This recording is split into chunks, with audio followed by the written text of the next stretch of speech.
One minute our guy Li Jijong is just chilling at home, stuffing his face with dinner. The next, a random mobile game notification pops up. He mindlessly scrolls, accidentally taps accept, and boom, reality shatters. He's instantly dragged into a completely bizarre, trippy, alternate dimension. And get this, he isn't alone. A massive crowd of clueless people is trapped right there with him, totally freaking out. Jijong, his brain is totally short-circuiting, trying to figure out how he even got here. Claustrophobia kicks in fast. The room is packed, suffocating and dripping with an eerie, unfamiliar vibe. Panic takes over as the mob violently shoves against a massive gate, desperate to escape. Out of nowhere, some random dude tightly grips Jijang's shoulders. Shaking him like crazy, the guy screams, asking if he knows what the heck is going on. Caught completely off guard, Jijang just freezes, absolutely speechless. But feeling that physical grip, yeah, that confirms this isn't some crazy fever dream. Still, zero logic applies here. Just one look around screams that they are nowhere near Earth anymore. Suddenly the room lights up. A jaw-dropping, insanely radiant goddess materializes right out of thin air. The entire crowd gasps, erupting into loud whispers. Some skeptics even start yelling that it's just some crazy CGI, or a wild hidden camera prank, because magic isn't real, right? Cutting through the chaos, the goddess finally speaks up. "Welcome to another dimension," she announces. "And hey, thanks for actually accepting our little invite. Turns out every single person here was drafted to be a warrior. Their mission, save a literally dying planet." She locks eyes with the crowd, warning them to memorize every single word she drops, because their actual lives are on the line. The harsh reality, most of them won't make it back. Only a tiny elite fraction will survive the brutal trials ahead. Watching the mob still hyperventilating and living in denial, she doubles down on the grim truth. "Let me make this crystal clear. You want to breathe your homeworld's air again, you have to clear every single stage. Fight to be the last one standing." She then explains that their current location is essentially the starting zone, basically the lobby. This spot is stocked with basic survival gear, rations, water, and an absolute arsenal of weapons. Plus, the rules of this reality are shifting. Everyone gets a specific job class, and the lucky ones even score unique traits. It functions exactly like an RPG, or those fantasy web novels Jijong used to binge read. The tier list is broken down into 4 levels: Common Hero, Epic, and Legendary. Right now, they only get basic common gear to defend their lives with. Suddenly, a terrifying, bone-chilling cracking noise echoes through the hall. Jijang freezes, whipping his head around, only to see a massive, grotesque monster hand violently smashing against the wall, desperately trying to break in. Ignoring the absolute nightmare fuel outside, the goddess casually keeps explaining the mechanics. "You all were pulled from different places, bringing your own unique vibes. This realm is literally designed as a brutal training ground to force you to level up. Just say status window out loud and it'll all make sense." Hearing that cheat code, the crowd instantly starts chanting it. Jijang jumps on the bandwagon too, and true to her word, a slick holographic system panel pops right up. Floating right in front of his face and everyone else's is a screen displaying their personal stats. Past the basic bio stuff, the details get interesting. But for Jijang, his title section is literally a blank void, basically telling him to touch grass and try harder. His muscle strength sits at a measly 10, while stamina and agility hover at 11. Luck is oddly high at 21, endurance at 12, intellect at 14, and the real kicker, his magic power is an absolute 0. Down at the bottom of the glowing UI, he spots 3 clickable tabs: traits, level caps, and equipment. Staring at these numbers, our boy is scratching his head, completely lost. Are these stats completely trash or kinda decent? Spotting that traits tab triggers a flashback to what the goddess just hyped up, that some players get broken unique abilities. Hoping for a miracle, he taps the screen. Bam! His hidden ability reveals itself, concealed eyes sitting pretty at hero rank. This bad boy lets him literally peek into the global leaderboards and scout out hidden talents. Realizing how OP this could be, he immediately scans the room. Suddenly, dozens of glowing status screens belonging to everyone else pop up in his vision, clear as day. But wait, there's a sneaky little section at the bottom of his own panel, an overall evaluation tab. Living up to its name, he curiously clicks it, bracing himself for an objective review of his actual combat potential. The verdict: his base stats are absolute bottom-tier garbage. The system straight up roasts him, claiming that grinding might be totally useless. No matter how much he sweats, he'd barely scrape past a third-rate player. Aside from his brain and sheer dumb luck, his physical potential is a massive, hopeless dead end. Kyung didn't even need to test out a sword to know his stats were absolute garbage. The reality check was brutally clear. Reading his status window, he was so shell-shocked he couldn't even process the text. He froze up for a hot second, feeling like he'd been shoved 6 feet under. Clutching his head in pure panic, he thought, "Is this seriously my life now?" Following the massive lore drop, the tutorial goddess completely vanished into thin air, and the second she dipped, the safe zone barrier shattered like fragile glass, letting the monster horde breach the perimeter. They absolutely flooded the area.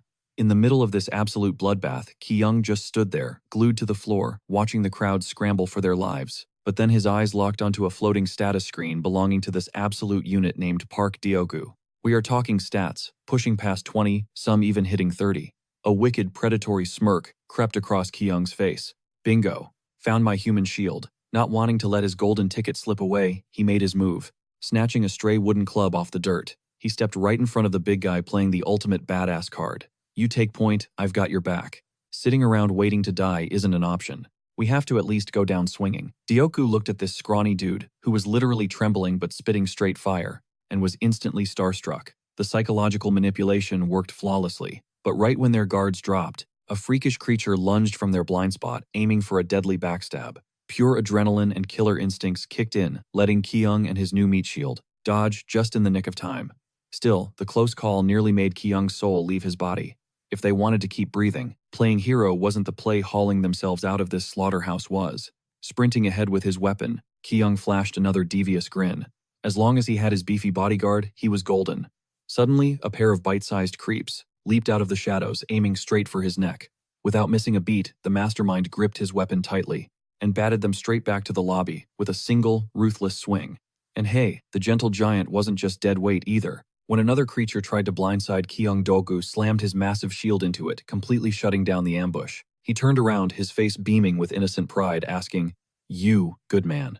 Thoroughly satisfied with the heavy-duty parasite host he had just secured, Ki-young gave the nod. Weapons raised the duo, burned some serious rubber toward the exit. A few moments later, they spotted a glowing doorway. Jackpot. They were dead certain it was their ticket out of hell. But just as they prepared to cross the threshold, a desperate scream ripped through the air behind them. Glancing back, Ki-young spotted a random dude completely swarmed by a pack of goblins, literally seconds away from becoming their midnight snack. The guy was totally doomed. Ki-young just stared, dead silent. His hands trembled as he tightened his grip on his spear, and then he charged headfirst into the chaotic mob. The trapped kid's eyes lit up, thinking his knight in shining armor had arrived. Plot twist. Ki-young didn't care about him at all. His eyes were glued to the supply bags, scattered on the ground. Swiping the loot seamlessly, the anti-hero spun on his heels and bolted, totally leaving the poor guy to get folded. Dyoku watched the whole betrayal drop in pure shock, while the doomed kid screamed in absolute agony. But look, in a death game, your own pulse is priority number one. Chivalry is strictly for the grave. Panting and completely gassed out from the sprint, the duo finally found a breather, inside a cramped dungeon cell. Honestly, it was a hilarious dynamic. Dyoku looked like a literal tank, but deep down, he was just an oversized teddy bear shaking in his boots. Meanwhile, the physically frail Ki-young had ice in his veins. Sitting down, the mastermind laid it all out for his meat shield, explaining that they needed to treat this nightmare like a high-stakes survival simulation. Analyzing the absolute madness going on, it mirrored those hardcore battle royale RPGs. If they wanted to make it to the final credits, they had to grind levels, which meant dropping bodies. Hunting monsters was the only way to score experience points and unlock actual combat classes. Bottom line, both of them needed a massive power buff. On the bright side, thanks to their little heist, they were stacked with a shield, weapons, food, and hydration. They were already miles ahead of the poor souls getting shredded outside. At least that's what he thought, until he noticed the massive, hulking beast chilling right past their bars. It had been lurking there the whole time, without catching aggro. Triggering his observation skill, Ki-young pulled up the monster's hidden stats and caught a massive weakness. The freak was completely blind.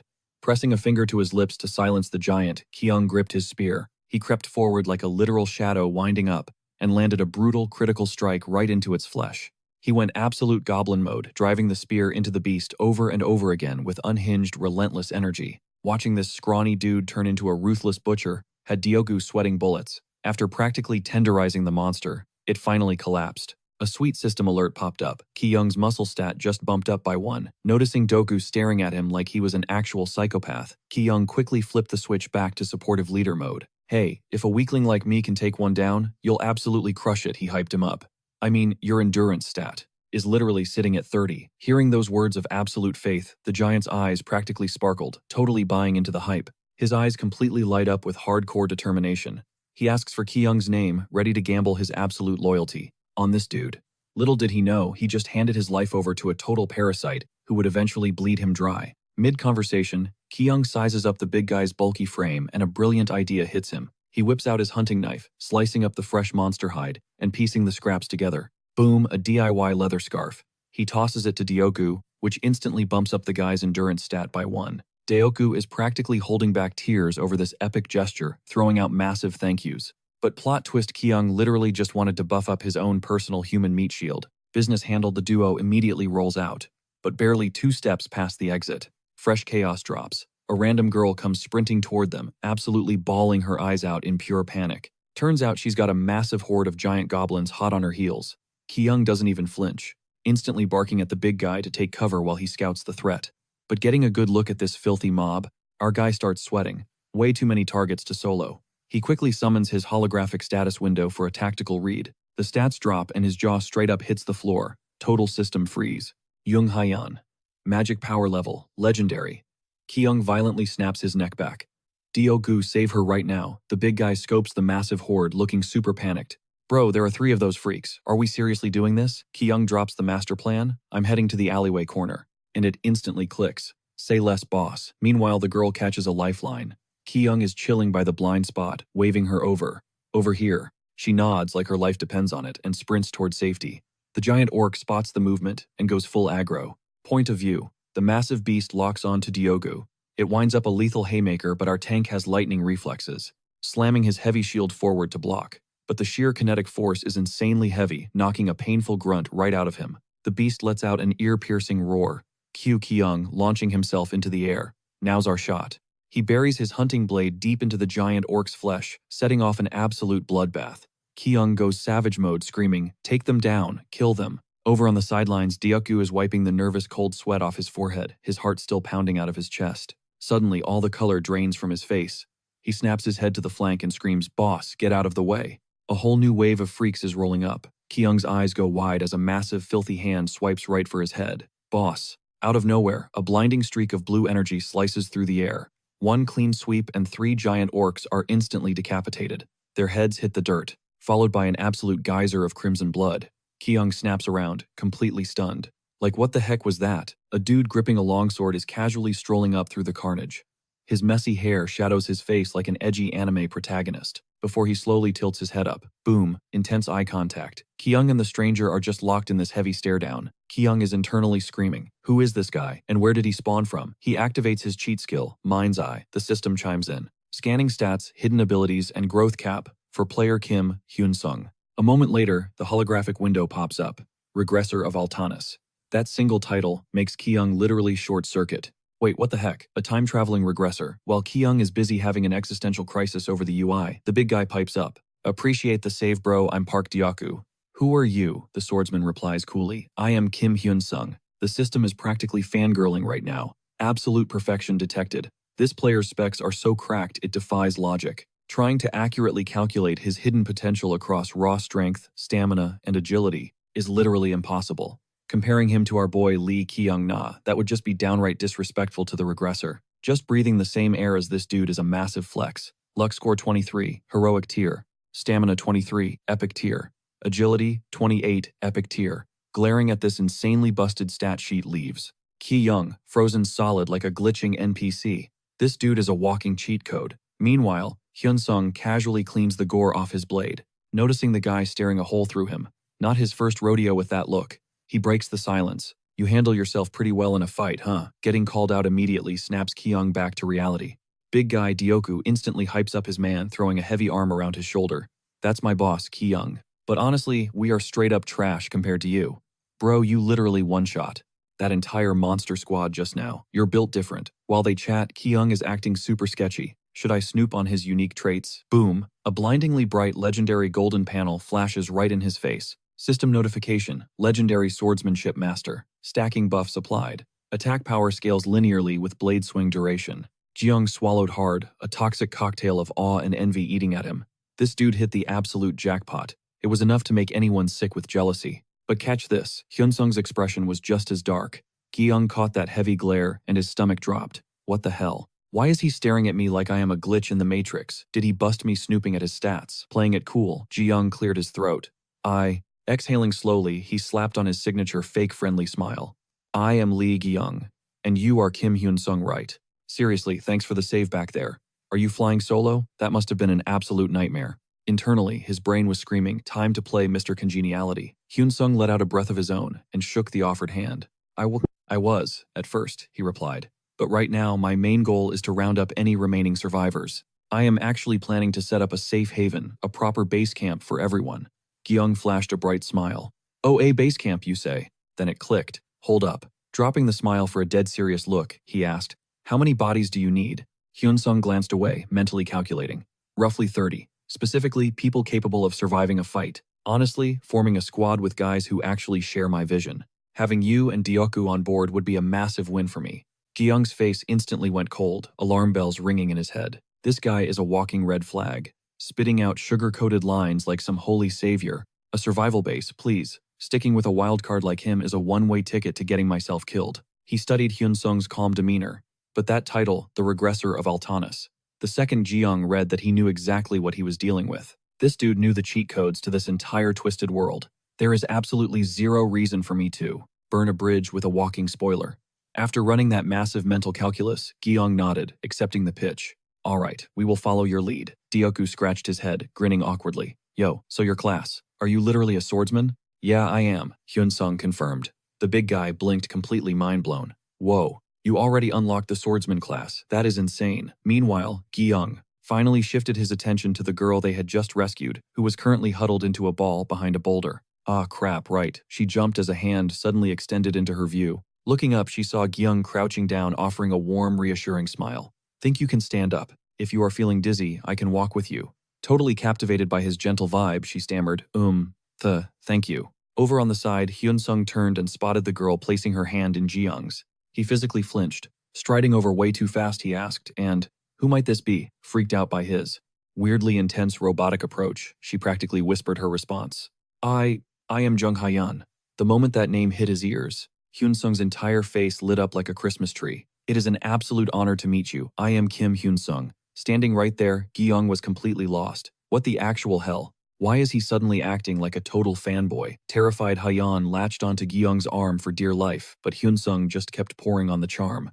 Are you hurt anywhere? She offered a tiny nod. Yes, I am fine. He rambled nervously. Well, if it is okay, could I just call you Ha-yeon? If you ever feel sick or uncomfortable, please tell me immediately. That just creeped her out even more.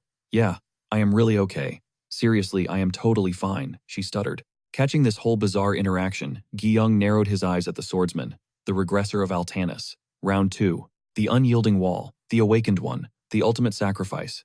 Reading the desperate relief painted across Hyun-sung's face, he has been searching for her. Gyung's hyperactive brain painted a cinematic picture of Hyun-sung, standing over a brutal battlefield bathed in the dramatic golden light of sunset, looking like a literal god. This guy has seen the end of the world. A dude like that would do whatever it takes to rewrite the future. Now that he has rewinded time, which means he is already gathering every single overpowered cheat he can find. He glanced down at Haeyeon, who was still using him as a human shield. And that definitely includes recruiting OP humans, she mumbled shyly.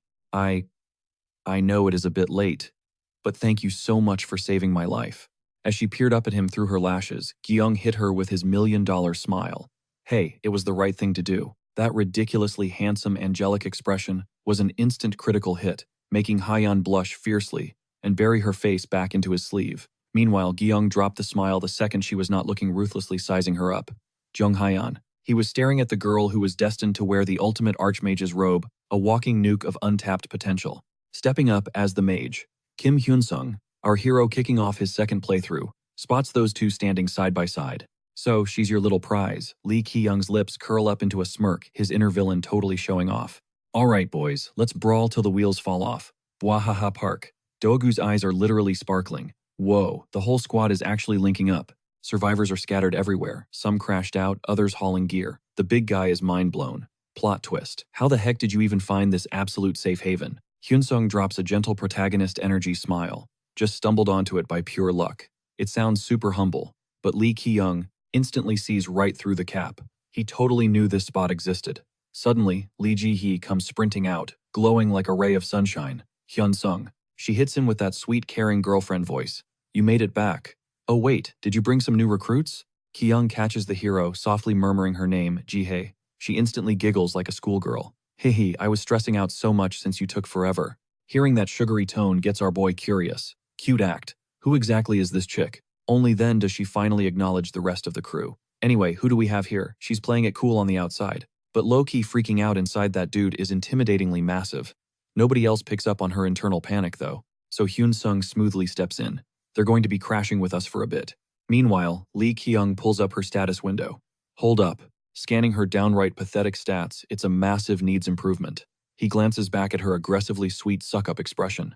Hey, Hyun Sung, yeah, cute. But then he checks their actual birth certificates. Lee Ji-hye is 29 years old, while our hero boy is barely 22. Lee Ki-young is absolutely speechless. For real, brushing past that wild age gap. He keeps scrolling through her profile. Her combat numbers are straight garbage, but her personality traits, brutal, catastrophic, and completely selfish. He side-eyes her while she keeps yapping.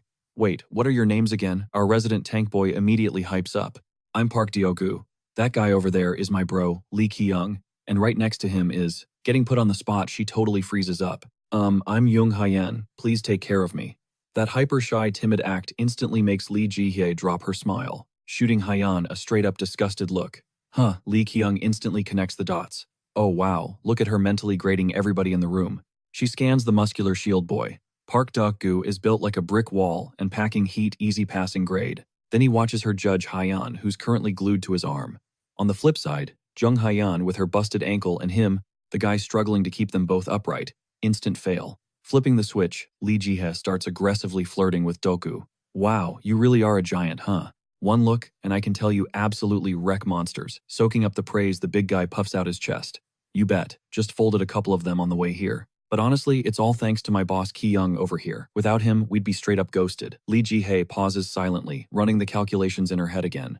Oh really? Feeling that calculating snake-like gaze locking back onto him gives Lee Ki-young massive red flags, but she flawlessly snaps back to her bubbly persona. Anyway, super stoked to meet you guys. Let me give you the grand tour of the base camp first. Since the guys and girls sleep in different sections, Miss Hyan should tag along with me. Does that sound good, Hyun Sung? He gives a solid nod. Yeah, I'm leaving it in your hands. She then pivots to our main character, flashing a high-voltage smile. I'm genuinely so happy to meet you, Ki-young. Oh, game on. Matching her freak, he wipes away his blank stare and drops a fake smile that outshines hers by a mile. Right back at you, it's a pleasure. Inside, he officially marks her down as a fellow toxic manipulator. The rest of the survivors, completely clueless, are basically throwing a party. People are cheering, legit, crying, tears of joy, throwing up thumbs. Lee Ki-young side-eyes this mob of deadweight. So this place is actually a safe zone, huh? He's completely unimpressed. Well, safe for them, definitely not for me. He catches Dyoku acting all buddy-buddy with some random grandma. At this rate, I'm going to end up as somebody's meat shield. Cut to the next morning. Did you guys catch some good sleep? A loud voice completely nukes Lee Ki-young's beauty rest, but contrary to his mega-annoyed glaring Dyoku, is practically glowing. Bro, thanks to you, I slept like a baby. Hearing that glowing review makes Hyun Sung exhale in relief. That's awesome to hear. That's when our main character finally crashes the vibe. Hey Hyun Sung, I'm just looking around and barely anyone here actually looks combat ready, right? Casually sliding into his jacket, he gives a slow, calculated nod. No disrespect, man, but how exactly are you keeping this circus running? The reality check hits hard, making the hero drop his gaze. To be completely honest, we're barely holding it together. Staring at the desperate survivors, scraping by in the background, he spills the truth. Food and water supplies are totally bottoming out. We have 0 frontline fighters, yet I'm somehow babysitting 30 mouths to feed. I seriously doubt we can survive much longer like this. Lee Ki-young instantly cuts him off. Hyun Sung, the rations we brought in are going to vanish in seconds. Not to mention the literal monster horde camping right outside our door. Look at the math. Man, everything about this setup screams that we are at a massive disadvantage. Refusing to face the brutal truth, Hyun Sung breaks into a cold sweat and desperately interrupts. They are not dead weight. Our main character just hits him with a deadpan stare. Really, because from where I'm standing, they are the definition of a liability. Look, I am not running a charity out here. Dropping that bomb instantly got a massive reaction out of both of them. Hyun Sung just totally froze up. Dyaku, completely panicking over the awkward silence, scrambled to play peacemaker. Yo boss, you are not actually ditching us, right? Ki-young quickly shut that down. Nah, it is not like that. It is just that staying stuck in this spot gives us absolutely 0 perks. He finally spilled the thoughts he had been chewing on since yesterday. Hyun Sung stood there dumbfounded but suddenly looked like he had just seen the Holy Grail. He stared at Ki-young and Dyaku like they literally had halos glowing around their heads. We are going to stand by you and fight this out together. And obviously my buddy right here is on the exact same wavelength. Hearing that, Hyun Sung looked like an angel had just descended from heaven, letting out this massive sigh of relief. Man, thank you both. Kyung pressed a hand to his chest, playing the ultimate saint. Honestly, I kind of get where your head is at, Hyun-sung. You are trying to keep everyone alive and bust us all out of this hellhole, right? Trust me, I completely vibe with that. He threw in a totally fake look of heartbreak for good measure, but I am built differently. I refuse to throw my life away for a bunch of randoms. Do we seriously need to drag all this dead weight along? He let out a strategic cough. Go ahead and call me selfish. I will not even argue with you. Hyun-sung just shook his head gently, keeping a dead serious expression.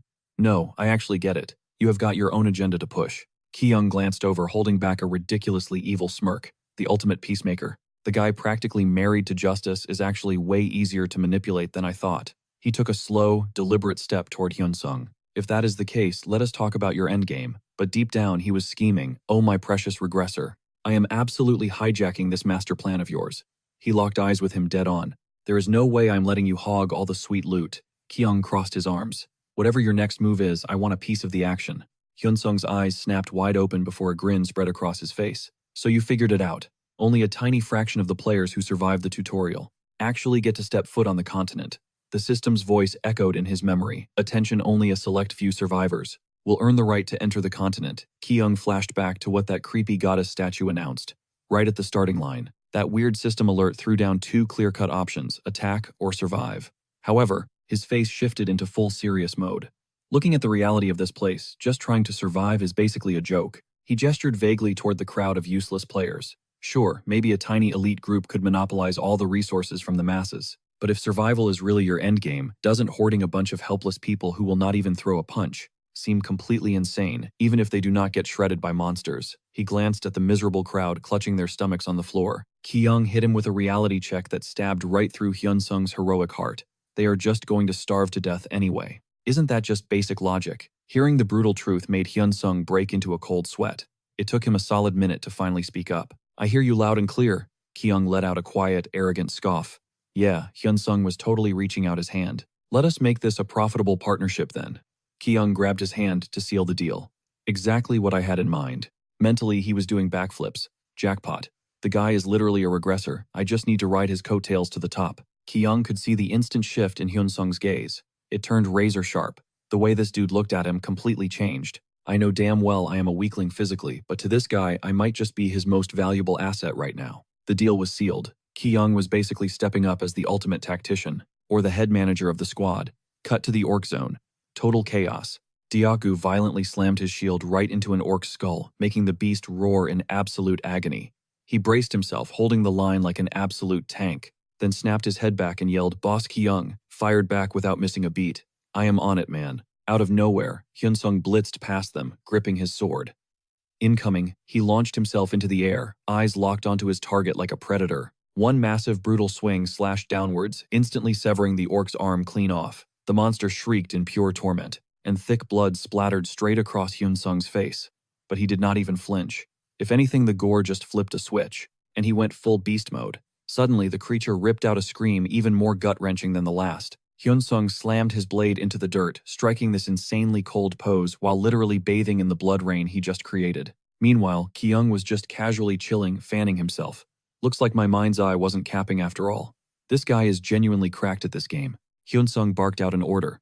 Got a few more incoming up ahead. I will hold the line for a second. You guys move. Ki-young caught the drift instantly. Copy that. Daku, raid the food stash right now. The big guy was already rummaging through the pile. Clean them out, boss. But honestly, the starting zone was practically a ghost town compared to what I expected. This is literally the first time I've seen them swarm like this. Ki-young scanned the area. Someone definitely speed cleared this zone before them. Just thinking about it sent a cold shiver down his spine. Wait, boss. Are you talking about Kim Hyun-sung? No way, right? You think that guy is like a legit kendo pro in real life? He just shrugged, leaning back against a stone pillar. Honestly, no clue. Probably just crazy good at some kind of sport. Or maybe it's just his busted class, Doku muttered, staring at the ground like a kicked puppy. Ah, classes. Right. Seeing the big guy totally deflated, Ki-young paused for a second before giving his shoulder a solid pat. Hey, don't sweat it. My class is gonna pop up any second now, and honestly, you've been carrying my weight. Dioku rubbed his neck. Come on, I barely did anything. This is all because of you, boss. Ki-young shook his head. Not even close. While the two of them were having their little bro moment, Hyun-sung was off to the side, wiping sweat from his forehead. Ki-young cracked a small smile. Seriously, without you acting as our human shield, making it this far would have been an absolute nightmare. Dioku's eyes practically sparkled with tears. Boss, but then his eyes snapped wide open. Wait, boss. Right as he shouted, a glowing holographic status window flashed right in front of Kyung's face. His jaw dropped. The system finally unlocked. 4 completely different paths glowed on the screen. Classes. He finally had options. He tapped the icons to pull up the details. First up, Warrior. Rank Common. Archer Common. Mage Common. But then, Commander. Rank Rare. Kyung's face lit up. Hell yes, that was way faster than I thought. His eyes locked onto the final option. Wait, what even is a commander? He leaned in, super curious. Warrior A, basic melee class that gives a flat 3-level boost to stamina. Archer Common rank. A ranged attacker coming completely pre-installed with basic archery mechanics. From there, you could branch out into stealthy close combat roles like Rogue or Assassin, or upgrade to elite sniper tiers like Soul Archer or Magic Bowman. Plus, it gives a massive 3-level bump to agility. Next on the list, Mage Common rank. A magical long-range class packed with all the wizardry basics you'd ever need. Later on, you could evolve into edgy stuff like Dark Wizard Alchemist or Summoner. The perk, a solid 3-level boost to mana. Honestly, not bad at all. Kyung started running mental simulations of his future build. Pick Archer, and he could safely snipe monsters from the backline. Pick Mage, and his mana pool skyrockets by 3 whole levels. And then, there was the Commander. He tapped it. Rank Rare. Here's the catch. This class had practically 0 combat power. Instead of getting your hands dirty on the front lines, you step back, read the battlefield, and bark orders. It expands your field of vision, but there's 0 intel on future class upgrades. And the stat boost, a measly 1 level in intelligence. What the hell is field of vision anyway? While he was doing the math in his head, Hyun-sung chimed in. Did your class just unlock? Ki-young snapped out of it and looked at him. Oh, Hyun-sung, yeah. So for the common tier, I got Warrior, Archer, and Mage. And for the ultra-rare tier Commander, hearing that Hyun-sung flinched, he looked super skeptical. Commander. Ki-young side-eyed the holographic screen. It sounded like an overpowered flex, but it was straight-up bait. A total trap. Dyaku, on the other hand, was losing his absolute mind. Yo, boss. You gotta pick Commander. I don't know why, but that gives off major main character energy for you. Seeing the big guy look so ridiculously hyped made Ki-young's sweat drop. You think so? Dyaku was already visualizing it. Ki-young standing on a cliff holding a fancy scroll, dropping tactical masterclasses. The thought made him even more hyped. I mean, I didn't want to say it out loud, but doesn't that Mastermind vibe fit you perfectly, boss? Bro, if you lock in Commander, we're basically invincible. Just picturing you standing behind us, looking all majestic and waving us into battle is enough for me. But Ki-young was dead inside. Haha, I'm less of a tactical genius and more of a con artist. I don't know the first thing about military strategy. But Hyun-sung immediately hit the brakes. The stat gains are way too low. Every other class gives you 3 free levels of stats. Ki-young knew exactly what he was doing. Yep, he's totally trying to save me from bricking my build. But Dyogu was having none of it. Bro, he has to be the Commander. The Commander. Ki-young rubbed his temples. I think Archer would suit you way better, Ki-young. Dyogu instantly lunged forward. Hold up, I said he's literally born to be a Commander. Lock in the Commander class right now and start giving me orders. Boss Hyun-sung calmly cut through the chaos. If you can provide ranged cover fire, it's gonna boost our survival rate massively. Dyaku was fully triggered now. Dude, I literally just said the boss is meant to lead. His soul's true calling is the Commander class. It's gotta be Commander, no questions asked. But objectively, Archer is Dyaku screamed over him. Commander Hyun-sung was officially getting annoyed. Look, if he picks Archer, Dyaku was totally refusing to back down. Commander, he hollered. Hyun-sung fired right back, looking absolutely convinced Archer is the only way. Commander, the big guy, growled. The air crackled with tension as the two practically shot lasers out of their eyes at each other, leaving Ki-young caught in the crossfire, totally done with this nonsense. They just kept screaming in each other's faces. Commander Archer, I said Commander, no Archer. Commander Ki-young subtly slid out of the danger zone, rubbing his temples.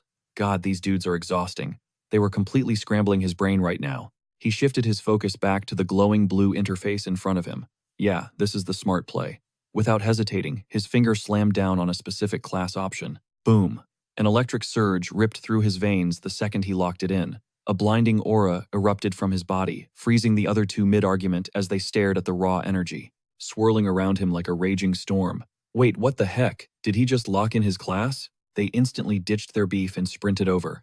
Ki-young bro, both Dyoku and Hyun-sung were sweating bullets, absolutely dying to know what he picked. Commander or Archer Spilletman, what's the verdict? They flanked him on both sides, practically buzzing with anticipation. You totally went Commander right. Nah, he definitely picked Archer. Ki-young just scratched the back of his neck, flashing a cheeky smirk. Actually, I went with Mage. Dyaku's jaw literally dropped to the floor, his soul leaving his body. He couldn't process the Commander rejection. Hyun-sung, though, kept his cool. Ki-young, Mind dropping some context on why you went the magic route? Kyung just let out a breezy laugh. Ah ha ha. I just vibed with it, honestly. Hyunsung paused, processing the answer. Gotcha. But in that split second of silence, Kyung read him like an open book. Look at this dude. He's totally salty. I dodged the archer class. But Kyung had a legit strategy playing out in his head. Physical combat is absolutely not my aesthetic, which makes pulling a bowstring a massive red flag. Commander sounded like a solid flex, but the stat boosts were totally garbage. His eyes flicked to his intelligence stat, sitting pretty at 19. Did I gamble right with Mage? Hey? Anything that buffs my brain power is a massive win in my book. Suddenly, ancient arcane secrets started downloading directly into his brain. The pure rush of mana flooding his system felt absolutely insane. Time to pull up the fresh stat window and see the damage. The holographic panel materialized instantly. He mentally braced himself for greatness as he read the system's overall evaluation, only for the glowing text to brutally roast him. Overall potential, barely scraping by. Seems like you're still a complete train wreck. But hey, congrats on finally locking down a class, player Kyung. Considering your absolute zero talent feeling any mana at all is a miracle. We bumped your magic stat by 3 whole points, so try to be grateful. Just a heads up, don't hold your breath on actually leveling up as a mage. Seriously, keep your expectations in the basement to avoid crying later. Reading that absolute disrespect, he inwardly screamed. Wow, savage much system. I mean, I knew my specs were trash, but dang. Still, a grin crept onto his face as he clenched his fist, feeling the hum of raw, arcane energy in his palm. Whatever, beggars can't be choosers, right? I gotta test drive this stuff as soon as possible. Snapping back to reality, he glanced down at Diogu, who was literally face-planted in the dirt in pure despair. Yo Doku, you lock in your class yet? Seriously, what is this guy's deal now? The massive dude scrambled up aggressively, scratching his head. I'm kinda torn between Shieldman and Hear Me Out. Priest. Still haven't pulled the trigger. Before he could even blink, Hyun-sung and Ki-young both instantly barked in perfect sync. Shieldman Dogu flinched, looking completely caught off guard. I mean, yeah, but playing the healer role sounds kinda fire too. The dual glare he received was merciless. Shieldman, they shut him down cold, with a heavy sigh of defeated dreams. The giant softy caved to peer pressure and tapped the tank option. Ki-young raised an eyebrow. It's locked in. Diogu whipped out a massive, heavy-duty shield, flashing a goofy grin. Yup, guess I'm playing the meat shield for you guys from now on. Ki-young folded his arms, a smirk hiding behind his poker face. Perfect. Bro is literally built to be the ultimate human barricade. Hyun-sung gave them an approving nod. Alright team, time to head back to base. But then he froze, a light bulb going off. Hold up, how are we splitting the loot and rations? Ki-young nonchalantly grabbed a single sack of supplies. Me and the big guy are good with just this. Hyun-sung started waving his hands. Wait, no, that's... But Ki-young totally shut down the guy's guilt trip before it even started. Dude, seriously chill. Just take the rest back and feed the hungry mobs at the camp. Hyun-sung stared at the massive stash of food left in his hands, ducking his head to hide his emotional reaction. He hit them with a deep, respectful bow. Seriously, guys, thank you for giving me the lion's share. Meanwhile, back at the survivor base camp, a girl clutched her fiercely rumbling stomach. What is taking Hyun-sung so long? I'm literally 1 minute away from passing out from starvation. In stark contrast, Ji-hye was just chilling, casually nibbling on a piece of bread like she didn't have a care in the world. Relax, he'll show up any second. Suck it up for 5 minutes, Hyeon. Seriously, why is this girl always throwing a tantrum? Hyeon whined back. Are you sure? I swear if he doesn't get back soon. Out of nowhere, a skeletal-looking dude in the background started twitching and struggling to sit up. Ji-hye didn't even flinch, completely ghosting the guy as he pitifully dragged himself across the dirt. She kept right on talking to Hyeon like the groaning man didn't exist.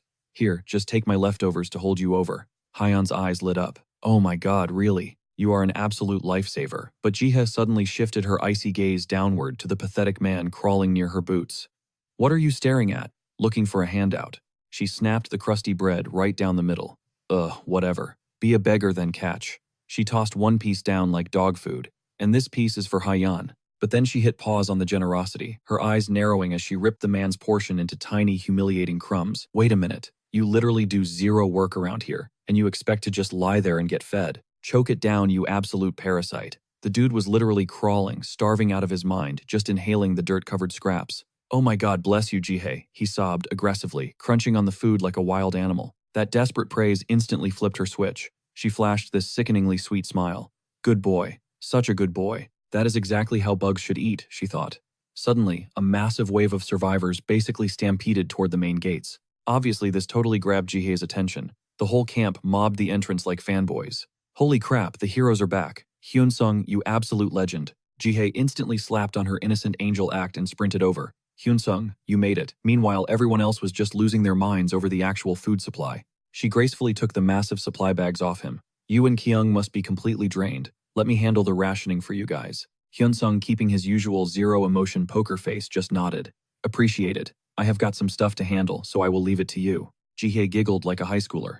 Okay, hurry back. Watching this whole fake romantic vibe play out, Kyung was just physically cringing. Out of nowhere, this random dude crept up behind him with a goofy grin. Heh, come on, Kyung, slide some of those rations our way too. Our guy just stared right through him dead silent and immediately turned his back. The dude's jaw literally dropped to the floor. Move, Kyung muttered. Dioku awkwardly shuffled behind him. Boss, are we seriously not going to drop them any loot? He did not even break his stride. I already told you we are not running a charity out here. Dioku was still totally stressing out over it. I mean, true. But damn, that is kind of brutal. Do you not think Ki-young's eyebrows twitched into a hard scowl? If these people wanted to eat, they needed to grab a sword and actually bleed for it. Honestly, Kim Hyun-sung probably just dragged them into this mess to play the White Knight. His eyes drifted back to Jihye, passing out the supplies. She was flashing that fake smile again. Oh my goodness, thank you so much, someone cried. It is really nothing, she purred back. But Ki-young was not buying a single second of it. If you actually paid attention to Lee Ji-hee, the exact second Kim Hyun-sung was not breathing down her neck. She basically hijacked the entire camp and ran it like her own personal dictatorship. The girl was the absolute definition of a two-faced snake. Without Hyun-sung around to keep her in check, she acted like royalty. He could literally picture her acting all high and mighty, probably imagining herself sitting on a literal throne. He side-eyed the inner circle of survivors happily chilling behind her. You had one squad giggling and relaxing while the outcasts were literally breaking their backs doing manual labor. He just watched the chaos unfold. Some dude was screaming at Hyeon while she desperately struggled to carry heavy rocks. Pick up the pace, are you kidding me? What if the monsters roll up right now? Seriously, why is Hyeon always dragging her feet? Oh my god, she is actually so useless it makes my blood boil. The toxic shouting made her shrink down, staring at the dirt. I am so sorry. The overseer kept barking. Listen up. If you losers do not hit the quota today, then nobody eats, got it. The whole group was absolutely terrified. Yes sir, we understand. This whole messy situation made Ki-young lock his eyes on the pink-haired girl in the crowd, Young Hyeon. He squinted at her, and then this totally unhinged villainous smirk crept onto his face. Now I get exactly why our little Hyeon is getting treated like absolute garbage around here, he thought. He snapped his fingers. Yo, Dioku. The big guy perked up instantly. Yeah, Boss Ki-young locked eyes with him. You remember that girl Jung Hyeon from yesterday, right? It clicked in his brain. Oh, the chick you were helping walk last night. Ki-young tossed him a packed ration bag. Hand deliver this to her, and make sure you aggressively bodyguard her from now on. Dioku looked completely thrown off. I mean, sure, but why the sudden VIP treatment? Suddenly, his cheeks flushed red as he jumped to the completely wrong conclusion. He flashed this massive knowing grin. Oh ho, say less bro. You just leave all the wingman duties to your boy Doku. Meanwhile, Ki-young was completely clueless about the wild rom-com playing out in Doku's head. Great, thanks man. What is literally wrong with this dude? Over in the dirt, Hyeon was basically passing out from exhaustion, drenched in sweat. Ki-young's hard stare actually softened up. My precious Hyeon must be feeling so insanely isolated right now. But nobody treats you as good as we do, right? Is that not right? He nodded to himself, flashing a grin that honestly looked a little psychotic. It is basic psychology if you swoop in to save someone when they are at rock bottom and desperately clinging to life, they will become obsessively loyal. Right, Hyeon? I am the only one you can trust. You are waiting for me to save you, are you not? Here, Deoku waved from across the yard. Yo, over there. But suddenly, the big guy froze in his tracks. Some random dude with glasses was already offering Hyeon a loaf of bread. The guy flashed a charming smile. Here you need to eat. Hyeon nervously nodded. Thank you so much. Watching this, Ki-young's internal alarms started screaming. Hold up. He locked dead onto the guy. What the hell is this punk? Watching Sokwu laughing and playing the hero right in front of him. Ki-young's brain was short-circuiting. Seriously, what is his deal? Everything was going perfectly. His face instantly dropped into total darkness. His eyes narrowed into absolute daggers. You dare try to steal my prized possession. Even from a solid distance away, Ki-young snapped his head back to spy on them. Glaring at the two of them with literal murder in his eyes, he scoffed. Oh, so that is how we are playing it. Fine. This guy is not even trying to hide his thirsty motives. In a hellhole where people are literally starving to death, giving away free food, Ki-young's expression was pure venom as he processed it. Acting super sweet, out of nowhere, was a massive red flag. Was this guy scheming to use her for his own twisted endgame, or did he want something else from her? Dioku, still awkwardly holding the heavy supply bag, glanced back at his boss. Bro, supremely annoyed, Ki-young aggressively shooed him away, basically signaling him to keep moving forward. Acting like he just cracked some secret code, Dyaku gave a firm nod. He adjusted the massive sack on his shoulder and marched straight into the danger zone. Seokwoo was playing the ultimate nice guy, chatting up Hayan. Me and Jihye are totally tight. I literally snuck this out just for you. Hayan totally zoned out, just mumbling a quick, oh, right. Seokwoo practically shoved a piece of bread into her face. Come on, take it. You could literally see the awkwardness radiating off her. She stuttered, yeah, I am good, really. But the dude would not take no for an answer, keeping the food right in her space. Stop pushing me away. Just take the food. I went through hell to score this for you. Super uncomfortable, she finally gave in. Okay then. Grabbing it with both hands, she whispered, thanks so much for looking out for me. Seokwoo chuckled like it was nothing. Pfft, a piece of cake. Do not sweat it. Meanwhile, a dark shadow crossed Hayan's face as she took a bite, forcing herself to feel grateful. If Seokwoo and Ki-young were not here, I would be done for, she thought. Her mind instantly drifted back to the moment she first crossed paths with Ki-young. Just picturing that ridiculously handsome face, especially his smile, made her cheeks flare up red like a tomato. Munching on her snack, she could not get him out of her head. Speaking of Ki-young, she took another bite, totally spacing out. Wonder what he is up to right now. Seokwoo suddenly snapped her back to reality. Hey Hayan, quick question. He scratched his cheek, flashing this super cringe shy smile. If it is cool with you, maybe we could, get a little closer. Hayan blinked, totally caught off guard. Huh. She paused her chewing, completely missing the red flags. Wait, he wants to be friends. Giving a soft smile, she replied. Yeah, I would love that. But the vibe shifted instantly. Every alarm bell in her head started ringing. She glanced down and realized Seokwoo's massive hand was creeping right over hers. She gasped. Wait, Seokwoo's expression morphed into pure creep territory, letting out this heavy, unhinged chuckle.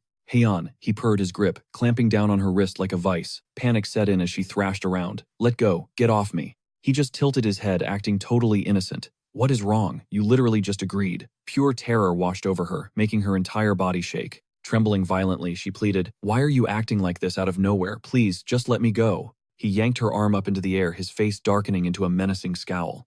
Man, you are seriously something else. The nice guy mask shattered completely. Staring down at her with absolute disgust, he snapped, are you genuinely this clueless or just playing dumb? He leaned in closer. Listen to me, Jung Hayan. Do I look like I am running a charity? Her face went completely pale, totally paralyzed by fear. Her lips quivered as she managed to squeak out. What Seokwoo towered over her. Nothing in this world is free. She looked up, absolutely horrified. What do you mean? Do I have to spell it out for you? He crushed her wrist tighter, making her scream in agony as he violently yanked her right up to his chest. Looking at her like a literal demon, he hissed. If you want to survive this hellhole, you better learn how to please me. You stupid brat, do you still not get the situation? Hayan was sobbing uncontrollably now.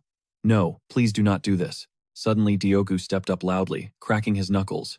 Yo buddy. He stared down at Seokwoo's arrogant face and growled, you need to let her go right now. While I am still asking nicely, Seokwoo scrunched up his face, hitting Dogu with a death glare. What the heck? Who do you think you are, punk? Before the dude could even finish his sentence, a massive shadow dropped right in front of him. Dyaku grunted. Ha. He delivered a brutal chop straight to Seokwoo's forearm. The impact was so crazy, the creep instantly dropped Hayan's wrist. One single strike, and Seokwoo folded like a lawn chair, clutching his arm in agony.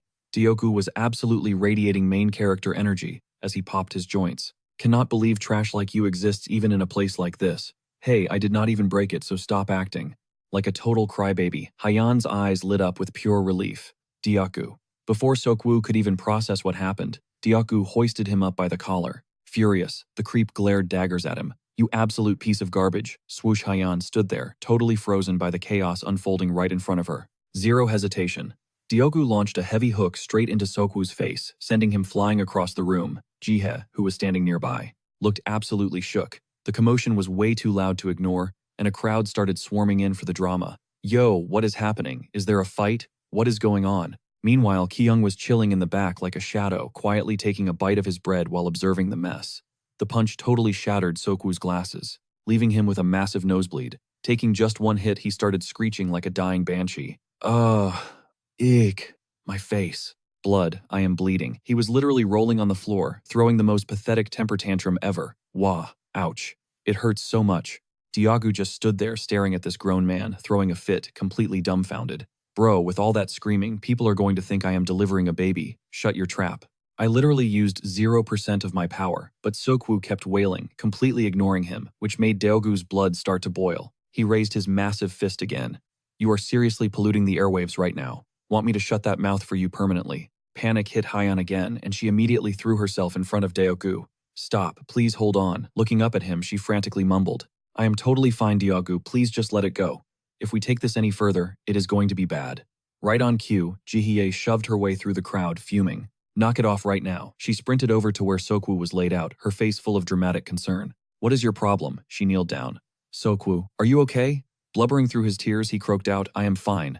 Jihye then whipped her head around to glare at Deogu, completely enraged as she snapped. Deogu, attacking another guild member, is strictly forbidden. What the hell is your problem? Deogu barked, shooting a protective glare back at Hyan. This creep grabbed her hand and was totally crossing the line. I literally just swatted his filthy paws off her. I saw the whole thing. Jihye whipped her head toward Sokwu, totally caught off guard. Wait, seriously, what did you just say? Is Deogu telling the truth right now? Sokwu ducked his head, suddenly fumbling over his words. No, it wasn't like that at all. Deogu flared up. Say what? The dude smugly pushed up his glasses. Look, me holding Miss Hyan's hand was just a massive misunderstanding. It's not like I committed a crime or anything. Deoku's patience instantly flatlined. He glared daggers at Sokwu. You little punk. So you've chosen death, huh? Jihye locked eyes with Sokwu. Sokwu, spill it. Give us the exact rundown from the top. Sokwu slouched, hugging his arms defensively. Well, you see, I was just trying to vibe and get to know Miss Hyan a bit better. She was actually giving me positive signals, so I genuinely think wires got crossed here. Jihye shot Hyan a low-key, irritated glare. Hyan, do us a favor. Stop hiding in the shadows and step up to clear the air. Is Sokwu capping, or is he telling the truth? Cowering behind Deoku's massive frame, Hyan stammered, All the color practically drained from Hyan's face, as the harsh whispers of the crowd began closing in on her. Yo, what's the tea? What is even going on with them? No clue, man. Word on the street is those two dudes are throwing hands over that chick right there. The toxic gossip thickened, hanging heavy in the air. Bro, that's so cringe. Is she seriously trying to play the tragic main character in a place like this? Cold sweat beaded down Hyan's forehead. She stared blankly at the judging faces, her mind spiraling. Why is everyone staring at me like I'm the villain? I literally didn't do a single thing wrong. A dark shadow fell over her expression, as hot tears blurred her vision. Suddenly, the traumatic flashbacks of her parents' death hit her like a truck, getting completely abandoned by her own blood. She realized that whether it was back on Earth or in this hellhole, the reality remained the same. Nobody ever had her back. A single teardrop splattered against the dirt. Well. She choked out as a silent stream of tears cascaded down her cheeks. What he said is technically true, she sobbed out. Trembling like a leaf, Hyan took a shaky step forward. But right after that, he just randomly aggressively grabbed my hand. Like even if I was down to be friendly, the creepy way he was talking to me just totally freaked me out. Jihye scrunched up her face, shooting Hyan a nasty look. Girl, make it make sense. I literally have no idea what you're rambling about. So, because of that, Hyan stammered. Letting out a massive, exaggerated sigh, Jihye cut her off. So, bottom line, Sokwu wanting to get closer to you was actually true. And the fact that you played along and accepted it is also true. Hyan looked dead inside, completely drained of color. Wait, what? But I. Hyan desperately fumbled for the right words. I literally had zero clue that was what he actually meant. Hick. I'm so sorry, Jihye snapped. Excuse me, Hyan. A dark, condescending shadow crossed Jihye's face. Do you honestly think turning on the waterworks like a literal toddler is gonna magically fix this? Jihye didn't miss a beat. And you too, Doku. Like sure, stepping up to play the white knight for a girl in danger, totally valid, and I highly respect the hustle. But diving in headfirst without even getting the facts straight, that's just reckless. You were completely out of pocket this time. Hearing that, Deoku awkwardly rubbed the back of his neck, clearly feeling the heat. Meanwhile, Hyan was just standing there, vibrating with absolute pure panic. Crossing her arms like a boss, Jihye declared. In this messy situation, it's still totally up in the air who the actual victim is and who's the aggressor. Staring at her shoes, Hyan whimpered, I'm really sorry. Jihye lightly patted Sokwu's shoulder. Apologizing to me isn't gonna do a damn thing, sweetie. Flashing a completely mocking side-eye smirk, Jihye fired back. I am definitely not the one you should be begging for forgiveness right now. She leaned in, shooting Hyan a sickeningly sweet smile. The real victim here is Sokwu. He deserves a proper, genuine apology. Hyan instantly froze like a deer in headlights. Jihye tilted her chin up, locking eyes with Hyan in an ultimate power move. Why are you just standing there like a statue? Get on your knees and beg for his forgiveness already. Shaking uncontrollably, all Hyan could squeak out was, ugh. Utterly defeated, her face went totally dark as she whispered, I'm so sorry. Watching from the shadows, Kyung's lips curled into a sly smirk. Bingo. Showtime. He smoothly stepped out from the crowd. Parting the sea of gossiping onlookers, he marched straight toward Hyan. With a deeply annoyed scowl, Ki-young barked, "What kind of circus act are you guys pulling right now?" Taking a quick mental scan of the chaotic scene, Ki-young noted to himself, "Damn, I didn't expect this much of a massive crowd to gather." Raising a single calculating eyebrow, he processed the drama. Whatever toxic beef they have going on, honestly, it's literally 0% my problem. He caught the sheer terror painted across Hyan's face. The only thing that actually matters right now is that they've completely backed my pawn into a corner. Seeing her savior, Hyan breathed Ki-young, "Your timing is literally perfect." Planting himself directly in front of Ji-hee, Ki-young dropped his voice to a freezing deadpan. "Ji-hee, have you completely lost your mind?" Ji-hee visibly glitched for a second. She glared at him. "Excuse me, what are you even talking about?" Ki-young scoffed, dripping with pure annoyance. "Do you honestly think we're hanging out at a freaking theme park right now?" Ki-young shot a deadly glare at the entire peanut gallery of onlookers. "If the monsters catch on to all this screaming and ambush this spot because you guys couldn't keep your mouths shut, which one of you is going to take the blame for the bloodbath?" Reality violently crashed down on the crowd. Faces drained of blood as people started scrambling backwards. Murmurs erupted. "Oh crap, what do we do, bro? I didn't even think about that. Wait, do you think the monsters already heard us?" "Shut up, no way." Sokwu shot Ki-young, a look of absolute pure venom, while Ji-hee reached out her hand, desperate to clap back. "But wait, look at the situation right now," Ki-young pressed on. "What exactly is going on here? I've been watching from the sidelines, and I think I've got a pretty solid read on this whole mess." He closed his eyes, his tone cool and calculated. "Ji-hee, like you just said, right now it is completely blurry who the actual victim is and who the aggressor is. Right?" Ki-young challenged her. "You're all ganging up on one person and backing her into a corner. So tell me who's the real victim here." Ji-hee snapped back, visibly fuming. But Hyan is clearly the one in the wrong." Staring her down with deadpan calmness, Ki-young replied, "Ji-hee, can you guarantee right here and now that Sok-woo is 100% innocent?" That single question completely shut her down. She started panicking, dodging Ki-young's piercing gaze. He casually hid a wicked smirk behind his hand. "Of course you can't," he thought to himself. "If you actually had solid logic to back up your claims." Ki-young rubbed his temples, throwing Ji-hee a sharp side-eye. "I highly doubt everyone would just mindlessly mob and bully an innocent girl like this. Honestly, if Hyun-sung walked in and saw this absolute mess, he definitely wouldn't let this slide. He wouldn't be as forgiving about this little witch hunt." Dropping the guildmaster's name acted like a nuke. The crowd went dead silent, practically swallowing their tongues. The bullies weren't faring any better. Pure panic washed over their faces. They were dripping with sweat, completely shell-shocked. "No, no way. If Hyun-sung cuts us loose over this, we are literally dead meat." Capitalizing on the fear, Ki-young stepped right up to Ha-yan. Besides, from what I can tell, Ha-yan. Standing tall beside her, he flashed a ridiculously warm, comforting smile down at her. "Is absolutely not that kind of person. Yeah, I am totally forcing this act," he thought to himself. But Ha-yan, her massive doe eyes, widened in pure shock, completely captivated by her savior. Dropping the nice guy act, Ki-young shot Ji-hee an icy glare. "If you meet someone at school for the first time and say, 'Hey, let's be good friends,' does that automatically mean, 'Hey, sleep with me'?" Ki-young scoffed. "Since when does getting to know someone give you a free pass to get physical? Wake up, guys. Don't let her gaslight you. Use your brains." Ji-hee was totally cornered. With zero comeback left in her arsenal, her face turned pitch black as she forced out a bitter grunt. Meanwhile, the peanut gallery started buzzing. "NGL, he is spitting straight facts. Wait, yeah. Thinking about it now, their logic was literally so flawed." Seeing the vibe shift so drastically, Ji-hee started low-key panicking. And just like that, the sheeple started hyping Ki-young up. Exactly, Ki-young is absolutely cooking right now. Honestly, doesn't this make Sok-woo look like the total weirdo here? Yeah, I'm team Ki-young on this one. Jung Ha-yan. Things were looking bad for her at first, but still, I think Ki-young is totally right. Thinking being friendly means sleeping together is unhinged behavior. So creepy, W Ki-young. And yeah, Ji-hee is doing way too much. Ki-young is the only one seeing through the BS. The hype train went off the rails as the crowd literally started chanting, "Lee Ki-young, Lee Ki-young." Ji-hee's eyes practically bulged out of her head. "What is actually wrong with you guys?" she yelled.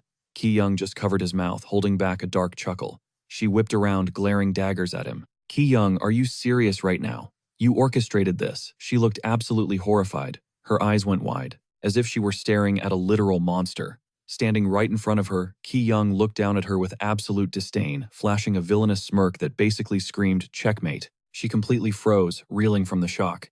In her head, she was the undisputed queen of this place. She literally envisioned herself, sitting on a throne, only for Ki-young to violently snatch the crown right off her head. She pictured herself stranded on that throne, entirely stripped of her power, unable to fight back.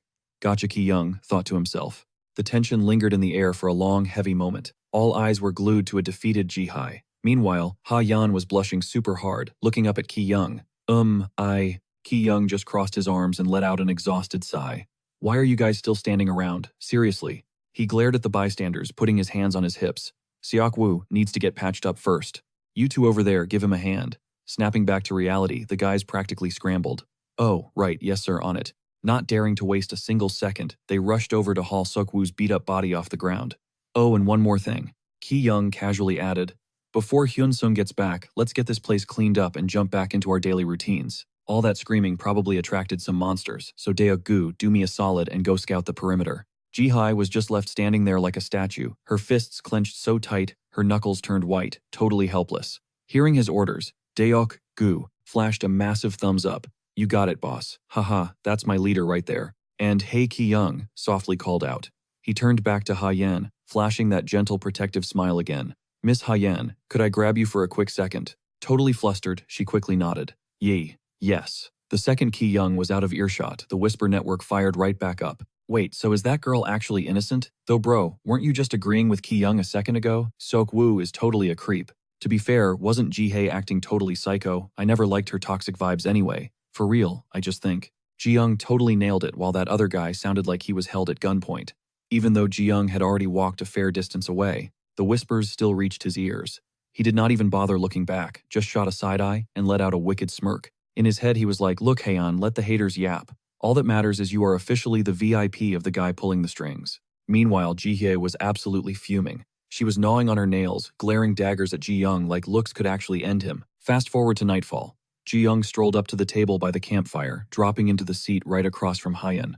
Grab a seat, he told her. The poor girl was still violently shaking, letting out these tiny broken hiccups. She could barely even make eye contact when she stuttered out that she really did not mean for any of it to happen. Before she could spiral, Ji-hung smoothly cut in.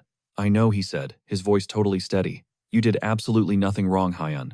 He folded his hands together, flashing her this incredibly warm, comforting smile. Plus, I really hope you can just drop the formalities and vibe with me. Tears were literally still pooling in the corners of her eyes as she looked up, totally caught off guard.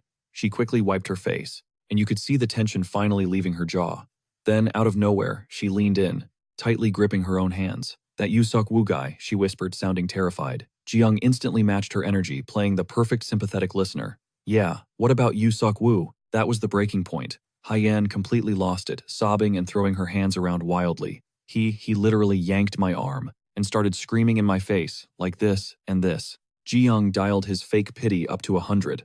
Oh my gosh, he actually did that to you. Haeyeon was full-on panicking now, just trauma dumping at top speed. Yeah, and then out of nowhere, Deokyu just swooped in and decked him. And then Ji-hae got so mad. Meanwhile, Ji-hung was sitting there absolutely clueless, mentally screaming. Bro, what on earth is this girl even yapping about? Out loud, he just mumbled. Right. Even though he was completely lost. Ji-young internally confessed, honestly, I cannot focus on a single word leaving her mouth right now. But right now, his ultimate weapon was weaponized empathy. He locked eyes with her, keeping his cool, and said, Haeyeon, you must have been so incredibly hurt.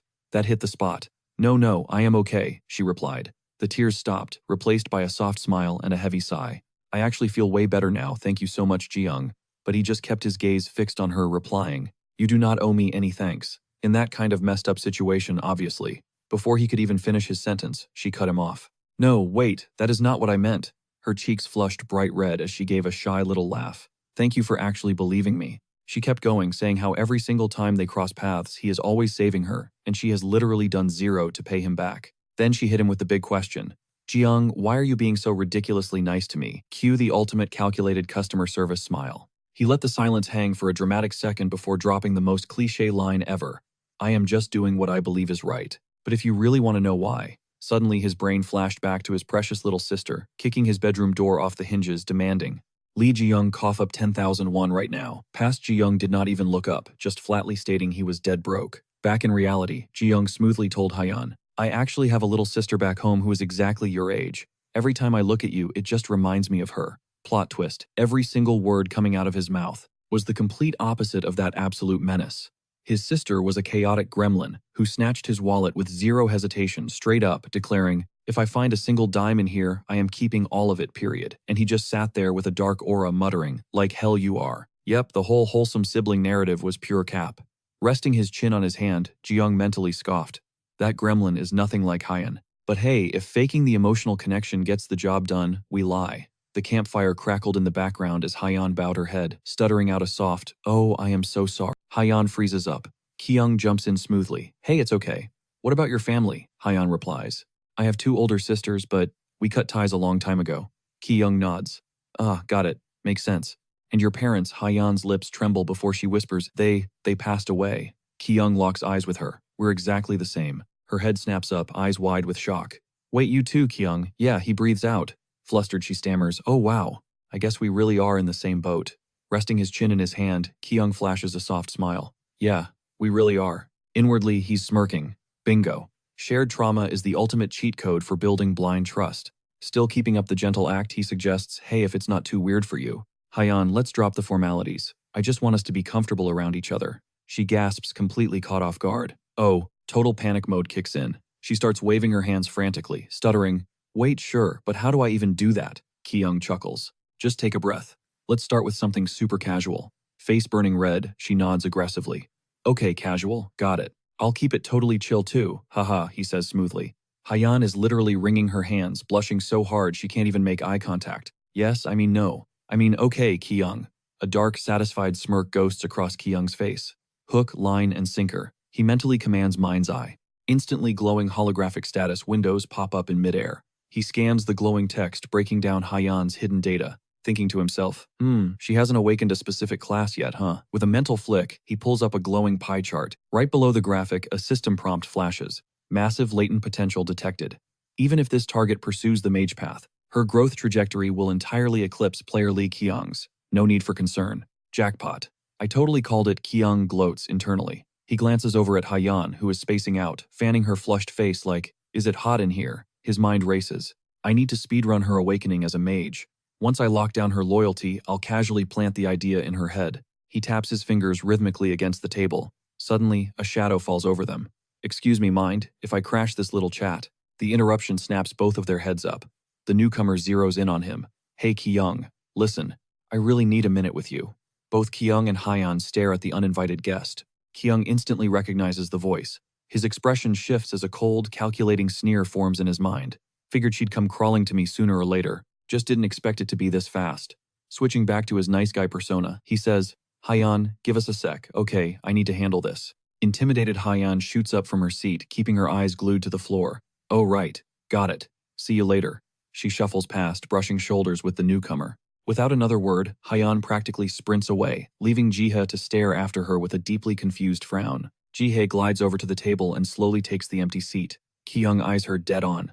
"What do you want, Jihe?" Looking visibly awkward, she stammers, I came to apologize. Seriously, I'm so sorry for causing that whole scene." As they sit face to face, Kiyoung brushes it off flatly. "Don't sweat it. I went a little overboard myself." Jihe immediately goes into damage control mode. "No, absolutely not. It's totally on me. You were just doing what had to be done." Kiyoung's face is essentially a brick wall. He crosses his arms, mentally groaning, "Ugh, I seriously cannot deal with this woman's fake vibe." Out loud, he keeps it brief. "Right. Get to the point." Jihe drops her gaze, suddenly submissive. "About the fallout from the incident, could you maybe let me handle the cleanup? I've been doing some soul searching and I feel awful about what happened to Hyan. And Seokwoo too." She tries to push her angle. "If you just hand the reins over to me," Kiyoung slices right through her sentence. "Do whatever you want." His eyes drill into hers. "You're the one running the show in this camp anyway. My bad for stepping on your toes." The passive aggression catches Jihe completely off guard. She scrambles, no, wait, that's not what I meant at all." Kiyoung closes his eyes, dismissing her panic. "Yeah, I'm well aware." But then his head tilts up. He glares at her, his eyes suddenly razor sharp. A ruthless smirk plays on his lips. "Let's make a deal. Stop sticking your nose into my business, and we won't have a repeat of last time. Get this through your head. For completely powerless people, like you and me, the only way we survive this hellhole is by playing dirty politics." The heavy truth hangs in the air. Jihe goes completely silent. Kiyoung studies her, calculating. "You want to be the puppet master? Cool, so do I. Just don't cross my line," he warns her silently. Without saying a single word, Jihe suddenly stands up, throwing Kiyoung totally off balance. Instead of leaving, she closes the gap and sits down right next to him. Warning bells go off in his head. What kind of game is she playing now? Jihe wraps her hand possessively around his bicep and purrs. "Kiyoung. Message received. I promise I won't cross your boundaries anymore." Sorry for giving you a headache. It's fine, don't worry about it, he replies, his face a perfect mask of calm. But internally, he is having an absolute meltdown, his brain firing off 7,749 different questions. Bro, what is happening right now? Why the sudden skinship? Jihye just lets out a breathless laugh, her grip tightening on his arm. Leaning her head intimately against his shoulder, she gives him a knowing smile. You already figured out my real endgame, didn't you? A total curveball from Jihye. Kyung found himself in a seriously tight spot. Jihye flashed a wickedly playful smirk and purred. I've always had a thing for ambitious guys. Leaning in uncomfortably close, her eyes locked onto his. The more I look at you, the more I realize you're exactly my type. So what's the verdict? Let's get a little cozier from now on, shall we? Kyung raised an eyebrow, totally baffled. Are you seriously making a move on me right now? Closing the gap even further, Jihye rested her chin right on his shoulder. About Jung Hyan. Aren't you just trying to keep me on a leash so I can babysit that fragile little girl? If it wasn't Yu Sokwu making a mess, it would have been some other creep. I'll handle her from now on. I pretty much read your mind, didn't I? Bingo. Kyung aimed a dangerously warm fake smile right at her. Pff, what a player, Jihye thought to herself. Gently grabbing the hand she had resting against his cheek, Kyung fired back. Jihye flashed a knowing smirk. Oh, absolutely. No doubt about it. She's literally my twisted soulmate, Kyung thought. The tension snapped, pulling them into a heavy, desperate kiss. Fast forward a few months. Center stage on a makeshift execution block groveled that absolute creep, Yu Sokwu, while dozens of eyes burned into him. Snot and tears completely wrecked his face as he wailed, "Listen to me, I am so sorry for the massive mess I caused." He choked on a sob. And to Jung Hyan, I beg for your absolute forgiveness. The crowd watched, the spectacle whispers spreading like wildfire. Yo, did you hear Jihye officially teamed up with Kyung? Oh, for real. No wonder Sokwu is out here begging for his life. Side eyes darted toward Jihye as the gossip heated up. Honestly, she probably didn't even have a choice in the matter. Kyung is basically running the show now way above her league. But why is he simping so hard for that Hyan chick? Bro, right, like what kind of dark magic did that girl pull to trigger all this insane drama? You think she's just weaponizing that innocent act? Suddenly one guy froze, sensing a heavy aura nearby. Shut up, he's right there. Dead silence dropped.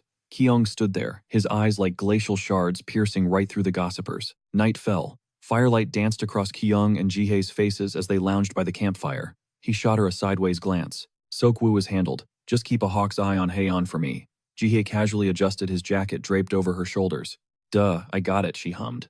You just want this whole messy situation swept under the rug with zero casualties, right? Her lips curved into a sly grin. Then we need to script a tragedy. Make it so Haeyeon has literally no one left to cling to but you.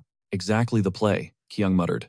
Tucking a stray lock of hair behind her ear, Jihye leaned in. Spill the tea. What is your actual endgame with that girl? You act totally obsessed with her. A heavy deadpan silence hung in the air. Finally, he looked dead at her and flatly dropped, "Mind your business, sis." That one word totally short-circuited her brain. Her face flushed violently red, leaving her stuttering out a pathetic "wait, what?" Cut to the next morning. Kyung winced hard internally, cringing. Bro, what was I thinking? Why the hell did I just call her that? A soft, annoying sniffling echoed beside him. Seriously, what was that slip-up, he groaned mentally, sitting totally paralyzed next to a teary-eyed Haeyeon. Meanwhile, Jihye was plotting. You really think you can outplay Lee Jihye in mind games? Just watch me completely flip this board. Jung Hyan wipes away her tears, letting out a shaky breath. Honestly, getting them to shake hands went way better than I thought. Brushing off that last stray tear, she locks eyes with Kyung. Never expected her to pull a stunt like that. Kyung flashes his signature plastic retail smile. Look, Jung Hyan, you've been trauma dumping about your terrible luck for days now. She stares back at him, her inner voice screaming, why is my life such a massive L Kyung? The two are chilling in a quiet corner, hashing things out. I'm just seriously so lucky to have you around, she murmurs. Kyung just gives a non-committal grunt. Right, sure. He casually raises a hand, points a single finger forward, and drops the command like an absolute boss. Ignite. Instantly, a tiny flickering flame sparks right at his fingertip. Hyan's jaw drops, utterly mesmerized by the magic. Whoa, her face completely lights up with pure, childlike hype. Meanwhile, Kyung zones out, flashing back to his brutal grind sessions with Dioku. Truth is, babysitting Hyan's studies hasn't been my only side quest lately.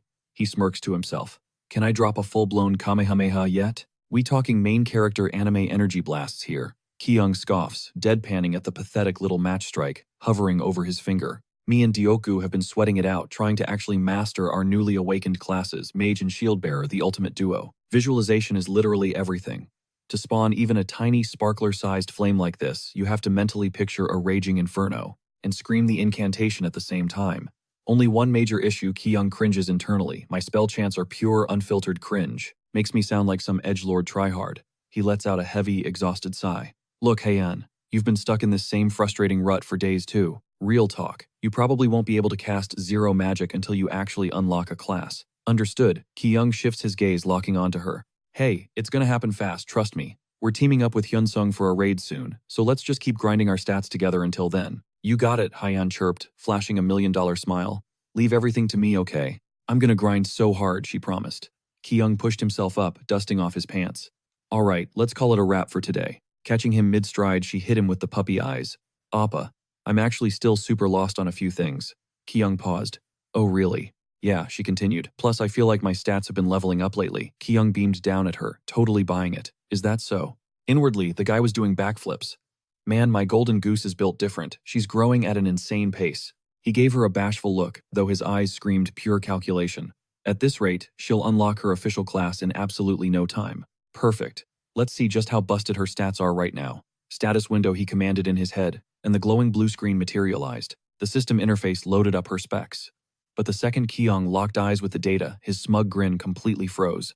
Right there in glowing text, basic tier magician class. Her entire stat sheet spilled out before him. No titles equipped, still needs some grinding, but the class basic tier magician, along with the exact roadmap to unlock the hero tier magician evolution. Scanning the glowing text, Ki-young's brain short-circuited. What in the actual heck? She already bagged the magician class. He stared at her like she'd sprouted a second head. Oblivious to his internal freakout, Heian tilted her head. Appa, about that stuff. Flashing an innocent butter-wouldn't-melt smile, she murmured, I still have zero clue how to use my mana. A cold sweat broke out on Ki-young's neck. His pupils dilated in sheer panic. Cap, total cap. Since when? He searched her face, screaming internally. Are you playing me right now? She blinked up at him, snapping him back to reality. My bad, zoned out for a sec, he deflected. So you were saying you need help channeling mana? Doing it your way is just too hard, pure cap, Ki-young thought. Someone with your absolutely cracked monster stats should be breathing mana like it's oxygen. Swallowing his shock, he cleared his throat. Right, okay. Let's try a visualization exercise together then. Okay, Appa, seriously, what kind of four-dimensional chess are you playing, Young Heian? He thought, while verbally guiding her through the steps. First, picture a sparkler igniting right in your palm. Once you feel the heat, just mirror my movements. She raised her hands, mirroring him perfectly, and a tiny ember flickered to life at her fingertips. Her eyes sparkled with pure excitement, only for the flame to fizzle out a split second later. Aw, I totally messed it up again, she pouted. Guess you'll just have to tutor me some more, Appa. He eyed her suspiciously. She definitely tanked that on purpose. Can't we try just one more time? She begged. Let's just stick a pin in it for today, he dodged. I've got an errand to run right now. She pouted again. Fine, but you promise we'll hang out tomorrow. Their little moment was abruptly crashed by a sharp voice cutting through the air. Hey Ki-young, enter the strawberry blonde nuisance herself, Park Hye-young, Lee Ji-hae's supposed right-hand woman. Got a minute? She demanded. Ki-young nodded. Yeah.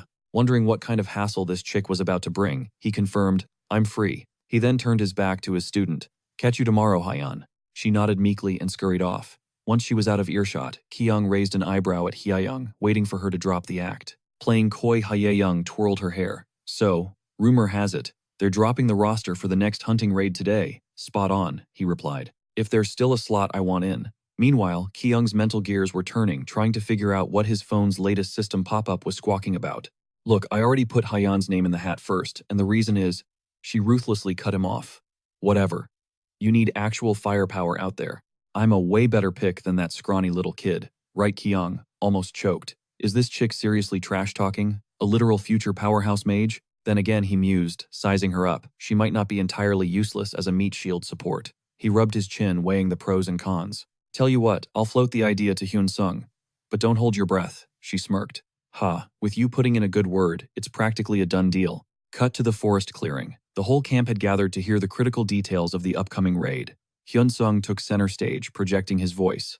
All right, listen up. Since scraping by in this zone is getting way too sketchy, we've decided to rotate the combat-ready folks to head out and actually fight.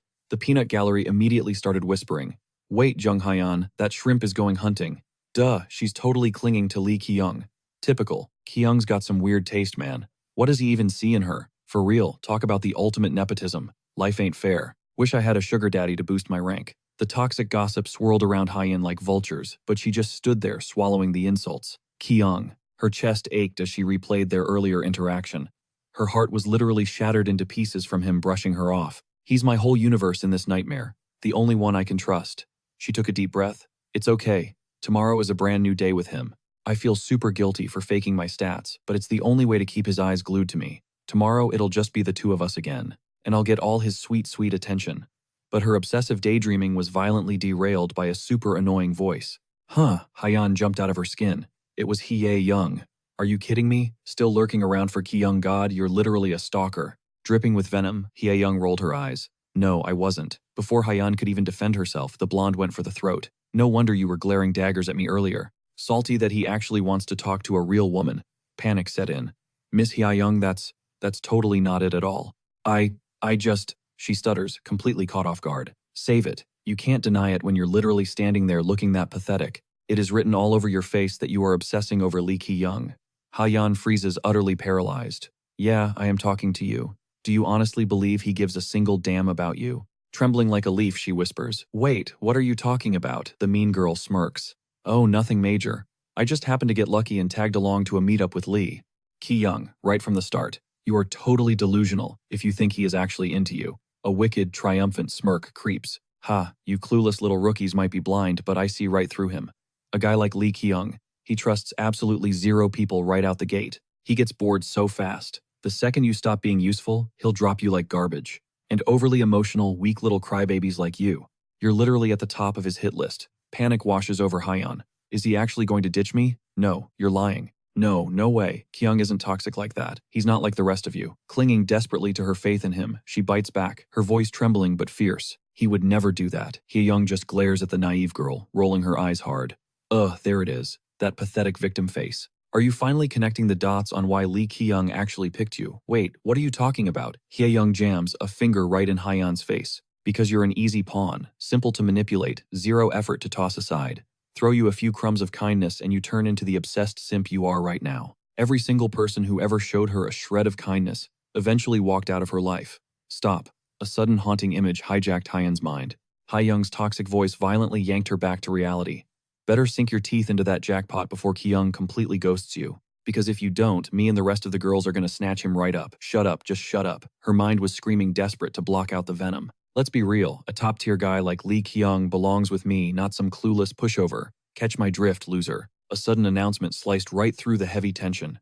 Alright, for our next hunting raid we will be bringing Jung Hyeon and Miss Park. Ki-young along for a trial run. Ki-young immediately weaponized this to trigger Hyeon. Oh my gosh, Ki-young is literally the best. He actually put me on the vanguard squad. Exactly like I begged him to. Hyeon's vision practically blurred, her entire face shadowing over as she completely zoned out the mean girl's gloating. But Hye-young aggressively invaded her personal space. So, do you mind getting out of my way? I am super booked up right now. Catch you at the raid, sweetie. Actually, scratch that. We will talk if you even manage to show up. Smirking like she just won the lottery, Hye-young strutted off. Hyeon just stood there, completely paralyzed as slowly. Hot tears began cascading down her numb cheeks. Her brain was completely short-circuiting. There was just zero way Ki-young was actually that kind of trash. He literally promised they would hit the hunting grounds together. He swore they would grind and level up side by side every single day. He treated her like legit family. He always gave her a pass when she messed up, telling her they were in this together. As her mind raced, his gentle voice echoed in her memories. Her chest felt like it was being ripped open, the sobbing totally uncontrollable now. Ki-young would absolutely never do something so toxic. She knew she was awkward and painfully naive, and he knew all her flaws from day one. But he actually cared about her. These jealous haters were just spreading straight-up lies. Spitting pure venom just to ruin things. I'm not going to listen to a single word she says. Hyeon fiercely locked onto her blind faith in Lee. Ki-young totally blocking out the toxic gossip. Please do not leave me behind. I am begging you, please do not do this to me. A chaotic flood of dark scenarios crashed into her brain. In her mind, Ki-young morphed into a total stranger, smirking as he gossiped about her with Hye-young. Honestly, I am so over that pathetic Jung Hyeon. I showed her bare minimum decency, and she went fully delusional, clinging to me like a parasite. She is such a massive headache. A dozen overlapping voices began screaming inside her skull, pushing her right to the edge of absolute insanity. Ah, it is too loud. Everybody just shut up. I do not want to hear it. I do not want to see it. You disgusting toxic fakes, just back the hell off. No, make it stop. Please just stay with me, I am begging. The mental projection of Ki-young getting intimately close with Hye-young finally snapped the last thread of Hyeon's sanity. Do not listen to her, I freaking hate her, please. It hurts so bad, just stop. She collapsed into a puddle of absolute devastating helplessness. Her venomous words played on a toxic loop inside her brain. Let's be real here. Compared to a clueless amateur like you, Lee Ki-young totally belongs with me. Hayan felt her chest literally cave in, like shattered glass was ripping through her heart. All she could do was stand frozen helplessly, watching her entire world slip away with another girl. Flashback to just a few minutes prior. Hyun-sung was dropping some heavy reality checks about their upcoming raid. Since their stash of food and water was practically non-existent, it was literally a fight or starve situation. Hyun-sung stepped up as the absolute leader, launching a hardcore boot camp to whip the crew into shape, ensuring they could actually survive this nightmare together. He locked eyes with Ki-young, tagging him in. Boom. A roaring fireball instantly erupted right out of Ki-young's bare hand. The entire squad froze their jaws, practically dropping to the floor. Listen up, guys, Ki-young announced. As you can clearly tell, this definitely isn't the comfy little Earth we left behind. Mind's eye secondary stats. Let's face it, we just got dropped into a literal RPG reality, and in this twisted lobby, I am a mage. He then broke down his insane glow-up, sharing exactly how he went from being an absolute nobody to a legit spellcaster.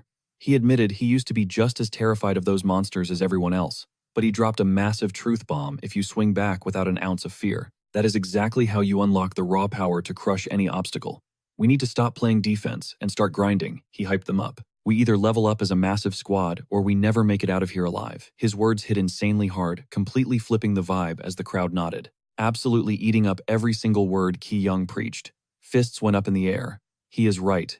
We are actually going to crush this. Let us give it our all, guys. The crowd was totally hyping it up, ready to jump in. Hyun-sung was absolutely vibing with the massive wave of positive energy. Ki-young, on the other hand, just knew some absolute Karen was going to throw a fit sooner or later. Meanwhile, Dok-gu literally could not care less. Still beats starving to death, right bro? Right after that, the survivors got split into duo squads, tossing Jung Ha-yan and Park Ha-young together. Ha-young strutted up to the front like she owned the place, soaking up the wild cheers from the crowd. She slid right up to Ki-young, extending her hand for a little greeting. Looking forward to working with you. But the second their hands locked, Ki-young's eyes went dead cold, radiating pure murder. His menacing tone sent a bucket of cold sweat down her spine. He leaned in right next to her ear, whispering, "You shoved Jung Ha-yan earlier." That single sentence made her blood run cold. He closed the distance, dropping a brutal warning. "Consider this a heads up. But could you maybe read the room and play nice? Because if you even think about laying a single finger on Ha-yan, your life in this place is going to become a living nightmare. Are we crystal clear?" He doubled down on the question just to make sure. This snake heard every single word and would fall right into line. Shaking like a leaf, she stuttered out, "Oh yeah, totally." The second he got his answer, his whole vibe flip-flopped. Suddenly, he was all sunshine and rainbows like nothing even happened. Flashing a blinding smile, he pumped her hand. "Awesome, please take good care of me. I gotta keep this situation completely under my thumb," he thought. "If I want to level up my bond with Jung Ha-yan right now, even if it means triggering a total wildcard like her." He let out a heavy sigh. Wait, why isn't Ha-yan coming up to the stage? He scanned the massive crowd below, searching for her. His jaw nearly dropped when he spotted her just standing there, completely spaced out amidst the mob. The dead-eyed look on her face gave him major creeps. Panic started setting in. Wait, what the heck? Did something just go down, or am I tripping? Deok-gu noticed his bro tweaking out. "Dude, you good? Why are you sweating bullets? Just feeling a little drained, that is all. Man, the big raid is literally tomorrow. So you better get some hardcore rest tonight. You are always stressing over the squad, but you gotta prep yourself for the actual fight too, you know." Being the absolute goat that he is, Deok-gu tossed him some of his own rations. "Appetite been trash lately. Look, I am totally not worried about you or anything. Shut up, just eat my bread, okay?" Down below, Ha-yan managed to eavesdrop on their banter, tilting her head up with the most angelic, pure smile. But honestly, that just made Ki-young freak out even more. He felt this gut-wrenching dread like he had seriously messed up somewhere. Standing off to the side, Ki-young shot daggers at him, his previous psycho whisper echoing in her brain. "But could you maybe read the room and play nice? Because if you even think about laying a single finger on Ha-yan, your life in this place is going to become a living nightmare. Are we crystal clear?" She was literally fuming and low-key terrified. "Crap, he has me in a chokehold. I was so freaking close. I have been out here grinding, kissing Lee Ji-hee's feet, breaking my back just to climb the social ladder in this hellhole." Right in the middle of her inner rant, Ji-hee called out, "Hye, Young, are you locked in for the raid tomorrow? Besides tagging along with someone like Ki, Young is going to bring a ton of perks." "Hi," Young practically scoffed internally. "Are you kidding me? Even she is riding his coattails now. So that is the game. You mean I should just act like Ki Young's personal maid?" she snapped.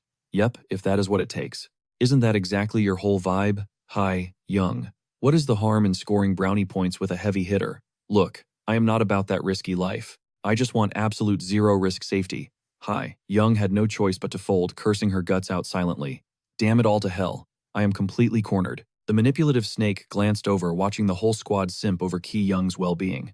Thinking back, she remembered how Jihei literally barged in out of nowhere, blitzed Li Jihee in the blink of an eye and snatched up all the power. She is way too dangerous. Crap, I messed up big time. Just picturing her own downfall sent her into a full-blown panic attack.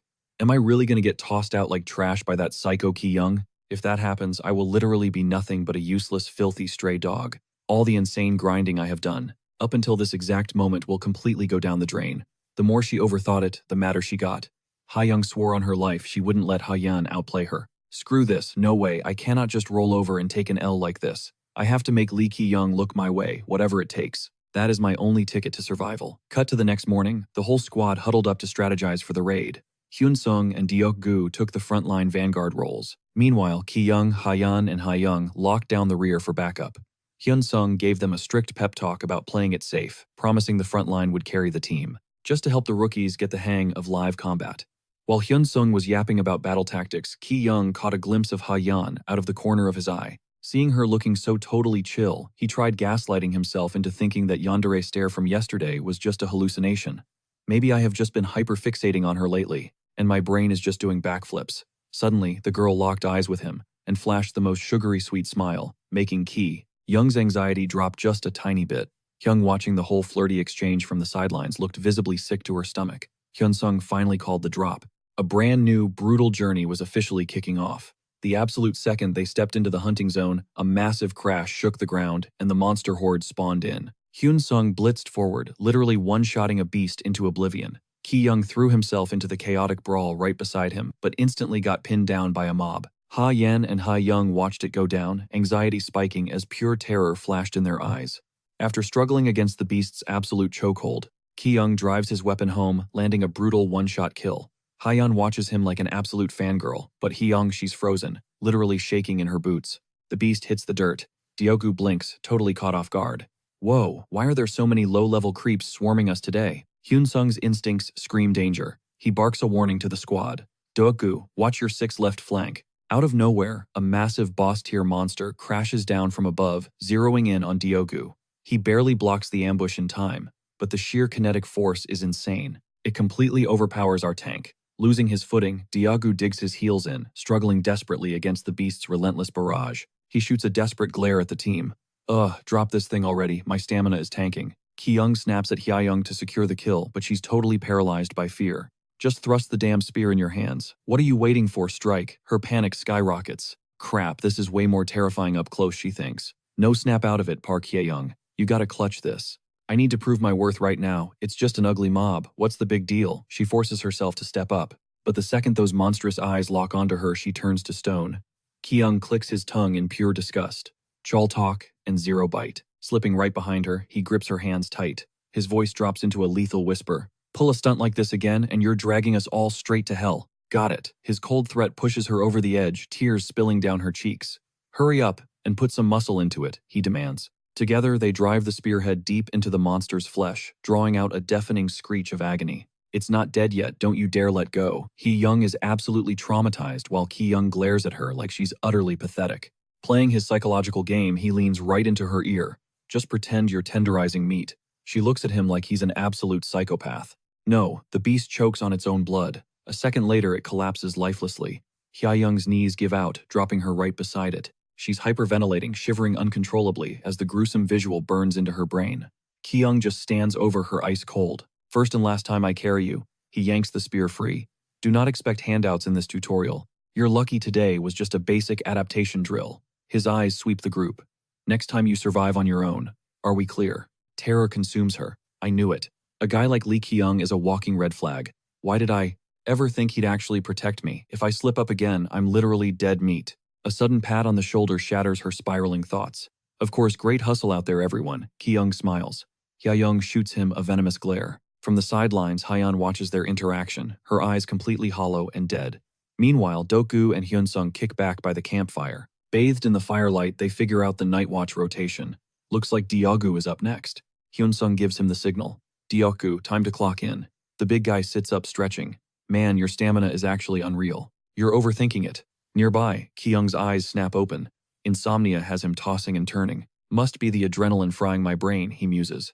Once this hunting phase wraps up, what's our actual survival strategy? What was the deal with that sketchy system voice talking about the continent?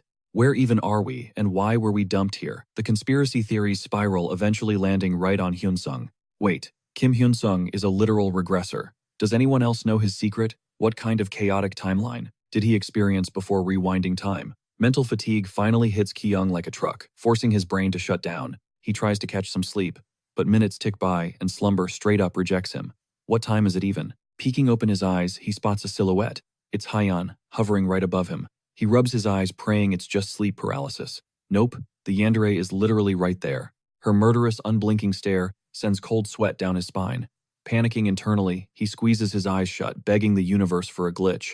Nah, this can't be real. Just a post-nap hallucination. Yeah, definitely a mirage. Hyeon is an innocent angel, right. Russell. She creeps closer, her cold fingers gently stroking his hair.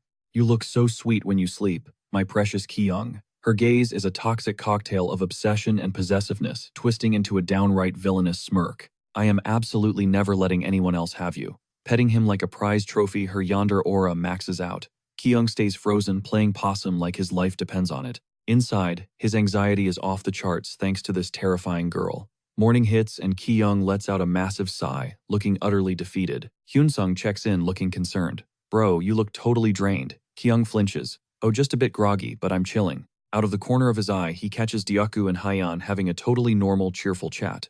Meanwhile, Hyeon isolates herself, clutching her weapon. Dioku is casually joking around, making Hyeon look like a shy, flustered sweetheart. Kyung immediately flashbacks to her psycho mode from last night. Something is seriously messed up here. He rubs his chin deep in thought, trying to connect the dots. Suddenly, his jaw drops as a light bulb goes off in his head. Wait, is she acting crazy because she's been hanging out with Park Hye-young lately? Is that really the play here? Hyunsung throws the idea out. Let's push a little deeper into the zone today. If things go south, we immediately double back. We good. The whole squad gives a quick nod, totally down for the risk. Kyung shoots a side glance. Hee-young has her eyes shut tight, lost in thought, while Hyeon trails behind her fists quietly clenched. Hyeon's gaze keeps darting weirdly to the left. Sensing the tension, our boy decides to run a little vibe check on these two before the crew moves out. Hyunsung and Dioku take the front line, leaving the other three to hold down the rear. Everyone is completely zoned into their own heads. Kyung calculates his next move, staring at Hee-young right as his boot brushes against a loose rock. He subtly kicks the debris straight into her path. She trips with a sharp yelp. Whoa, you good? He asks, swooping in to catch her by the waist. Her face screams absolute confusion, barely stuttering out a muffled response. Internally, she is malfunctioning. What is this dude's deal? Kyung peeks over her shoulder at Hyeon. Big mistake. She is radiating pure, unadulterated bloodlust, like a glowing final boss monster. She looks ready to bare her fangs and rip them both to shreds right then and there. His jaw literally drops in absolute terror. Cold sweat instantly drenches his back. He is not hallucinating. Hyeon is going full yandere mode over Park Hee-young. Her dead, furious eyes lock onto them like a heat missile. Kyung turns pale as a ghost, internally panicking. Bro, no, I just wanted to keep things strictly platonic. This was definitely not part of the plan. His brain is short-circuiting, trying to figure out where he messed up. Who the heck leaked the intel to her?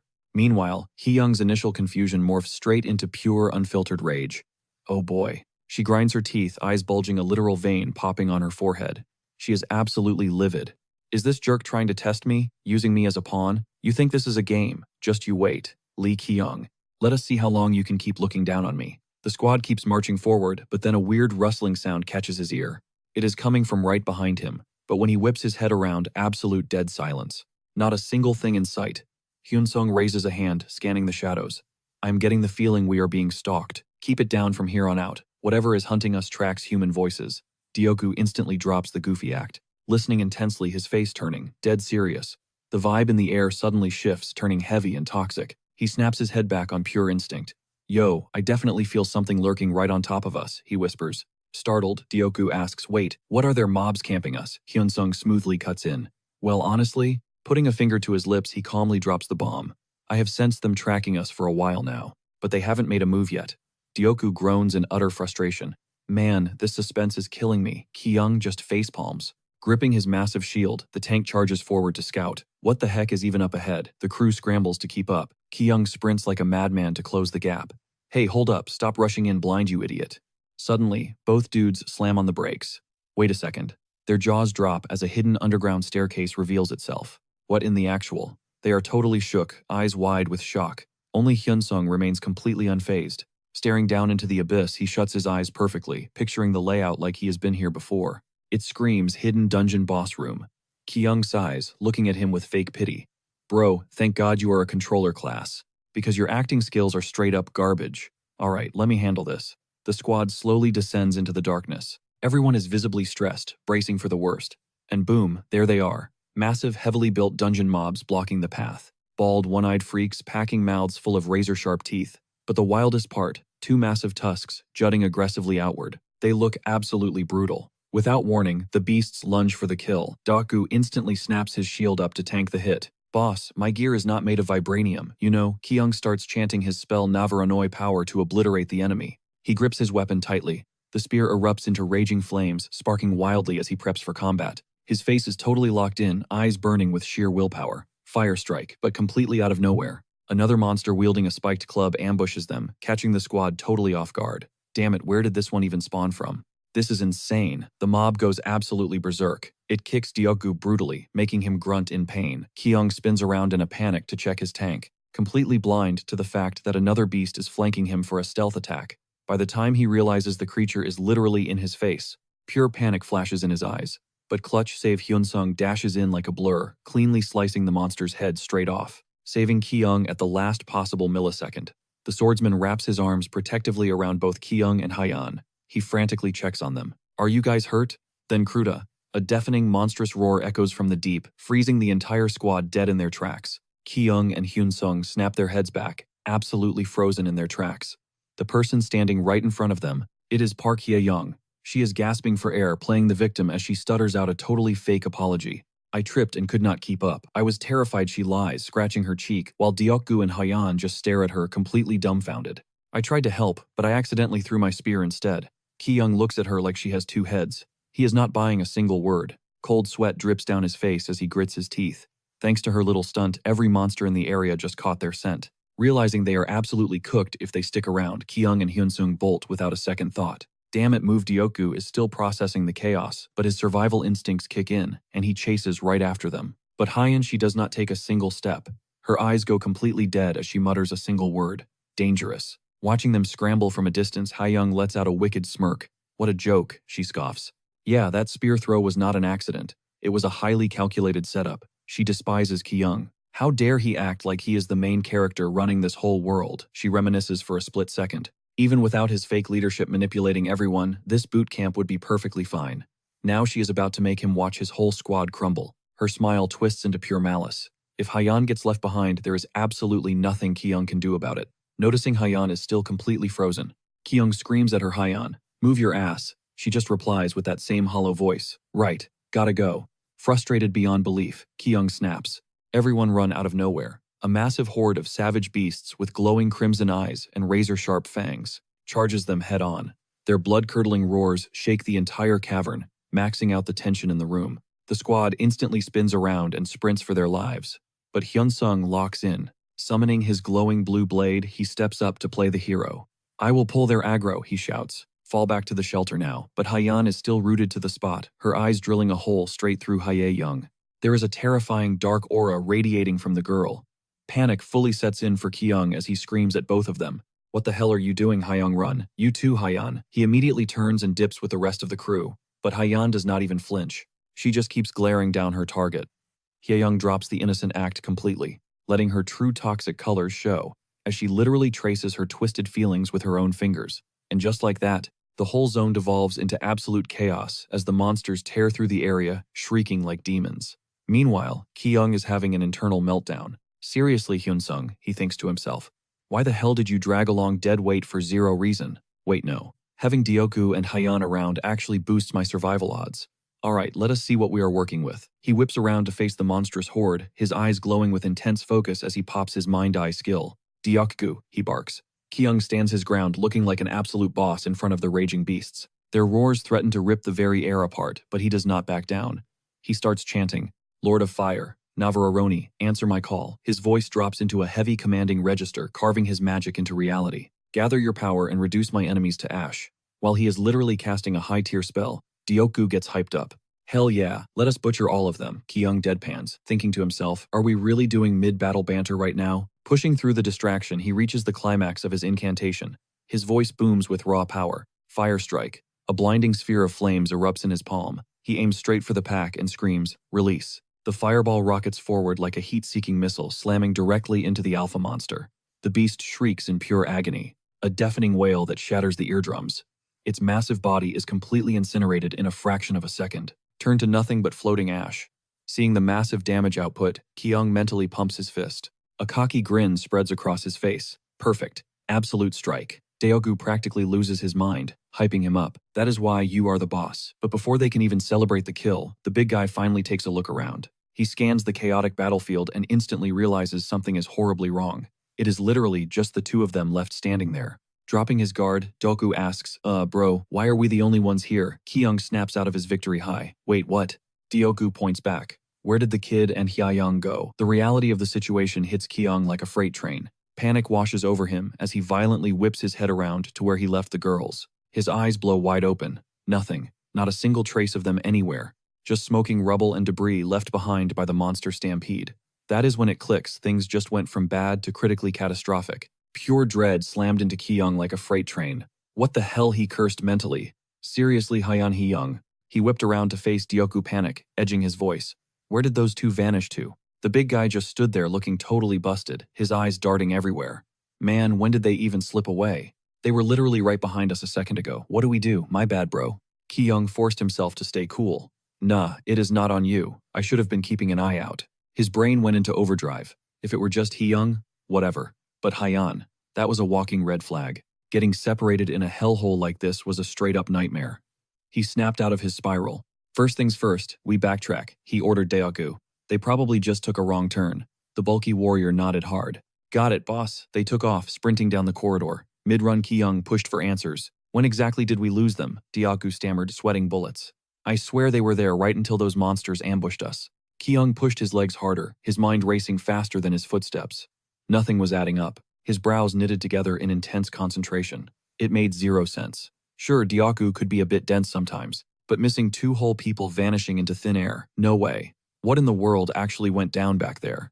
His head was spinning. Hyan and Hyung ghosting them like this was way too sketchy. Out of nowhere, a twisted, intrusive thought flashed through his brain. It felt like a fever dream, but way too terrifyingly real. It was the absolute worst-case scenario, his darkest, most buried fear manifesting right behind his eyes. In this messed-up vision, Hyung was collapsed on the cold stone floor, completely lifeless. Zero movement, zero pulse. And standing right over her, his mental gaze snapped straight to Hyan. She was just standing there, staring at the body with absolute zero emotion. Her eyes were completely dead inside. Just a chilling statue hovering over a crime scene. No twitching, no speaking, just pure, suffocating silence. Ice water flooded Kyung's veins. He choked on his own breath, barely managing to force out a cracked whisper. No freaking way. It was half a question, half a desperate plea. But before he could even shake the hallucination off, a sickening pulse of purple and black light violently erupted from a narrow side alley, washing over the ruined path right in front of them. This was not your average, everyday magic glow. This thing was straight up sinister. It radiated this grotesque, heavy vibe, literally devouring the light out of the air wherever it touched. The gravity in the corridor felt like it tripled, packed with unholy energy. Kyung's gut dropped into an endless abyss. This was not just basic panic anymore. This was a massive, blaring red alarm in his soul, the scent of literal death. His heart was hammering so hard it threatened to crack his ribs. The sheer terror was practically screaming at him, ringing like a fire alarm inside his skull. One single thought looped over and over in his brain, like a cursed broken record. "Don't tell me. Don't freaking tell me." Swallowing his dread, he dropped his voice to a dead serious whisper. "Yo, Diogu." The big guy snapped to attention instantly. "Yeah, boss." Fighting through the absolute chaos in his head, Kyung managed to lock his composure down. He shot Diogu a piercing glare. His buddy was looking right back at him, ready to ride or die. "Take the left path. I will push forward and circle back," Kyung ordered. Dioku did not even blink. Total blind loyalty. "You got it, boss." The tank charged down the left corridor without a second thought, his massive frame quickly swallowed by the pitch-black shadows, leaving Kyung completely solo. He stood frozen in place, his eyes violently locked onto that pulsing, twisted purple aura that kept flashing, pulling him in like some sort of toxic magnet. This was beyond standard dungeon fear. Cold sweat was literally dripping down his temples, soaking his face. A tidal wave of absolute panic wiped out every rational thought he had left. His brain was screaming at him. But he was not trying to solve the mystery anymore. He was begging the universe to prove his nightmare wrong. Please tell me I am tripping. Hyan, please do not do what I think you just did. Please, torquing his body around. Ki-young sprinted straight into the belly of the beast, charging right at that eerie, dark purple glow. His legs felt like lead, but he pushed them to the absolute limit. It was a literal race against fate itself. Brushing off that gnawing gut feeling, Ki-young didn't give a single damn about the danger lurking ahead. His only goal, track down Hyan and Hee-young, praying to whatever was listening that his worst-case scenarios were just paranoia. The path dragged him deeper into the pitch-black abyss, practically swallowing him whole, but our guy didn't even flinch. Meanwhile, in a completely different alleyway, Hee-young was locked in her face, dead serious, as she placed the final pebble onto the damp brick floor. The tiny clink echoed through the dead silence. She slowly straightened up, wiping the cold sweat off her forehead, before looking back at her handiwork with total satisfaction. Her little breadcrumb trail of rocks stretched out perfectly, acting like a literal lifeline through this totally wrecked maze. Not too shabby. This should definitely do the trick. Right, she muttered, flashing a smug little smile. Scouting ahead was totally the right play, but right as she was hyping herself up, a tiny silhouette materialized out of thin air, standing dead behind her. Zero footsteps, zero warning, just absolute ghost behavior. It was Hyan. And when she finally spoke, her voice was crystal clear, but dripping with a psychotic chill that felt like a straight-up death sentence. Your legs look perfectly fine to me. So you were totally faking that fall, weren't you? Hee-young's blood ran cold. Oh my god, is this crazy chick actually trying to kill me right now? Tremors violently shook her entire body. She whipped around, her eyes blown wide with absolute unfiltered terror. But she was way too late. The second Hee-young turned around, the entire vibe of the alleyway aggressively shifted. A suffocating, toxic purple aura exploded outward, radiating pure, inescapable doom. It slowly swallowed them whole. The reality around them warped into something entirely different. An invisible dome of raw, unfiltered mana, completely puppeteered by Hyan. It was a literal cage, absolutely airtight and impossible to break. Going into full panic mode, Hee-young shrieked Jung Hyan. What the hell? Why are you here? The horrifying reality of the situation finally clicked. All the color drained from Hee-young's face, cold sweat absolutely drenching her hair. Wait, what is this? Is this her mana? Hee-young frantically thought, her face completely twisted in dread, hyperventilating as panic took the wheel. Meanwhile, Hyan just tilted her head and whispered, her tone chillingly sweet and unnervingly calm, despite the absolute madness of the situation. I'm so sorry. Hee-young's brain short-circuited. None of this made any sense. She froze up before defensively snapping back. Excuse me, what the hell are you babbling about, you psycho? What mana? But Hyan's deadpan, emotionless stare just made the whole scene 1,000 times more terrifying. Her eyes were completely hollow, yet practically glowing with this icy psychotic glint, like a guillotine just waiting to drop. She muttered her next words like a soft secret, but every single syllable was laced with pure murderous intent. Windblade. Before Hee-young could even process what was happening, an invisible blast of air, razor-sharp and supercharged by Hyan's twisted magic, ripped right toward her. This wasn't just some strong breeze. It was a weapon of pure destructive energy locked directly onto her legs. Right before the agonizing flesh-tearing pain hit, the sheer shock paralyzed Hee-young. All she could manage was a pathetic, choked-out gasp that died in her throat. Ah! A split second later, she collapsed. A sickeningly dull thud echoed out as her body hit the dirt.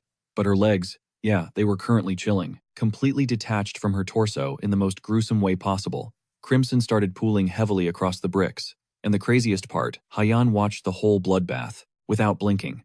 Zero guilt, zero empathy. She stared at the bleeding girl like she was just looking at a broken piece of trash on the sidewalk. That's when the brain-melting, ungodly pain finally registered in Hee-young's system. She let out a gut-wrenching, blood-curdling scream that absolutely shattered the silence.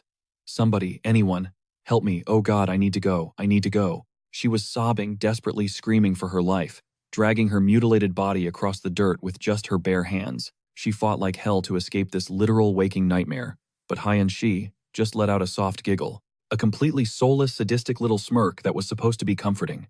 You're wasting your energy, Hee-young. I already soundproofed the area with my magic. Not even the monsters can hear you, so you can totally relax. That twisted psycho reassurance only threw Hee-young deeper into a full-blown panic attack. Clawing the ground, she reached out toward Hyan, her eyes screaming with agonizing despair. Shut up. No, wait, please. Why are you doing this to me, Hyan? Please stop. The sheer physical trauma was wrecking her system. so hard that her voice started giving out, reducing her desperate pleas to pathetic, trembling stutters. She was hyperventilating, choking on her own words, looking like she was going to pass out from the blood loss at any second. Hot tears violently streamed down her face, completely washing away that signature arrogant spark in her golden eyes. Now, it was just pure hollow devastation. Barely holding on, she sobbed out one final pathetic plea. I messed up, okay? It's all my fault. Just save me, please, Hyan. I'm begging you. But honestly, watching this girl beg for her life just massively annoyed Hyan. Rolling her eyes, she casually gripped her staff to channel her mana. God, you are so loud. Do us all a favor and just shut up already. Help, somebody help me, please just. Before Hee-young could even finish choking out her sentence. Bam. Her mouth is violently sealed. This weird, translucent pink slime, like some twisted magical gelatin, slams over her lips, instantly suffocating any scream. She can only let out these pathetic, muffled whimpers as she thrashes around, completely helpless. Hyan leans in close, staring down at her prey like a fresh trophy. Heh. How's that feel? Hee-young hurts right. Good. You need to hurt exactly like I did. Hyan's whole vibe instantly drops to absolute sub-zero, radiating pure killer intent. Her eyes, dead, like shattered gemstones, drained of all light. Just looking at her twisted expression is enough to send pure ice down your spine. It is like staring at an actual demon wearing an angel's skin. Her voice drops into this terrifying, raspy whisper. Every single syllable drips with pure venom. You seriously thought you could steal my brother from me? That literally rips my heart out. The heavy aura shifts slightly as Hyan gracefully stands back up. Her tiny shoes step lightly across the blood-soaked tiles. Plus, honestly, my anxiety would spike if I let you live. Down on the floor, Hee-young is violently convulsing. In pure, unadulterated terror and agony, she is screaming her lungs out, but it is entirely silent. All her desperate begging just echoes. Inside her own skull, trapped behind that thick layer of magical sludge. Please, no, stop. Hyeon casually reaches up, tucking her flawless black hair behind her ear. To frame that perfectly doll-like face, she flashes this sweet, gentle smile, looking totally angelic and innocent. But we all know it is completely fake, a mask hiding a sickening level of calculated cruelty and pure evil, lurking underneath. So yeah, sorry, Hee-young. Those three little words drop from Hyeon's lips casually. But they are an absolute death sentence, and Hee-young knows it. Suffocating waves of sheer hopelessness completely swallow her whole. She is shaking uncontrollably now, fat tears streaming down her face, mixing with the grime on the floor. In a final pathetic Hail Mary, she extends one trembling, bloody hand toward the psycho girl, begging for a miracle to make her stop. Please just don't do this. She screams internally. But Hyeon, she knows exactly what she is doing. She stares right into Hee-young's desperately pleading eyes. Zero hesitation, zero empathy. That pitch-black, lifeless gaze doesn't flinch for a single microsecond. Windblade. The spell isn't even fully chanted, but those two simple words are loaded with an insane amount of lethal, raw power. Hee-young's eyes blow wide open in sheer shock. Her brain straight up cannot process that Hyeon is actually going to butcher her, a former friend, someone who fought right beside her. Somebody help me. That final frantic plea dies instantly in her throat, muffled to death by the magical slime block. Hyeon just casually flicks the wooden branch in her hand, treating this execution like she is just swatting a bug. Boom. Razor-sharp gales charged with massive mana erupt into the room once again, and blast straight toward the helpless girl. The invisible currents slice through the air, delivering absolutely brutal, unseen slashes. Hee-young shrieks in blinding agony. The second those seemingly invisible winds rip right through her arm. But then, right out of nowhere, a voice cuts through the chaos, footsteps rushing closer. It sounds frantic, but super relieved. Hyeon flinches violently, whipping her head toward the sound.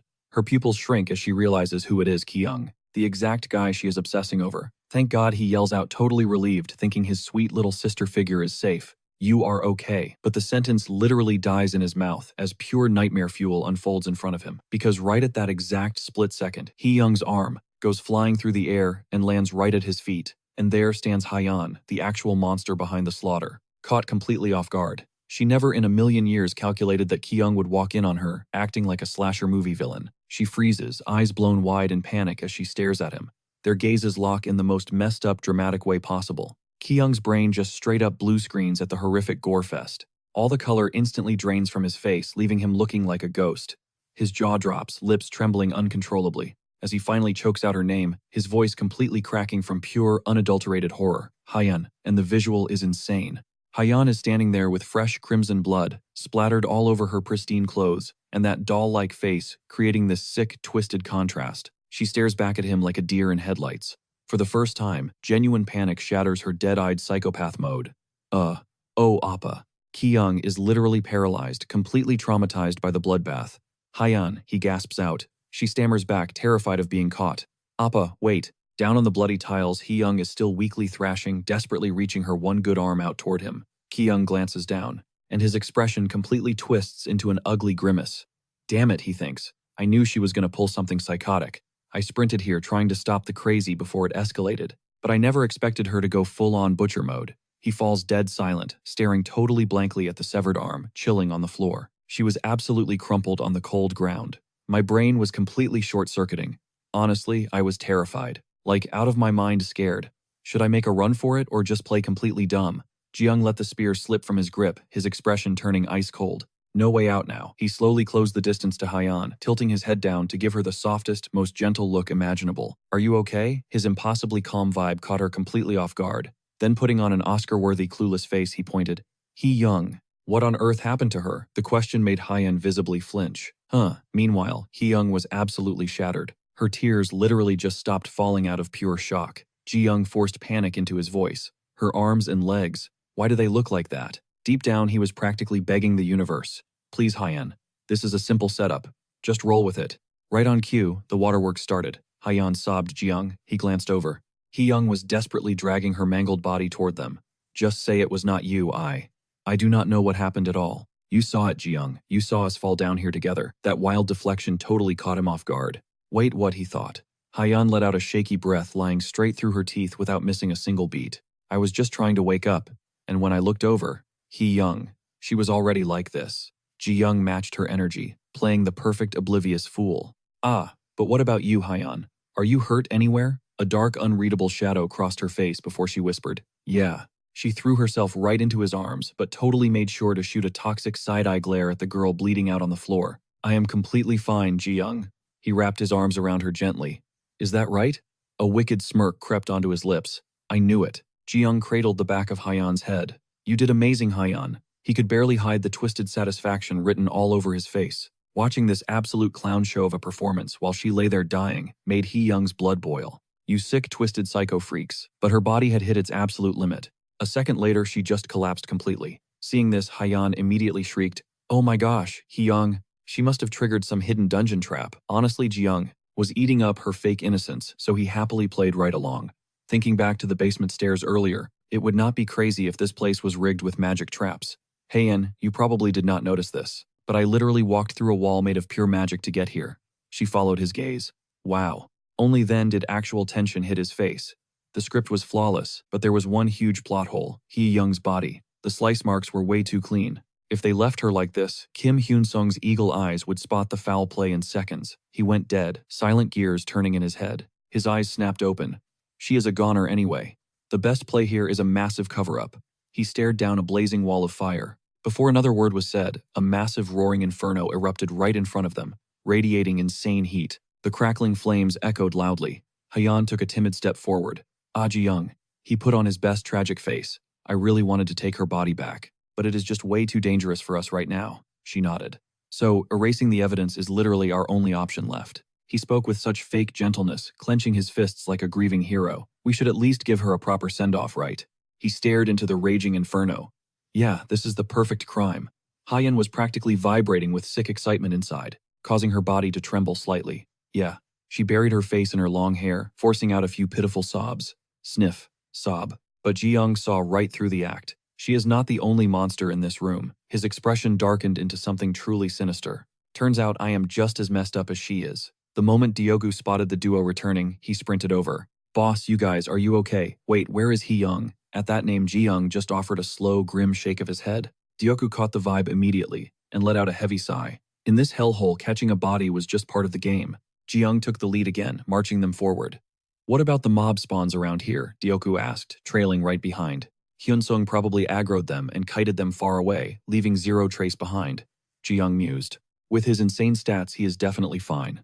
Alright, our main quest right now is hauling ourselves back to camp as soon as possible. That was the outward script, but internally, he was exhaling the biggest sigh of relief. Thank God that overpowered freak is not around to see this. Suddenly, he played his trump card, swooning backward like a dying man. Whoa, the two freaked out. Boss Jeong-doku lunged to catch him.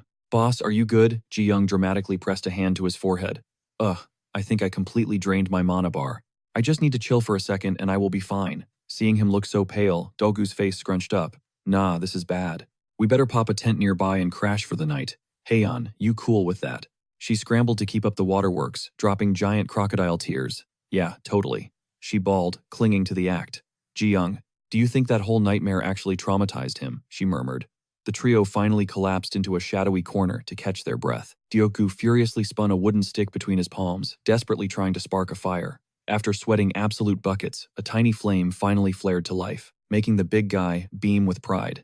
He wiped his brow. Phew. Man, honestly, I low-key feel pretty awful about how things went down. Ki-young instantly snapped back. Bad about what? The tank wiped off his sweat, muttering, about Hee-young. She tried so freaking hard, you know, but Ki-young brutally cut him off. Bro, wake up, we literally almost got flatlined because of that psycho. Dioku visibly deflated, still clinging to his sympathy. I know, but still. Ki-young's vibe turned dead serious. You need to be counting your lucky stars, that we even made it out breathing. Look, I'm not trying to be toxic here, but if it wasn't her taking the fall, and instead I lost you or Haiyan. He covered his mouth, playing up the raw emotion. I swear, I mentally wouldn't have survived that kind of heartbreak. Hook, line, and sinker. Haiyan and Dioku literally got stars in their eyes, staring at him like he was their absolute savior. The intense worship made Ki-young internally cringe. Dioku awkwardly scratched his head, completely flustered. Bro, I'd be wrecked if anything happened to you too. Meanwhile, Haiyan's entire face turned tomato red. The big guy suddenly pointed at himself, clearing his throat. Ahem, I'm gonna go secure the perimeter real quick. Ki-young's brain blue-screened. Why the heck did he need to leave right now? On the outside, he faked pure concern, but internally his soul was screaming bloody murder. Dioku, you idiot. Do not leave me alone with the yandere. I am literally terrified. But the clueless tank remained blissfully ignorant, playing the ultimate wingman. I'm just doing some basic recon. Totally just recon. Besides, the boss burned through way too much mana today. He flashed a goofy grin. Yo, my bad, but could you keep an eye on him for me? Haiyan visibly jumped. Huh.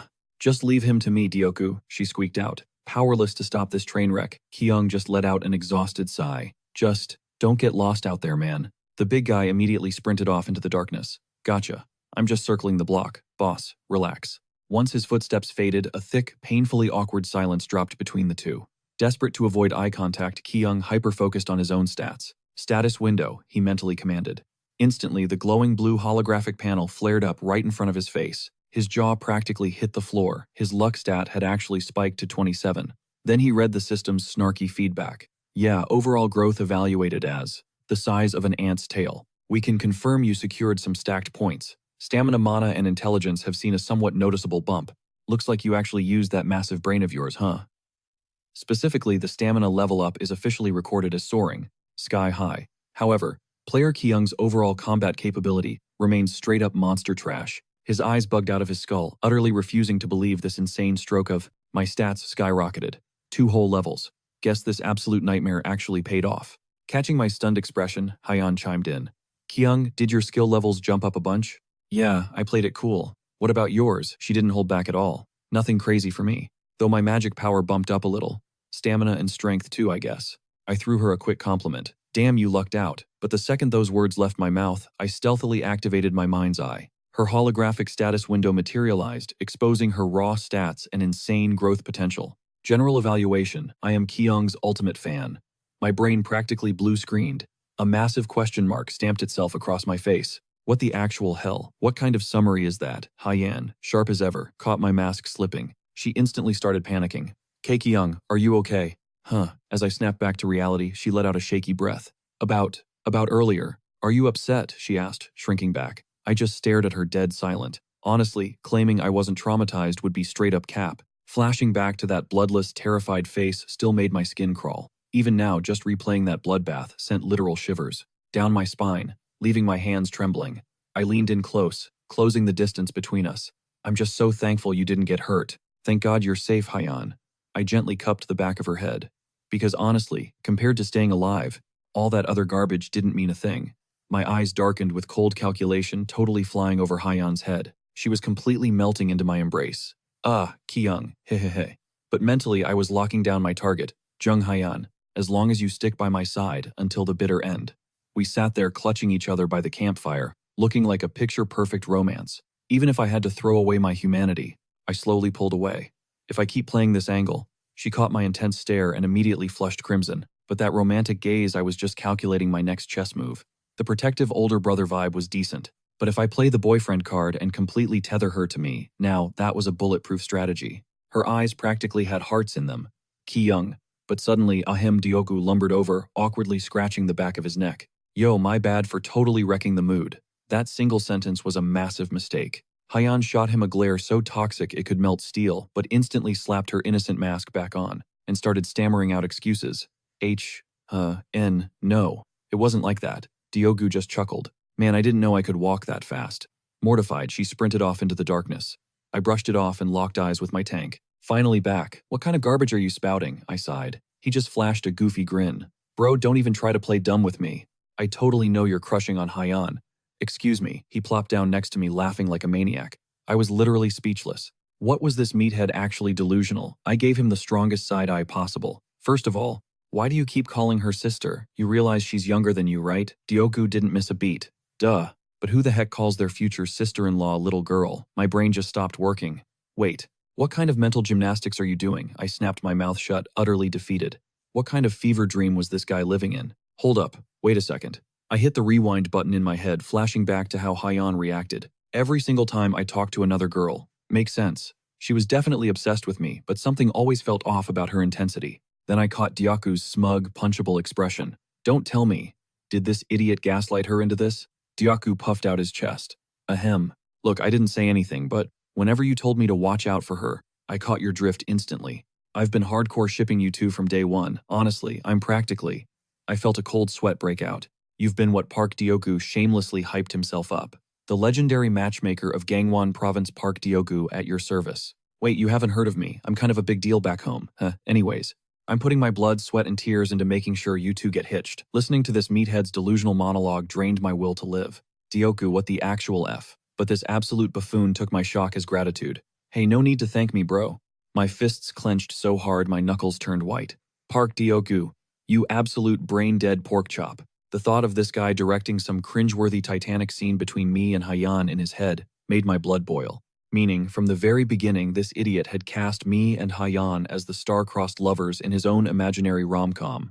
Watching Dioku beam like a proud toddler, I practically popped a blood vessel. You massive, blundering idiot. Just you wait. Fast forward to the next morning. I just stood there, staring down at my personal tank, snoring like a chainsaw. Sometimes ignorance really is bliss. Seriously, is a little peace and quiet too much to ask for in this messed up world? He walks over. Yo, Dioku. Wake up, man. The kid's still half asleep. Ugh, what? Sun's up already, he nods. Yeah, kiddo, we gotta hit the road early today. Gear up. Then his eyes shift to the girl sleeping next to them. Ha, Ian. She shifts whining. No way, I'm not getting up. 5 more minutes. But he gently shakes her shoulder. Hey ha, Ian, time to rise and shine. We gotta move. Instantly, her eyes snap open, glaring with straight-up murder intent.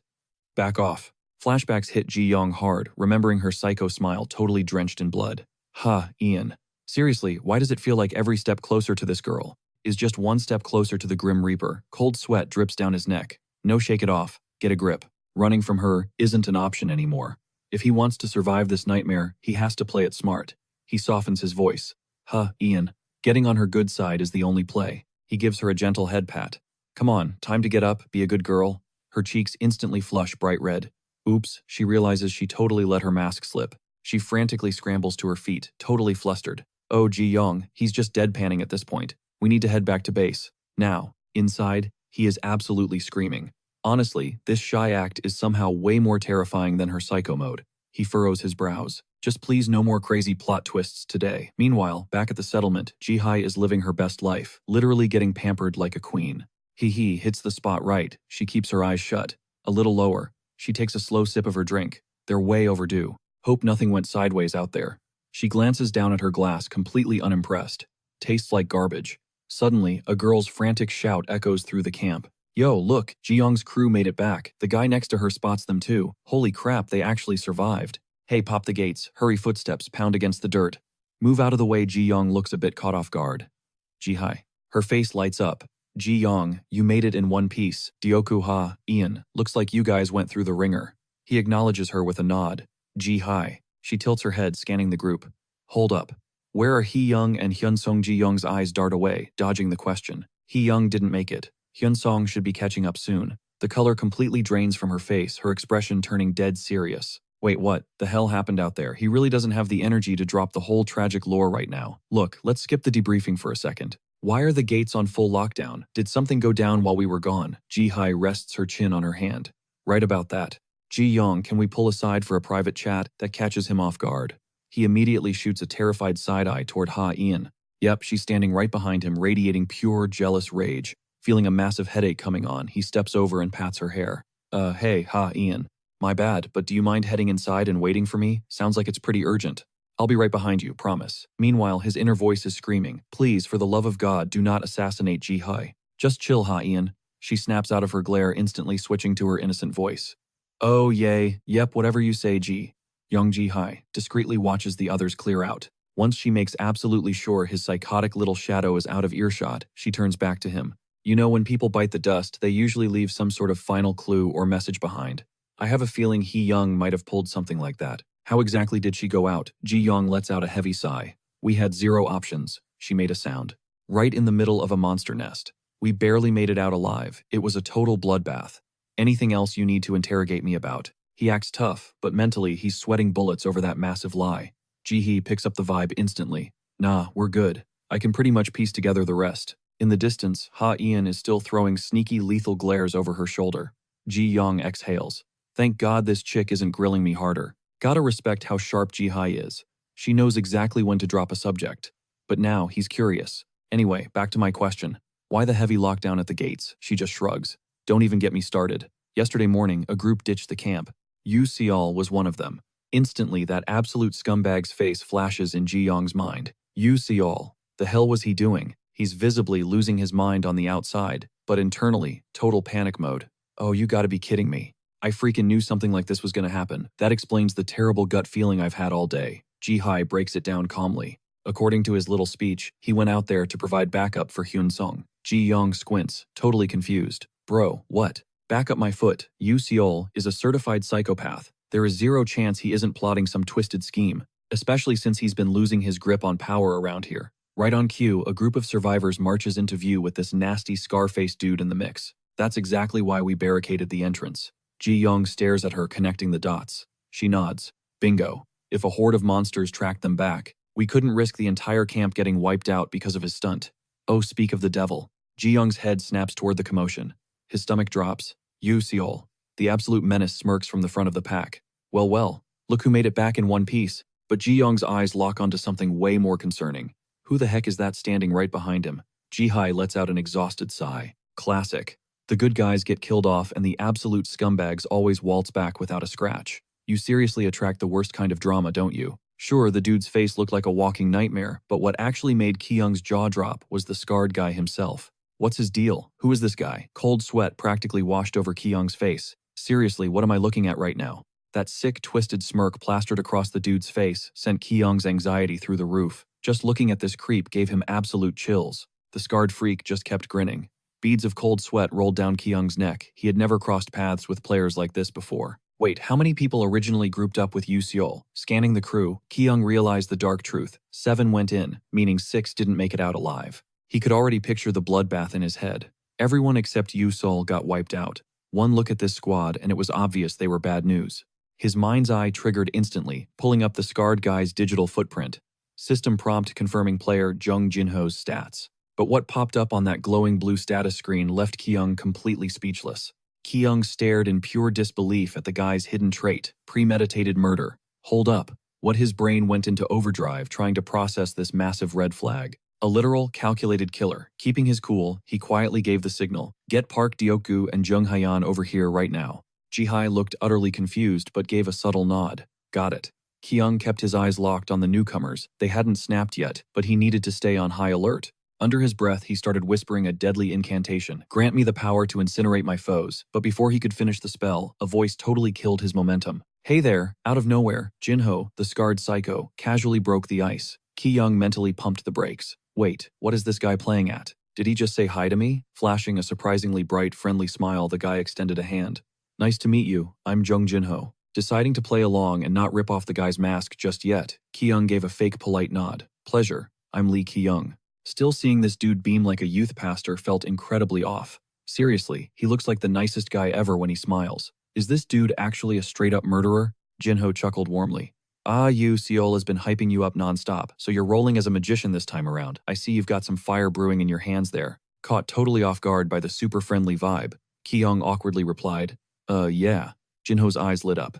Man, I've got to see that in action. You're the first actual magician I've crossed paths with. Meanwhile, Ki-young was shooting death, glares at the clueless idiot standing next to Seol. You absolute moron, you told him everything. Catching Ki-young's totally unfiltered hostile expression, Jinho just busted out laughing. Ha ha ha, hey, relax, no need to be so defensive. The nerdy guy beside them sweated nervously, pushing up his glasses. Wait, are you guys talking about me? Ahem.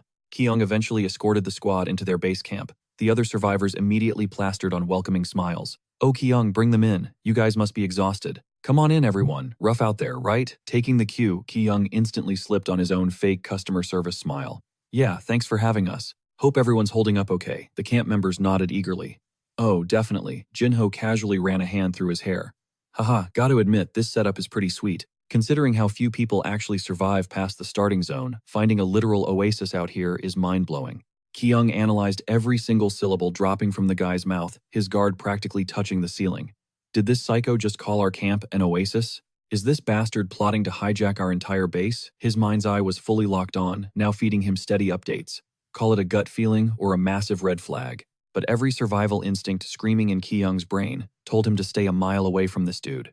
Right on cue, Deokgu and Hyan rushed over. Boss, what's the situation? Ki-young shot them a look. Deokgu, Hyan. Spotting the sketchy new squad, Deokgu immediately sized them up. We got fresh meat. But instead of rolling out the welcome mat, both of his allies instantly went totally rigid, practically radiating hostility. Hyan instinctively took a step back, which only validated Ki-young's extreme paranoia. See, even they can sense the pure menace dripping off this guy. Jinho wasn't blind to their sudden defensive shift, and that cheerful grin slowly vanished from his face. Well, this is definitely a plot twist. I totally thought we'd get a warmer reception. Was I laying it on too thick? Ki-young quickly jumped in to do some damage control. Hey, my bad. None of us were really expecting guests today. Sorry if we're acting a bit on edge. Deokgu was glaring daggers from the back, but Jinho just waved it off with an airy laugh. Haha, nah, don't sweat it. Honestly, Ki-young, I completely expected this vibe. Meeting Ki-young's visibly confused stare, Jinho casually looked away. I mean, come to think of it, rumors are flying around about player killers hunting humans instead of monsters. And if I recall correctly, that hit squad features a deadly archer, and maybe a seriously cracked swordsman too. The absolute madman was practically doxing himself, fearlessly dropping highly specific details, perfectly describing his own literal crew. He was basically pointing a neon sign at the cloaked dude behind him rocking a massive wooden bow. Jinho's crimson eyes gleamed with pure malice.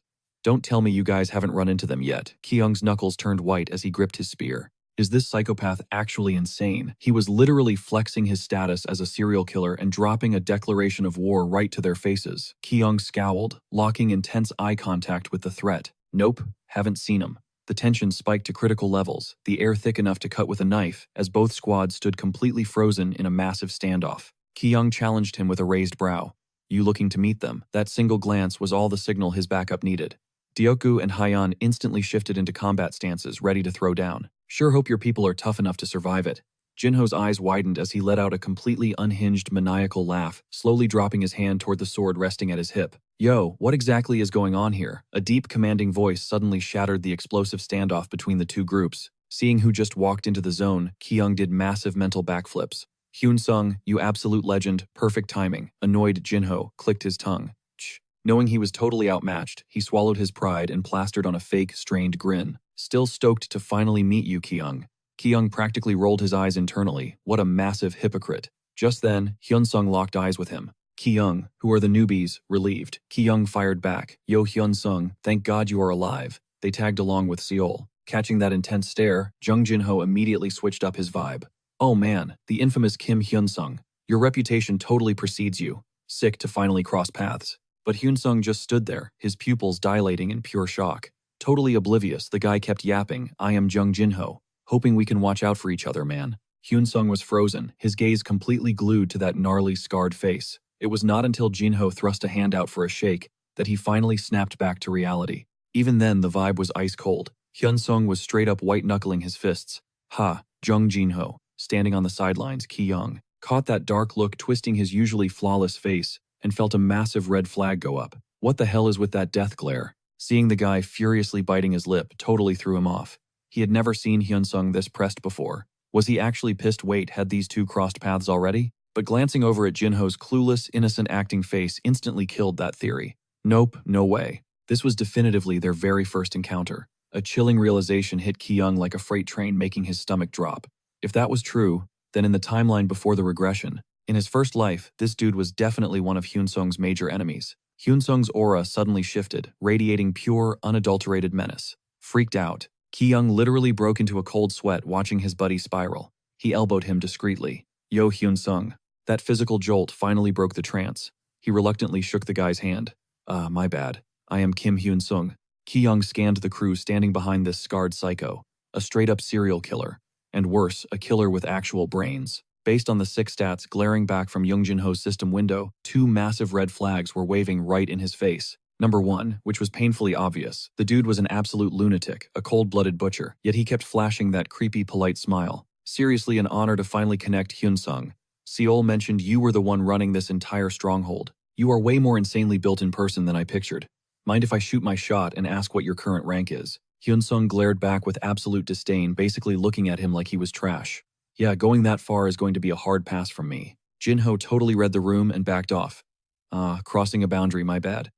Anyways, completely disregarding the tension, Jin-ho accidentally let his psychotic mask slip. So damn cool. Look at all this fresh prey. Wait, where did you manage to round up this many survivors? Ki-young kept a poker face while judging him hardcore. Damn, this freak recovers his composure insanely fast. Red flag number 2.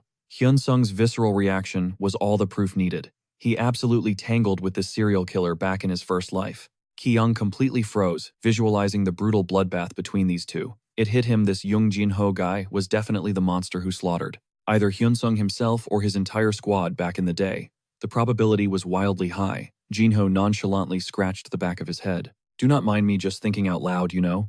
But hey, if it is cool with you guys, mind if my crew crashes here with you? That single question sent a massive shockwave through the entire group.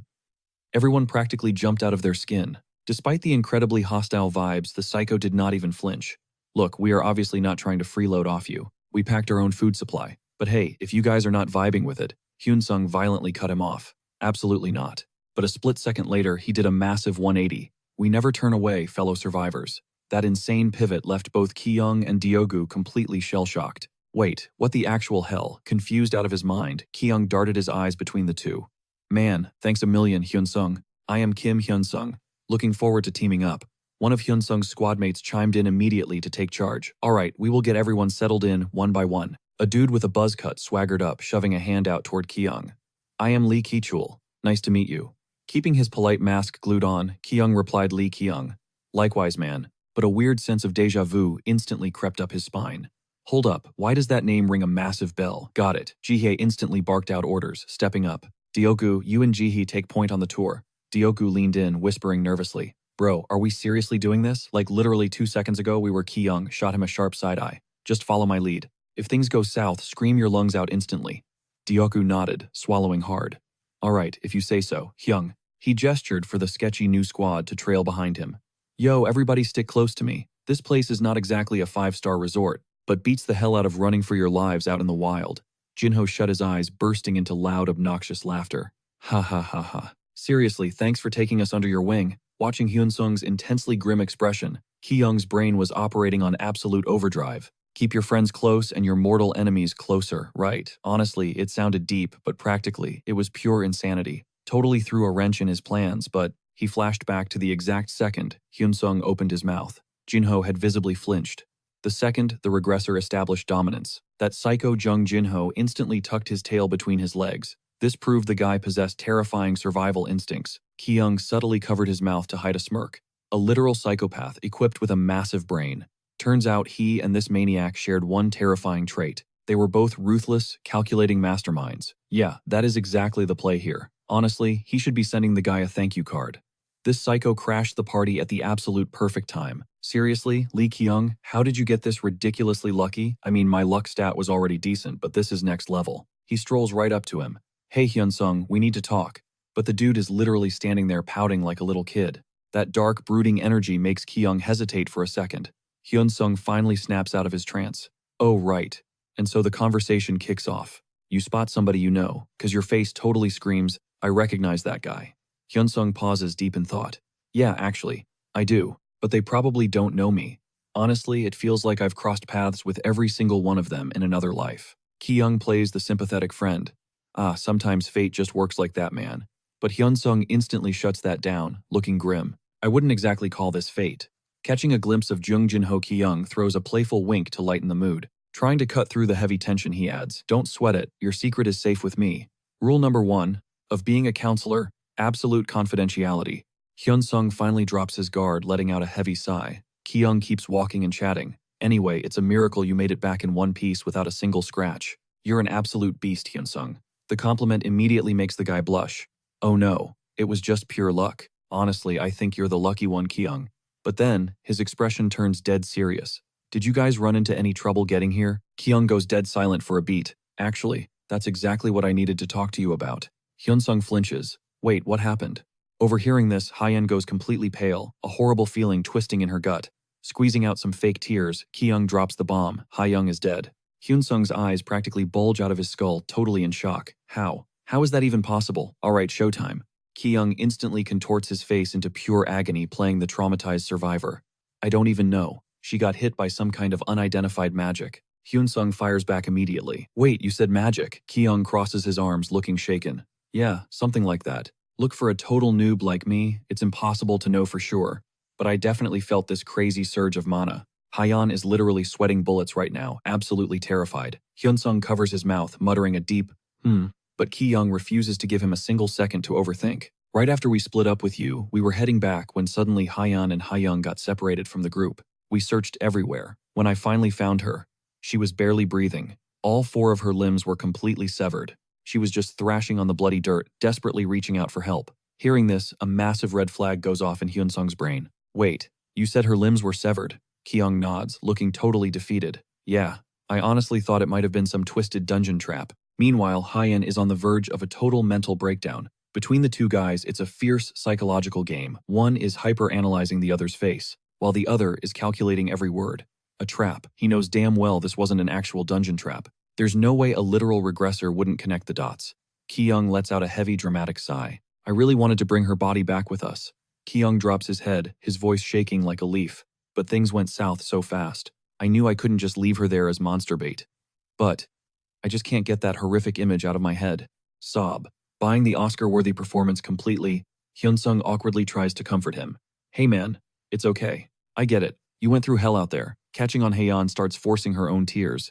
Appa, are you gonna be okay? Behind this fake wall of concern, Ki-young is secretly smirking like a supervillain. The tables have officially turned. He glances sideways at the weeping girl next to him. We've got a brand new, highly probable murder suspect on the board, totally shifting the heat away from our sweet, innocent Hyeon. Thinking about that scar-faced freak, Jin-ho is like a massive weight lifting off his shoulders. Thanks for existing, Jin-ho. Even your damn job class fits the narrative perfectly. Jung Jin-ho, the magic swordsman.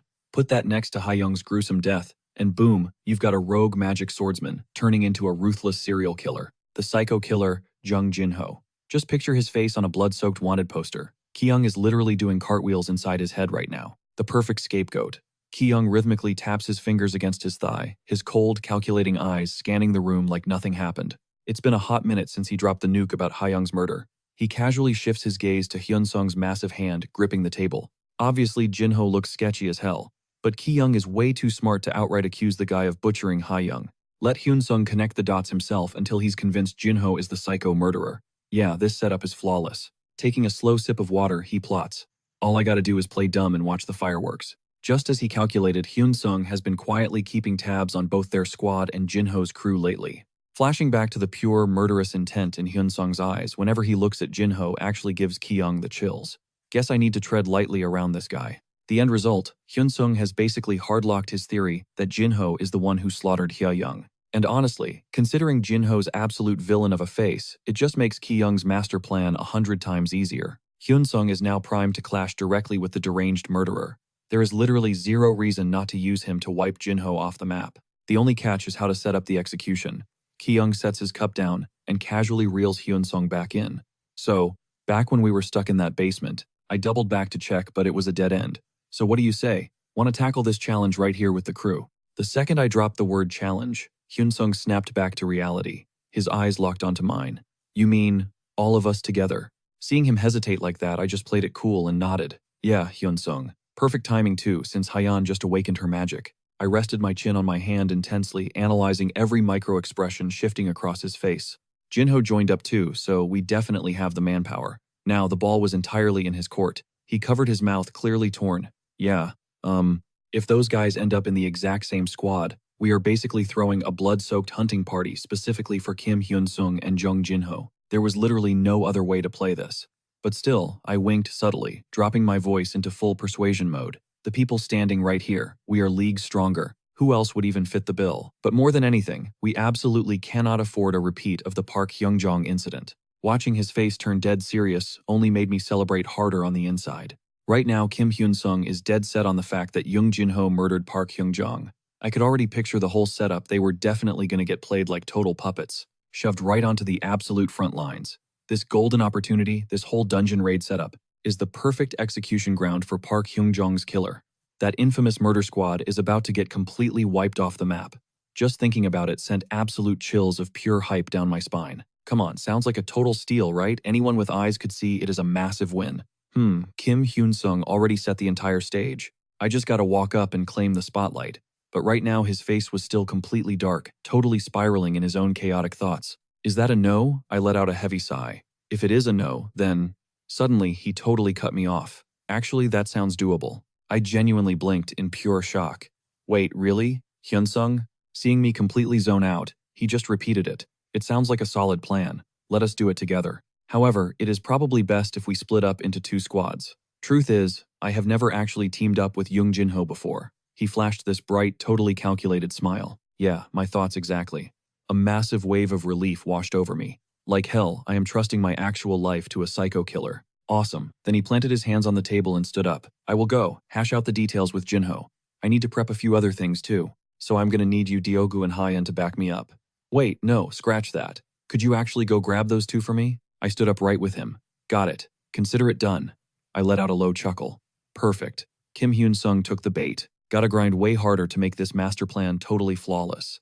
Out of nowhere, this super whiny, sweet voice absolutely hijacked my attention. Oh my gosh, Jinho, you are so amazing, so cool. I glanced over only to see him looking like a total absolute Chad, carrying heavy rocks to carry the normies. Wow, these people were practically worshipping the ground he walked on. Thank you so much, Jinho, we really appreciate the carry. And of course he played the humble card. Ha ha ha, do not even sweat it, we gotta watch each other's backs, right holler if you ever need a hand.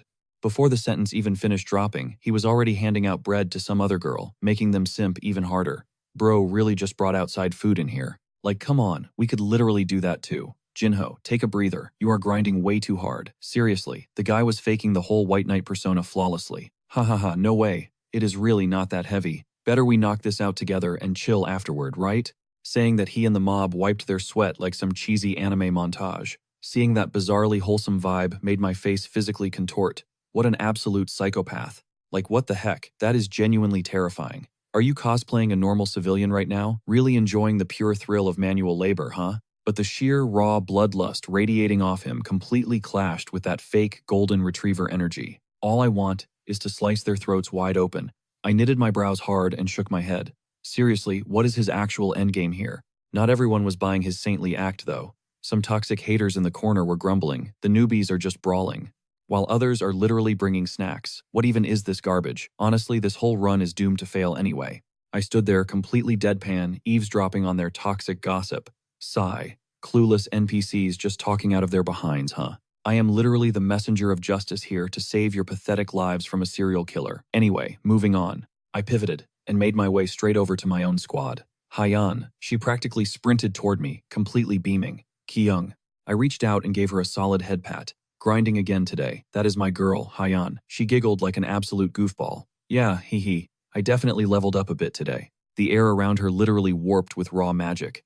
She could not hold back, her frantic excitement panting heavily as she clutched onto my arm like a lifeline. This is all totally thanks to you, hee hee. I stared down at her, clinging to me like superglue, honestly at a total loss for words. Wow, look at her getting way bolder by the second. Thanks to that, everyone around us was basically treating us like a completely official item. Then my eyes drifted to the absolute meathead standing next to her, looking weirdly proud. Bro, what is this totally dumb pig even grinning about? Give me a literal break. Oh, by the way, why not just date Hyan? Wait, nope, gotta stop that thick-headed pig from ruining the vibe. Dioku stood there with his hands firmly on his hips. Boss, how did the chat with Hyunsung go? I totally did not expect you back so fast. At this point, he was running on absolute fumes. Faking a reaction was just way too much effort right now. Anyway, that is exactly why Hyunsung wants a quick huddle. You guys free? Dooku shot a sideways glance between the two of them. Time is the only thing I have got, boss. Hyan peeked up her cheeks, dusted pink. Of course. Can I ask what this is about, though? A massive calculating grin spread across Ki-young's face. Well, looks like I will be taking a little trip down to the basement with young Jinho. That statement dropped like a lead balloon. Both of them physically flinched. Wait, you are going. Doogu did not trust Jinho as far as he could throw him, and letting his bro go solo was definitely not happening. Oh man, I am getting some serious bad vibes from this. Ki-young softened his tone, playing the reluctant victim perfectly. Yeah, same here. But this operation is critical. I need you guys to keep a solid distance for a bit. You got it. The big guy thumped his massive chest, practically swearing on his life. We will stay way back. Do not stress about it, man. Hyan frantically chimed in. Yes, Appa, I will not even breathe a word to you, promise. Seeing her act this freakishly obedient actually cracked Ki-young up. Hey, you can still talk to me, Hyan. He let a beat pass before dropping the real instruction. Just make sure you stay 100 feet away from you. Sokwu got it. She bobbed her head with dead serious intensity. Understood, Appa. He is practically dead to me. Smug satisfaction washed over him. Good, that is a massive relief. The trio stomped off toward a different spot. Yu Sokwu's crew totally clocked their movement. To anyone watching, the three were technically walking together, but the vibe was awkwardly disjointed. Ki-young locked eyes with Jinho from across the room. The guy was already glaring daggers right back. You could practically smell the burning fuse between them. Diogu sauntered over and smacked the tree right next to Hyunsung. The trunk let out a loud thud and the big guy flashed a goofy grin. Yo, we made it, squad is here. Hyunsung dropped whatever he was messing with. Ah, perfect timing, guys. But Ki-young's radar was already pinging something felt off. Diogu, completely clueless, kept the hype going. What you got there? Hiding some secret snacks. You look like a grandma stashing her bingo winnings, bro. Hyunsung just let out a soft chuckle and exhaled. It is really nothing crazy. He gently set a small pouch down onto the log. I actually have something for you guys. Ki-young instantly snapped to attention. Wait, did Hyunsung actually catch his subtle hints earlier? A faint magical glow pulsed from beneath his hands. Bingo. All three of them stared, totally mesmerized. Oh man, Ki-young was grinning so hard his cheeks actually hurt.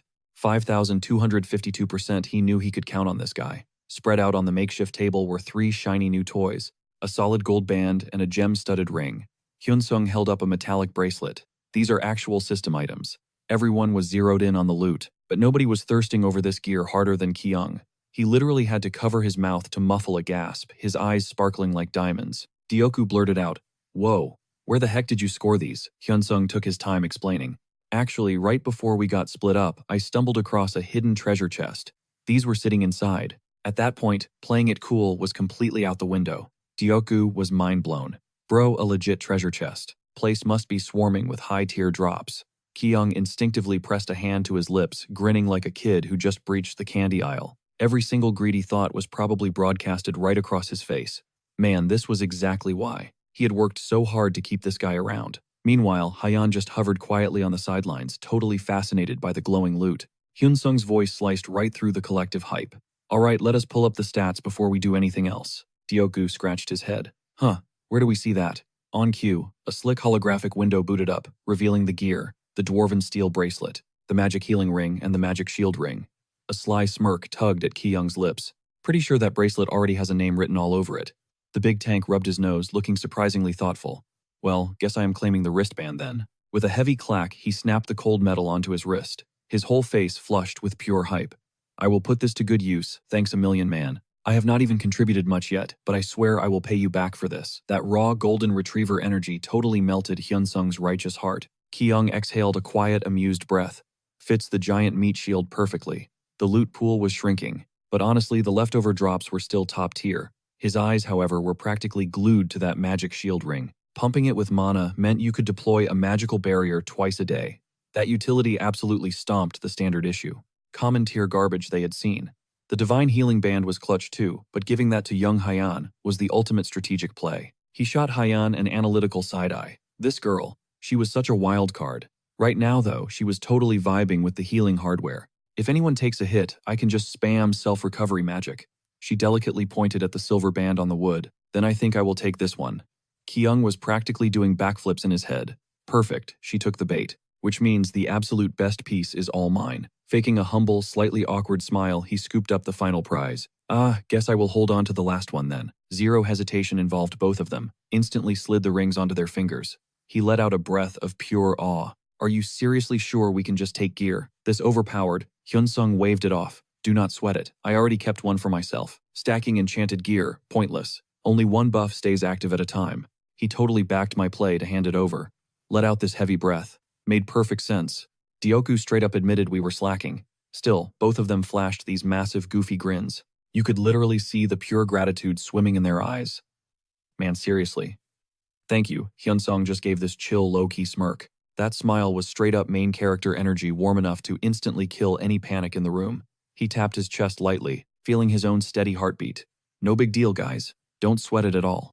We're a squad now. Hearing the word squad totally glitch-brained Ki Young. He honestly thought he was hearing things. His eyes went wide, watching the guy casually zip up the bag. His mind instantly went to work. I'm not some NPC. You can't buy me with a little basic kindness. Maybe Kim Hyun-song is using this whole good guy act to put a target on our backs. Whatever. Doesn't faze me. The real question is this regressor actually planning to party up with us? Let's be real, the meta for mages is already locked in. Compared to a tank's heavy armor, my stats are completely trash.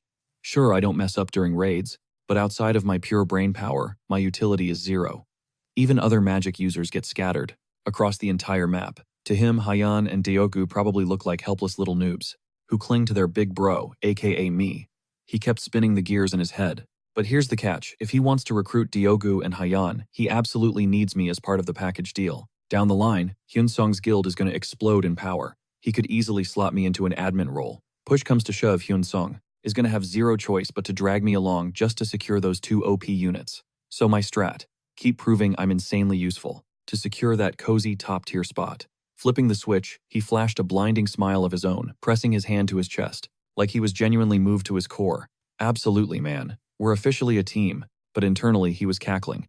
Perfect. Teammates who take hits for each other, talk about a free shield buff. Might be a grind to keep up with his pace, but I'm leeching every ounce of EXP I can. It was a flawless hustle. Dioku burst into a belly laugh aggressively, throwing up a thumbs up. Bro, that is literally music to my ears. So when are we dropping in? The whole squad locked onto Hyun-sung, hanging on to his every word. As soon as possible. But I'm getting massive red flags from Jung Jinho's crew, just to play it safe. Do not treat Jinho's guys as allies. I need you mentally prepped to treat them as hostiles. Ki Young raised an eyebrow. We can definitely stay on guard, but are you seriously ready to go rogue against him? Hyun-sung dropped his gaze. His bangs fell like a shadow over one eye, dialing up the edgy, mysterious vibe. Yeah, we're fine for now. But keeping your guard up is survival 1-to-1. Because once we hit the underground floors, anything goes. Ki Young nodded, his eyes flashing with sharp absolute mutual understanding. Out of nowhere, Diogu hyped up, stealing the spotlight as everyone turned to him. Yo, honestly, it's been way too long since we actually did a proper team cheer. Bring it in. On 3, we scream it out.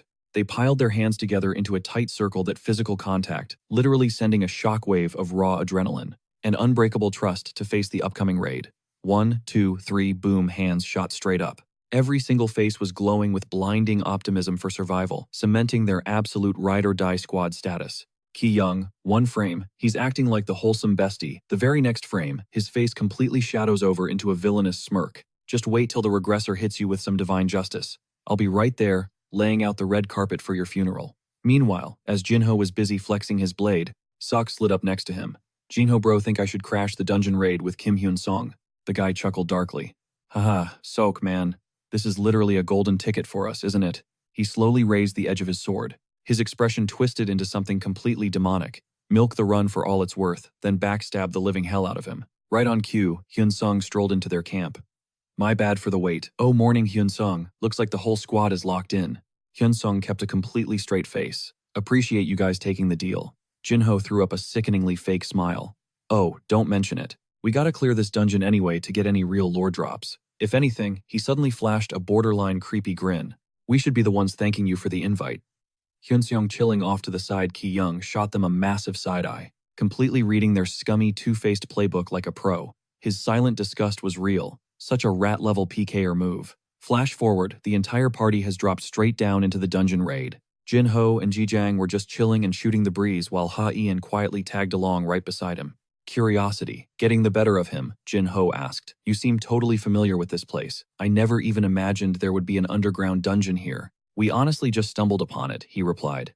You probably caught the gist of it earlier, but clearing this zone comes down to two things. Either survive or go on the offensive. He kept breaking it down. Honestly, I think the survival condition literally just means staying alive. Basically just holding out until someone actually manages to raid the dungeon.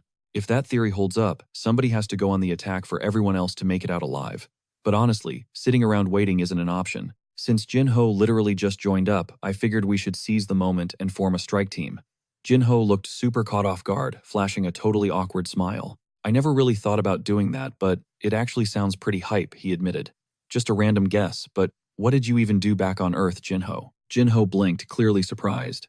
Oh, I basically worked in a slaughterhouse.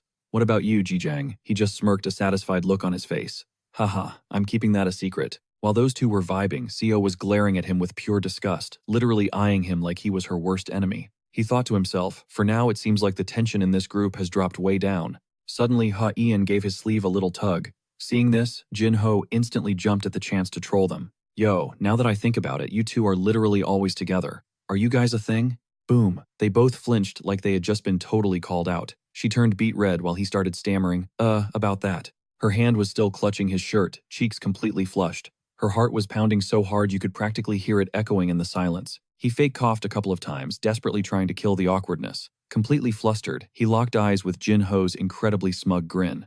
Between Hyun-sung's totally blank stare and Doku's secondhand embarrassment, he was officially panicking. He had literally zero clue how to explain their dynamic. How was he supposed to spin this? Just super close friends, a slow burn romance, you know what, whatever. He had already decided he needed to keep Ha-ian close anyway. But totally snapping him out of his thoughts, she shyly spoke up. Yeah, I guess we are. The whole squad immediately erupted into massive hype. Deoku was laughing his head off. Hyun-sung nodded like a proud dad, and Jin-ho was just clapping nonstop. A match made in heaven. Meanwhile, he just stood there, completely defeated, absolutely done with the situation. Seo was literally grinding her teeth, glaring toxic daggers at the whole wholesome vibe. Hearing the words match made in heaven, Ha-ian got so insanely excited that she subconsciously dug her nails right into his side. A violent shudder tore through him from the sharp pain. He could only curse those idiots out in his head as the squad kept moving forward. Right as they were closing in, Deogu and Hyun-sung, who were leading the charge, just froze in their tracks. What unfolded before them was a heavy, suffocating aura of pure death. Sickly purple lighting washed over the area, giving off major creepy vibes that would send shivers down anyone's spine. Alright, let's head in. The crew slowly descended the steps one by one, every single face dripping with tension and extreme hyper-awareness. The second they hit the bottom, a massive gate blocked their path. Deogu flexed his raw strength and hoisted it open. Out of nowhere, a system window flashed right in their faces. Glowing text popped up, rare rank quest, survive Ji-jang, completely froze, his eyes glued to the floating prompt. Everyone immediately went into full combat mode. Out of the shadows stepped a horde of freaks completely led by an absolutely disgusting three-headed monstrosity. That thing rolled out its ridiculously long tongue and let out a bone-chilling roar. His eyes shot wide open, pupils shrinking to pinpricks. Cold sweat dropped down his cheek, totally exposing his massive panic. What the heck even is that thing? We're totally cooked. The savage beast swarm scattered in every direction at blinding speeds. The ear-piercing screech of their claws tearing into the stone floor sounded exactly like apex predators closing in. They were actively hunting down the juiciest target to rip to absolute shreds. Ji-jang instantly realized they were in a completely lethal situation. He frantically screamed at his squad, "Guys, we need to completely fall back right now." But suddenly, an earth-shattering boom exploded like deafening thunder. The entire zone shook so violently that debris started raining down from the ceiling. Absolute terror instantly painted every single one of their pale, blood-drained faces. That massive crash, it came directly from the colossal steel gate right behind them. For zero logical reason, the heavy blast doors violently slammed shut with the force of an avalanche, completely sealing off their only exit route. Now the whole crew was hopelessly cornered by a literal army of bloodthirsty freaks. Seo was trembling uncontrollably, her voice dripping with pure despair. Damn it, the steel door. Jin-ho whipped around and yelled out, trying desperately to mask his own fear while hyping up the squad. Don't run, we can actually win this. Without skipping a beat, Ji-jang popped his mind's eye skill instantly, running a full scan on these terrifying abominations. A split second later, the detailed stat blocks literally materialized right in his line of sight. these monsters had actually evolved. Strength 12, Stamina 16, Endurance 16, Magic Power, a big fat 0, Intelligence 3, Luck 10, Agility 15, and finally, the mind's eye activates. The system diagnosis pops up, massive body, massive head, but entirely lacking in the brains and vision department. Basically, it's blind and stupid. Kyung grinds his teeth, muttering a string of curses under his breath. Holy crap, an evolved variant. They act the same, but they are absolutely massive, and there's way too many of them. Can they actually pull this off? A single meat shield isn't going to cut it here. But Hyunsong, he's chilling. His voice drops completely unshaken. We can take them. Kyung blinks, staring at the dude's broad, reliable shoulders. Suddenly, a wave of confidence hits him. If Kim Hyunsong says it's a dub, they are clearing this room. Time to put all his chips on the regressor. He shouts the command Deokgu. Deokgu instantly gets the memo. Hyping himself up, he barks back, loud and clear boss. The trio, Jinho, Hyunsong, and Deokgu, form an unbreakable front line, gripping their weapons ready to pop off. Out of nowhere, Jinho and Hyunsong lock eyes. The tension absolutely skyrockets as they face off. Dead silence. The air practically freezes over as pure killer intent radiates from both of them. Hyunsong doesn't even blink, shooting Jinho an absolute death glare. Smirking like he owns the place, Jinho scoffs. I'll take the lead. He tightens his grip on his massive shield and blade. With terrifying momentum, he bulldozes straight into the monster horde. Kyung and Hyunseong just stand there watching the reckless charge in dead silence. Meanwhile, Kyung's brain is working overtime. Gotta conserve mana for an emergency, he calculates. Suddenly, the guy right in front of him blasts forward like an absolute hurricane. Hyunsong charges into the fray, gripping his gleaming longsword, looking like a literal god of war. Jinho senses the crazy speed and whips his head around, panicking. What the hell is he doing? But Hyunsong isn't aiming for the monsters. He flashes forward, swinging a lethal strike right at Jinho's neck. Reflexes kicking in, Jinho barely brings his sword up to parry the blow. He lets out a cocky laugh, clearly annoyed. Kim Hyunsong, what's with the friendly fire? Hyunsong fires back with an unreadable tone. Just wanted to see exactly what you're capable of. Jinho chuckles, oozing arrogance. Aren't you being a little paranoid? Spinning around in a blur, he instantly slices a monster in half. Crimson blood splatters across the dirt. Hyunseong's expression darkens, his eyes sharp as daggers. He doesn't let Jinho out of his sight for a split second. But his instincts flare. Another beast is closing in. It lunges from his blind spot at breakneck speed. Without even breaking a sweat, Hyunseong pivots and swings. One flawless, lethal slash decapitates the creature on the spot. An agonizing shriek echoes through the room, followed by the heavy metallic stench of fresh blood. Kyung watches in awe. No panic, zero wasted movement. Every single strike Hyunsong lands is brutally efficient. Just as I thought, Kyung notes internally. You don't just stumble into being a regressor. Are these guys even human? Literal monsters. He glances over at Deokgu, who's practically buzzing with adrenaline. I bet the big guy is feeling totally outclassed right now, Kyung snickers to himself. But then Deokgu stomps forward, radiating absolute gigachad energy like a seasoned veteran. He swings his weapon with surprising grace, carving through a beast as it squeals in agony. Whoa, Kyung gasps, mentally throwing confetti for his bro. Let's go, big fella, you got this. Park Deokgu, you're not just some walking punching bag anymore. Watching the bulky teen absolutely dominate, Kyung whispers like a proud dad. Look at him shine. That is peak tank gameplay right there, a textbook shield warrior. Then his attention shifts. Cutting through the chaos, a girl's crystal clear voice rings out like a silver bell. Please, grant me the power to wipe them out, so I can stand beside Appa. Mystic energy responds to her prayer, wrapping around her fragile frame like ribbons of glowing silk. Hyun's gorgeous eyes flutter open. With perfectly pale hands, she traces a radiant magic circle in the air, chanting her spell with absolute chilling devotion. Emerald energy pulses through the pitch-black abyss. Ian's wind bomb does not just light up the room, it makes those bloodthirsty freaks freeze dead in their tracks, eyes wide with pure terror. With a flick of her wrist, she launches the explosive cyclone straight into the horde.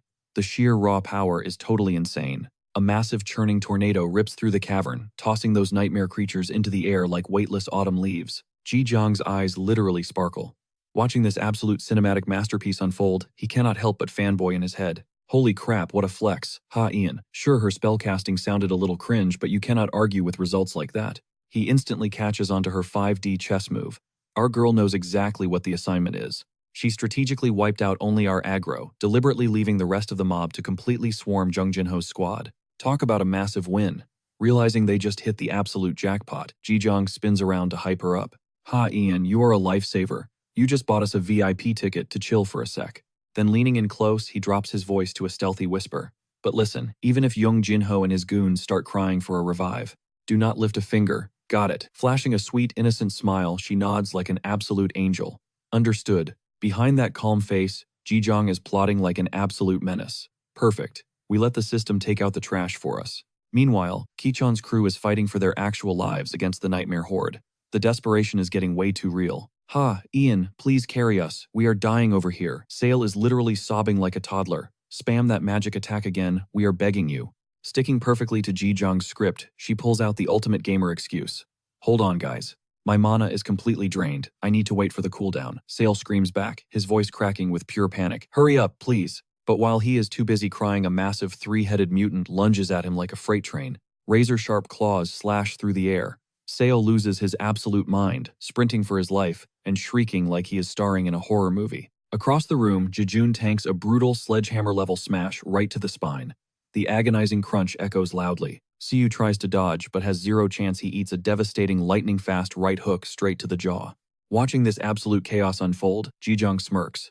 Honestly, it is kind of poetic. Even the monsters are teaming up with us. He leans in. Beautiful view right, ha. Ian watches the rival squad get completely wrecked and nods with deep satisfaction. Totally. Playing his innocent NPC role to perfection, Jijong shouts from the safe zone. Hang in there, guys. You got this. Kichon shoots him a deadly suspicious glare. Jijang, are you seriously still on cooldown? Get over here and do some damage. But Jijong completely ignores the aggro, keeping up his toxic positivity act. Just kite them for 10 more seconds, I believe in you. He literally waves his sword in the air like a cheerleader, dropping the most devastatingly sarcastic motivation ever. Think of your families back on Earth waiting for you. You have to survive for them. Keep grinding, team. We are so close. Kicheon and Jejun completely lose their sanity. Shut the hell up and cast a freaking spell already. Spam your magic, you useless trash. Unbothered Jijong brushes off the toxicity with a sickeningly sweet tone. Hold the line, we are almost ready. Meanwhile, his internal monologue is absolutely savage. They say out of every 5 gamers, 1 is absolute garbage. A gloriously twisted idea sparks in his villain-era brain. Well boys, today it looks like I am the toxic player. Staring them down, he finally chants fireball. Crimson energy instantly surges between his palms, weaving into a blinding sphere of pure heat. With zero hesitation and a whole lot of malice, he chucks it right into the mob.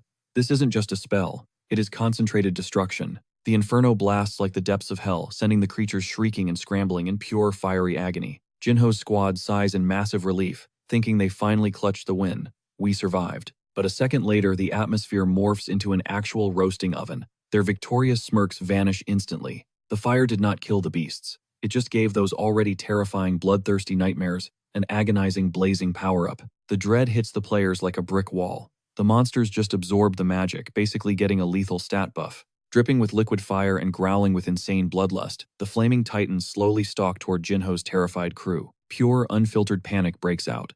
Holy crap, they are locking onto us. Jijang watches his masterpiece monsters now rocking epic blazing fire armor and whispers with a sinister smirk. Felt a little generous, so I gifted them some high-tier fire skins. He is absolutely thriving in his villainous glory. Admiring the absolute desperation and chaos he just orchestrated, he mutters. Let us call them the Flaming Executioners. Have fun with that, you backstabbing losers. What they thought was their ultimate lifeline just became their absolute worst nightmare. But behind the scenes, this was all Jijong's twisted masterclass in manipulation. Watching his dark little scheme unfold flawlessly, the guy was practically vibrating like he just hit the jackpot. In his messed up head, this was sweet, poetic justice. A blistering heat wave rolled over them, completely overshadowed by the towering, nightmare-inducing monsters. Even Jijong had to take a mental step back. 4 fully ignited fire demons, absolute units of pure terror. His system window flashed neon text across his vision. Name evolved fire demon, age 6. Core instinct incinerate everything. Rank, low-tier threat rocking 0 brain cells and terrible eyesight. Their HP was bleeding out at 1 point per minute. Still, even Jijong, the literal architect of this chaos, had to keep his distance. This artificial blaze was mutating, surging with some freakish, untamed vitality. Spawning these fiery freaks was a massive gamble, honestly. But that split second of doubt, he instantly shoved it aside. What replaced it was pure, unadulterated smugness. These blazing titans were the ultimate curveball to absolutely wreck young Jinho's squad, especially when he watched those clueless fools totally lose their minds, screaming their lungs out. What the hell is that? Holy crap. You guys are just making it worse. Slipping right into his Oscar-worthy act, Jijong dropped his head, looking like a totally guilt-ridden amateur. My bad, I swear I didn't know it would. Boom. They cut him off, veins popping in their necks as they roared. Shut the hell up. Get your ass over here and put out these flames, you bastard. Yet Jijong stayed planted right where he was doing nothing but playing a broken record. I am so sorry. Just hang on a sec. Hold the line. Not a single person caught the sinister glint in his eyes. He was masking a downright psychotic level of satisfaction. Your move, Young Jinho. Time to stop pretending and drop the act, don't you think? Come on, TikTok. Unleash that insanely overpowered magic swordsman class of yours. Step up, swing that blade, and show off those broken skills you've been hoarding, you absolute fraud. Jinho's face hardened. He barked out orders with zero hesitation. Nobody panic. Maintain the freaking formation. But the second those words left his mouth, he glanced back, only to catch Seol bailing on them, sprinting for the hills. Jinho's blood boiled as he roared, Seol. I said, hold your ground, get back here right now. Watching this train wreck, Jijong lowered his gaze internally, scoffing. Wow, you are really gonna play the helpless victim till the bitter end, huh? You almost have me convinced you actually want to live as a useless everyday nobody. Right then, total disaster struck. One of the hulking infernos snatched Kicheon straight up in its massive claws. It hoisted him way up into the air, slowly roasting him alive with its blistering heat. Jaejun's voice cracked as he screamed in pure despair. Oh my god, no, Kicheon. Above them, Kicheon's agonizing wails echoed through the cavern. Jaejun, help me, please. But grounded by sheer terror, Jaejun could only watch muttering useless curses under his breath. Kicheon, damn it. Playing the dutiful party leader, Jinho whipped his head around his voice, dripping with desperation. Jijong Haiyan, do something. Cue the fake struggling. Jijong dramatically turned away, letting out an exaggerated groan. Ugh, why is my mana regeneration so painfully slow right now? Beside him, Ogu nudged his arm, visibly panicked. Boss, he dropped his voice to a frantic whisper. Are we seriously just gonna let that guy roast? Jijong didn't even blink. Nope, you charge in there, you're dead meat too. His grip tightened around the hilt of his gleaming blade. He shot his minion a hard look. No matter how crazy things get, do not play the hero. Leave the heavy lifting to me and Haiyan. You stay glued to the back line and keep your guard up. Swallowing hard, Ogu nodded. Got it, boss. Course, that was total bullcrap. Jijong's actual mindset. Let them burn. As long as my crew stays untouched, I couldn't care less. Up in the beast's grip, Kicheon was fading fast. The savage flames were literally melting his HP away, as his shrieks grew completely unhinged. Somebody help, but facing a multi-story wall of aggressive white-hot plasma, yeah, nobody was stupid enough to rush in for a rescue mission. They were all completely paralyzed, forced to watch the poor dude slowly turn into human barbecue. Shattered by the sight, Jejun dropped to his knees, ripping his vocal cords. No, Kicheon, please man. Jinho nearly shattered his own teeth from grinding them so hard, absolutely powerless to stop the horror show. Meanwhile, Jijong kept his eyes wide, soaking in the chaos like he was watching a primetime thriller. He couldn't help but mentally mock the hero. You know, your buddy would still be breathing if you actually stepped up, Jinho. Sucks to be him. Huge bummer. Still, the board is heavily tilting in my favor right now. Scanning the remaining 3 blazing titans, Jijong offered a twisted, silent send-off to the crispy casualty. Enjoy a nice hot bowl of ramen in your next life, buddy. Shifting gears, he threw a quick, covert glance over at Haiyan. She caught the cue instantly, offering a subtle nod.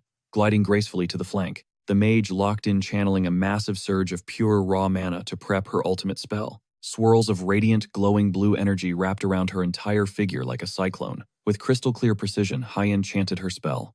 Aqua Burst. And just like that, a colossal high-pressure geyser slammed straight into one of the inferno beasts, violently washing it out. Playing the proud leader, Jijong turned to her.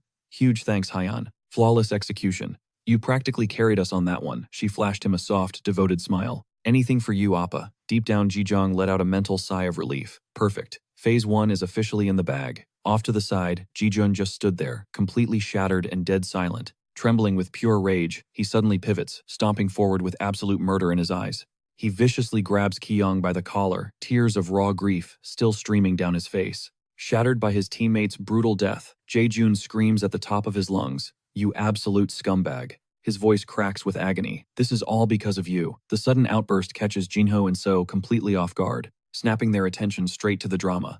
Jijun's heartbroken wails echo through the dead silence of the room. Kicheon is dead and it's your fault. Hearing this, Doku and Haiyan whip their heads around, panic flashing in their eyes. Haiyan goes totally pale, looking like she just saw a ghost. Appa, she whispers, her voice shaking. Qiyong watches her, thinking that if they hadn't scripted this entire thing out beforehand, he'd genuinely believe she was terrified. Damn, her acting is straight up Oscar-worthy, he marvels internally. Playing his part, Qiyong forces his eyebrows together, slapping on a mask of deep, agonizing regret. I am so sorry, but there was nothing else I could do. Jaejun's fists shake violently against Qiyong's collar. He grinds his teeth together, hissing, "The heck did you just say to me, you piece of trash?" Ki-young forcefully cracks his own voice, laying on the fake grief. It was unavoidable. Losing Kicheon breaks my heart. But I gave it everything I had. Kicheon was just the last casualty after my magic ran out. Jejun vibrates with pure fury, choking on his own tears. You psycho. You think you can just brush this off? Right then, Ki-young drops the act for a split second. He lowers his gaze, his tone going deadpan. Deciding he doesn't need to hide his true colors anymore, a twisted, mocking smirk creeps onto his face. He leans in and whispers, "Hey, we made it out alive, didn't we?" Jejun absolutely loses it. Furious that nobody else can see the sheer evil hiding behind Ki-young's fake persona, he roars out in blinding anger. "You monster," and launches a sledgehammer of a punch straight into Ki-young's jaw. Dioku freaks out, screaming. Boss Hyen's eyes bulge as she shrieks. Apadagu steps up, fuming. "What is your problem, man? How dare you lay a hand on him?" Shaking with rage, Hyen glares daggers at him. "Do you have a death wish?" Meanwhile, Ki-young sprawls out on the freezing dirt, mentally cursing. Holy crap. That actually hurt. But externally, the show must go on. He sticks to the script. Putting up a trembling, weak hand toward his crew, he croaks out, "I am okay." He had totally predicted this exact scenario, calculating his next move with icy precision. Taking that hit was necessary for the narrative. Now keep playing the helpless victim. Acting on cue, he lies limp on the hard rock, shivering like a leaf in the wind. He forces out a pathetic, broken whimper. "I messed everything up. It was all my fault." Diogu cries out in protest. "Boss, no." Hyen bursts into tears. Sobbing Appa, watching this disgusting display of fake acting, Jejun's blood literally boils. He glares at the fraud on the ground, spitting pure venom. "You absolute piece of garbage, you are a—" Just as he winds up to beat Ki-young to a pulp, Jinho steps in, cutting him off. "Jejun, that is enough." He shoots Jejun a deadly serious warning look. "I get why you are upset, but throwing hands right now will not fix anything." Jejun tries to argue back, refusing to back down, but Jinho pulls him in close. Dropping his voice to a hushed whisper, he drops a massive bombshell. Change of plans. The second Kicheon died, this raid was over. We play nice with them, wrap up this hunt, and get out. Keep your mouth shut if you get me. Pulling away, Jinho slowly walks over to Ki-young. He bows his head in a show of total submission. "I am deeply sorry, Ki-young." He shoots a quick glance back at Jejun, who is practically fuming before doing some damage control. "My guy did not mean any harm. He is just shell-shocked over losing his oldest buddy. Please cut him some slack." Hearing his leader throw him under the bus, Jejun knows he needs to play along for the bigger picture, but he just can't stomach it. He screams out, "No, I am never letting this go. This psycho did it on purpose. He totally played us." Seizing the moment, Ki-young violently slams his forehead into the hard dirt, begging for forgiveness in a completely broken voice. "I am sorry. I am so sorry. This is all my fault." His own party members just stare, totally stunned by his wild, over-the-top breakdown. Dioku whispers out, entirely distressed. Boss Hyen cries out again, "Appa." Even Hyunsung drops his stoic act, his jaw hitting the floor as he gasps Ki-young. Keeping his head slammed against the ground, Ki-young shakes violently, forcing out a gut-wrenching sob. "If I just pushed a little harder, if I was just a little stronger, Kicheon. No, everyone, the whole world. I could have saved you all." Crystal-clear tears start streaming down his face, totally selling the devastated hero vibe. Going full method actor for this tragedy, Ki-young snatches up a razor-sharp blade and presses it right against his own throat, crying out in ultimate despair. "Oh my god, someone as pathetic as me just deserves to die. I am a useless, totally worthless burden. Trading my own life is the only way to pay for what happened to Kicheon. I'm ending it right here to make things right. Peace out, everyone. Stay safe." Brother Seong goes into pure panic mode, closing the gap in a literal flash. Out of nowhere, Kicheon and Diogu throw themselves into the chaos, desperately screaming and begging them to stop. "Stop right there, boss," he pleaded. Honestly, he hadn't done a single thing wrong.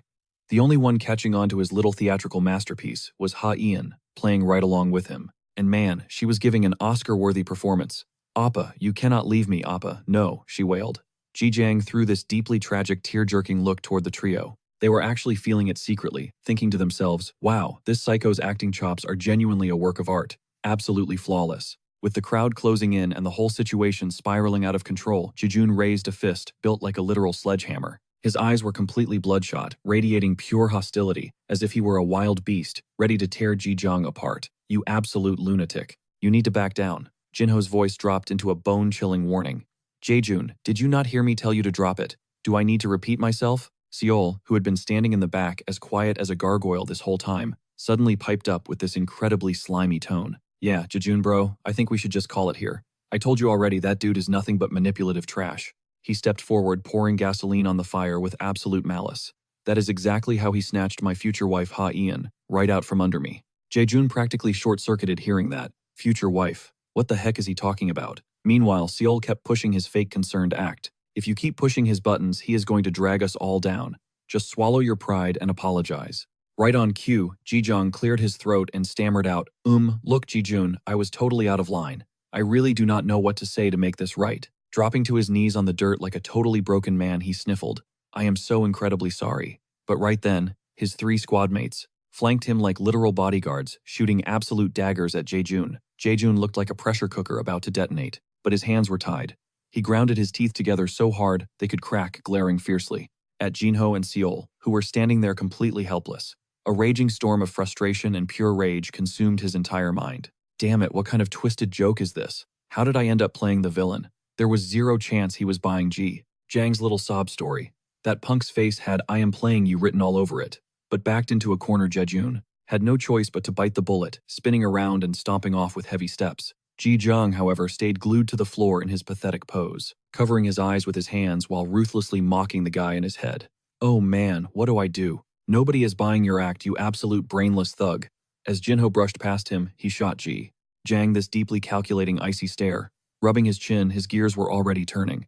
I totally want to crush this kid. But where is he hiding all that talent? Maybe I should scout him for my own crew. He has potential. Off in the corner, Hee-seong stayed totally silent, absorbing every single one of Jinho's shady micro-expressions. He gave a slight frown, locking his focus onto the guy with laser-like precision. Seol drifted past Jijong, dropping a super condescending sneer.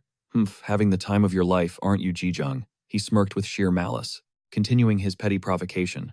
Must be nice knowing you can stir up total chaos and still have everyone rush to coddle you. In a split second, Jijong dropped the helpless victim act completely. He tilted his head up, flashing a dark, wildly defiant scowl. Seol talked a massive game with his toxic mouth, but the dude had the backbone of a wet paper towel. Catching the absolute freezing intensity in Jijong's eyes, he practically jumped out of his own skin. Panicking, he scrambled to catch up with Jinho and Jejun, his feet moving in hyperdrive. Hey, wait up for me. Jijong watched him bolt his gaze as sharp and cold as a straight razor. Staring at the coward's back, he rested his elbows on his knees, letting out an exhausted sigh before suddenly burying his face in his hands. His whole frame shook like he was bawling his eyes out. But reality check, he was dying of laughter inside, absolutely roasting Seol.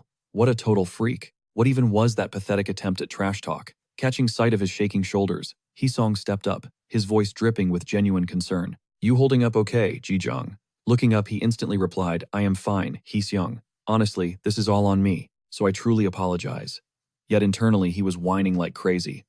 Actually, I am hurting real bad right now. Hee-seong, your bro is drowning in agony over here. Dang it. Instead of saying a word, Hee-seong simply reached a hand out toward him with this incredibly gentle gesture.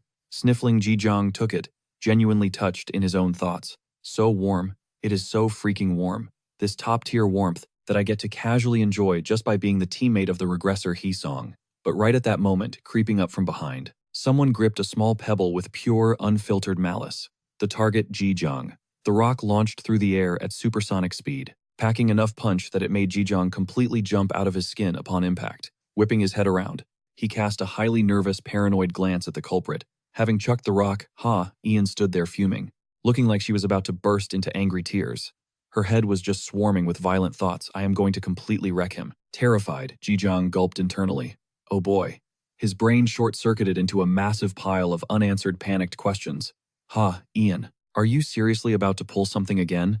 What he totally missed, though, was that Ian was already locked and loaded with a second rock. A little too late, he finally realized something.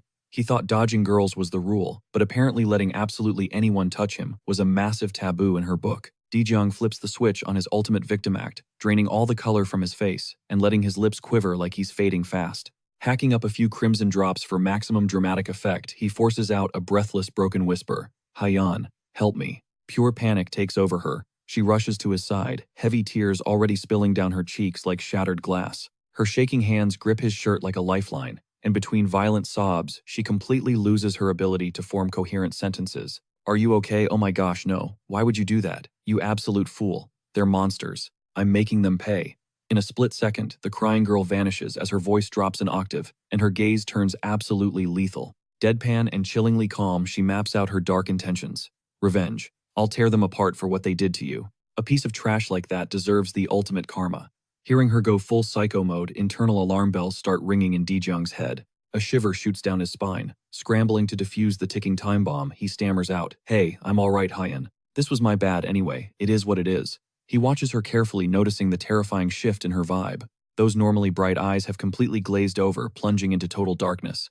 Oh boy, she's got that killer stare again. He reaches out gently, running his fingers through her soft hair to ground her while his brain works in overdrive. If she completely snaps and unleashes her magic right now, taking that brutal hit earlier would be a massive waste. I already took the damage, so the whole point is to bait them into making the next move. He rubs her shoulder rhythmically, desperately trying to talk her down from the absolute warpath she's currently on. Mentally playing chess, he realizes he just needs to light the fuse and let the drama naturally unfold.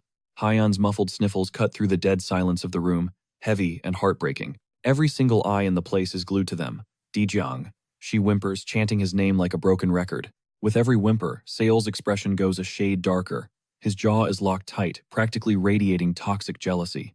Dijiang catches that bitter look from the corner of his eye. A hidden smirk plays on his lips. Is this guy really supposed to be my rival? This is going to be a walk in the park, all thanks to this absolute creep.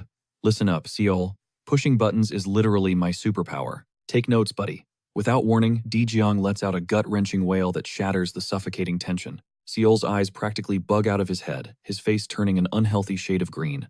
Dijiang completely dials up the agony act. Contorting his features into pure suffering, he purposefully collapses straight into Hyan, resting his supposedly frail body heavily against her. Going completely limp, he lets out the most dramatic, pathetic groan imaginable.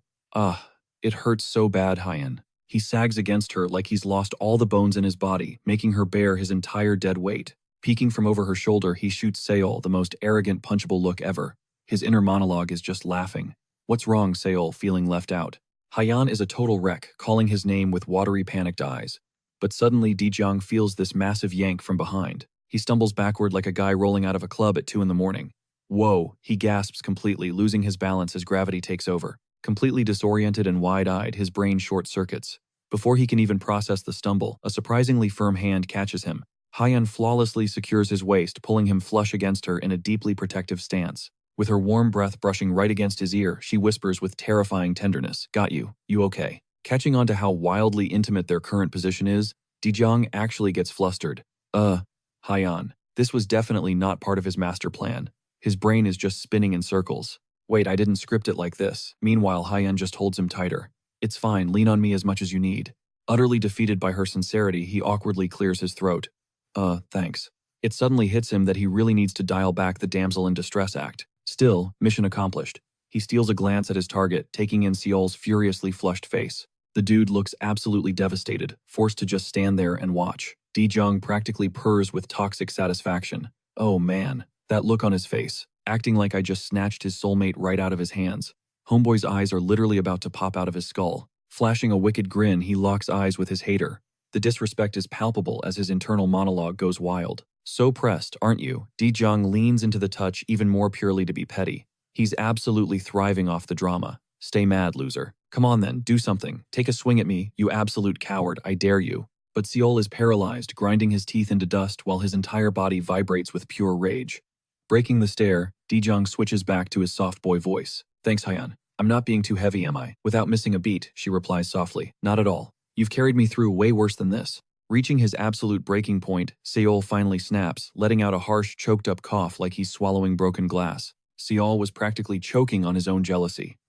Miss Hyan, he looks like a massive burden to carry. Let me take him off your hands. Instantly, Hyan's entire vibe shifted. Her eyes went ice cold as she completely shut him down. Nobody asked for your help. Mind your own business, Seol. Right on cue, Kyung let out a dramatic sigh. Dripping with fake guilt, he chimed in. Yikes, my bad entirely. Up at the front line, Jinho. Threw a sharp, calculated glare their way, clearly suspicious. But Kyung, he was too busy watching Seol, literally vibrating with rage. The guy's fingers were twitching uncontrollably. Kyung was laughing internally. Bro, look at those shaky hands. If this dude had an ounce of self-control, he wouldn't have pulled that stunt with our Hyan back in the shelter. The setup was flawless. Take the bait, you absolute clown, do it. Out of nowhere, a deafening monster shriek shattered the silence like a thunderstrike, making everyone whip their heads around in pure panic. The tension spiked from 0 to 100 in a split second. Someone screamed from the front, their voice ripping through the chaos. Positions everyone, brace for impact. Without missing a beat, Diaku, Jinho and Hyunsung surged forward, gripping their weapons with pure killer intent. The trio formed an unbreakable wall of muscle and steel. Meanwhile, Ki-young leaned in, his tone smooth but commanding. Hyeon, be a good girl and stick close to Deoku, okay? Help them clear out that mob. I'll catch up in a sec. Her puppy dog eyes locked onto him, totally stressed out. But Appa, your condition. I promise I'll play it safe. Just go trust me. Reluctantly, she nodded. Okay, Appa. He watched their silhouettes fade into the battlefield. Instantly, his mind's eye activated, crunching the data. Target distance from Deogu 20 meters. Perfect. His brain was working in overdrive, analyzing every single variable. If I trigger Seol into landing a hit right now, the master plan was clicking perfectly into place. Even though the big guy is a bit sluggish, 20 meters is short enough for him to intercept any follow-up strikes. And the second that happens, Hyeon's healing magic will instantly lock onto me. Glancing over at Hyunsung and Jinho absolutely shredding through the monster wave, Ki-young smirked. The victory condition was already guaranteed. Even if things get dicey, I still have that energy shield, Hyunsung, slipped me. And those creatures, the vanguard, will sweep them effortlessly. With the trap fully set, he stalked up behind Seol, silent as a shadow, and let out a sinister chuckle. That bone-chilling sound made Seol flinch and whip around, his eyes blown wide in shock. He caught Ki-young sauntering toward him with pure, unadulterated swagger. Clueless Seol had no idea. He was stepping right into a psychological bear trap. Ki-young casually tossed an arm around the guy's shoulder, digging his fingers in just enough to feel like claws. The endgame was finally here. Time to crown our new villain. Leaning in dangerously close his breath, brushing Seol's ear, he whispered with a wicked grin, "Are you jealous, Bingo?" Seol absolutely lost his mind. Shaking with blind rage, the guy drew his blade and swung it wildly at Ki-young, screeching like a maniac. You absolute creep." Ki-young could have kissed him. This was cinematic gold. Jackpot. He actually took the bait. Rot in the ground, Seol roared, driving his sword straight across Ki-young's stomach. The cold steel ripped through flesh, and a spray of crimson painted Ki-young's shirt completely red. Yeah, he engineered this entire scenario, but holy wow, Ki-young was immediately rethinking his life choices. Sweet mother of pain, this burns. To the Lee Ki-young from 3 seconds ago, I hate you, gasping for air. He fought to keep his vision from blurring. Hold it together. Take the hit. Getting rid of Seol is totally worth it. He needed an audience right now. Eyes on me, people. He let out a gut-wrenching, dramatic scream that echoed through the entire cavern, stopping everyone dead in their tracks. They spun around, absolute horror plastered on their faces. Up ahead, Hyeon and Deogu froze. Appa Hyeon mumbled, her brow furrowing in confusion. Wait, what was that sound? Meanwhile, Seol was practically glowing. Thinking he was the hero of the story, he shouted, "Jinho, look," pointing his bloody blade at Ki-young's collapsed. Trembling body, he flexed his so-called victory. I finally did it. Guys, I dropped this absolute snake, Lee Ki-young. Down on the floor, Ki-young was dying of silent laughter. Guy really sounded that hyped over taking down the absolute weakest link in our entire 4-man squad. Jinho's expression went completely pitch black. Dude looked like an absolute menace. He dropped his voice to a dead whisper. Say ill. Hearing that, Ki-young instantly started calculating. Out of all the trump cards Jinho has tucked away, he is definitely pissed that I got taken out. Ki-young smirked inwardly. Talk about the perfect ticking time bomb. Snapping his head up, Jinho shot daggers at his own teammate. His voice was absolute zero. What the hell did you just say? But Sail was totally oblivious to the sheer murder radiating off his boss. The idiot just kept flexing like a toddler who found a shiny toy. Bro, I told you I could pull it off, didn't I? Man, I actually clapped him. Jinho's jaw locked. He hissed through his teeth, physically shaking with rage. This absolute clown just nuked my entire master plan. Completely losing his grip, Jinho roared, his voice shaking the entire dungeon. You brain-dead psycho. That massive outburst actually caught Hyunsung off guard. Even while coughing up his own lungs, Gi-young watched the chaos unfold and mentally scoffed. It is so over for them. Their squad is straight-up garbage. Gi-young read Jinho like an open book. The play was obvious. That snake was about to execute his own rogue teammate just to save face. He desperately wanted to prove he was not trying to beef with us. Nice try, buddy. Not happening. He was trapped into fighting us now, and he freaking knew it. Gripping his blade with pure bloodlust, Jinho lunged at Sail like a starved predator. Gasping for air, Gi-young fought through the agonizing pain, his vision blurring. He forced himself to stay conscious. All right, game time. Let us go. He shot a desperate look silently, begging Hyunsung. Do not let young Jinho control this narrative. Through the haze, he spotted Doku and Hyeon sprinting toward him like absolute maniacs. Boss, they screamed in unison. Bleeding out fast and losing feeling in his limbs, Gi-young managed a faint smirk. Perfect. Just freaking perfect. The whole squad pulled up right on cue. But right then, a ghost-like figure materialized directly behind his blind spot. Completely clueless, Gi-young locked eyes with his healer. Come on, Hyeon. Patch me up already. Out of nowhere, a deranged scream tore through the cavern. You absolute piece of trash. You took him out. You killed Kichiol. Drop dead, you bastard. Seizing the moment, Jae-jun, his eyes blown wide with unhinged fury, drove his blade right into Gi-young's spine with everything he had.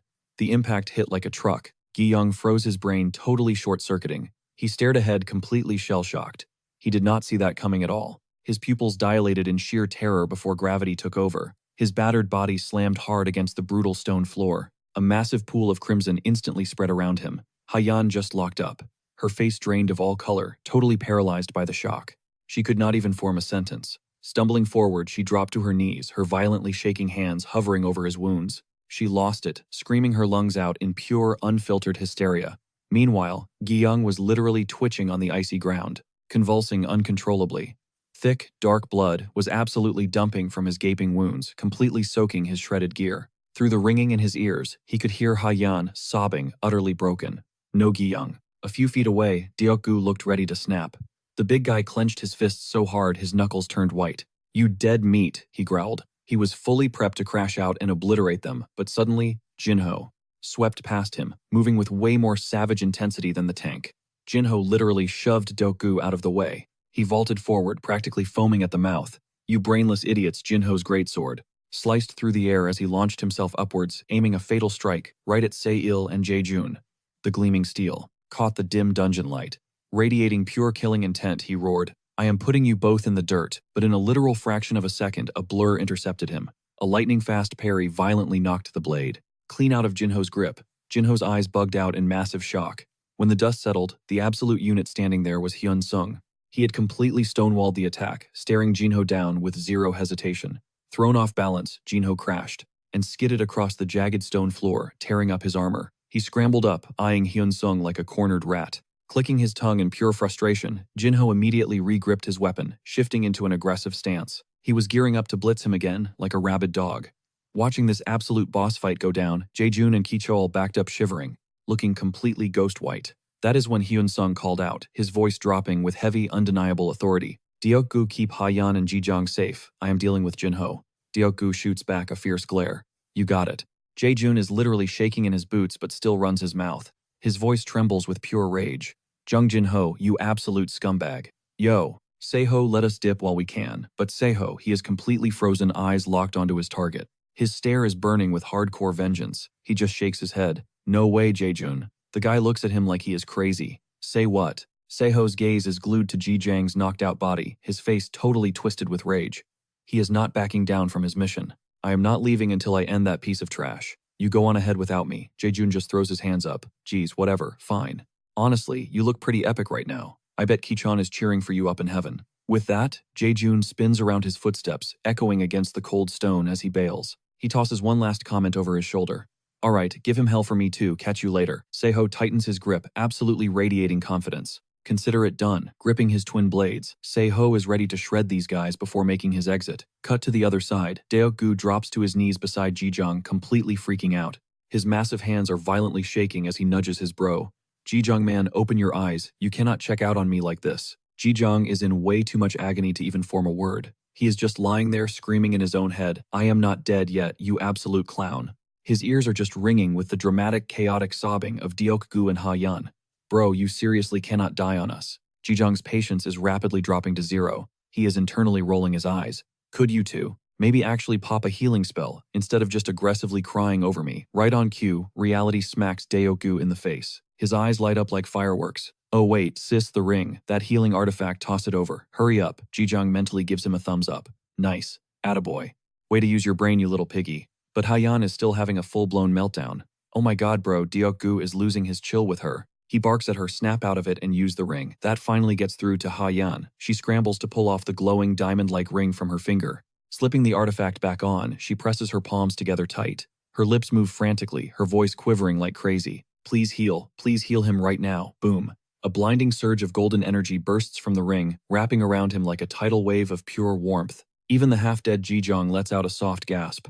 Whoa. He watches his completely shredded body knit back together in seconds. Pure magic. He thinks to himself, "Okay, this thing is actually insane." Deok-gu, seeing his boss finally snapping back to reality, practically shoves his face into his.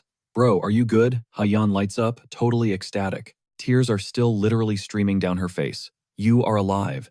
Jijung forces out a whisper, weak but totally steady. I am solid. Thanks for the save, Ha-Yan. Pulling off a literal respawn from death's door leaves Jijung feeling a bit dizzy. He mentally notes, man, I was actually one hit point away from getting wiped. Gotta check my landing spots next time. Out of nowhere, Seiho lets out this feral animalistic roar and blitzes toward them with his twin blades moving at glitch-like speed.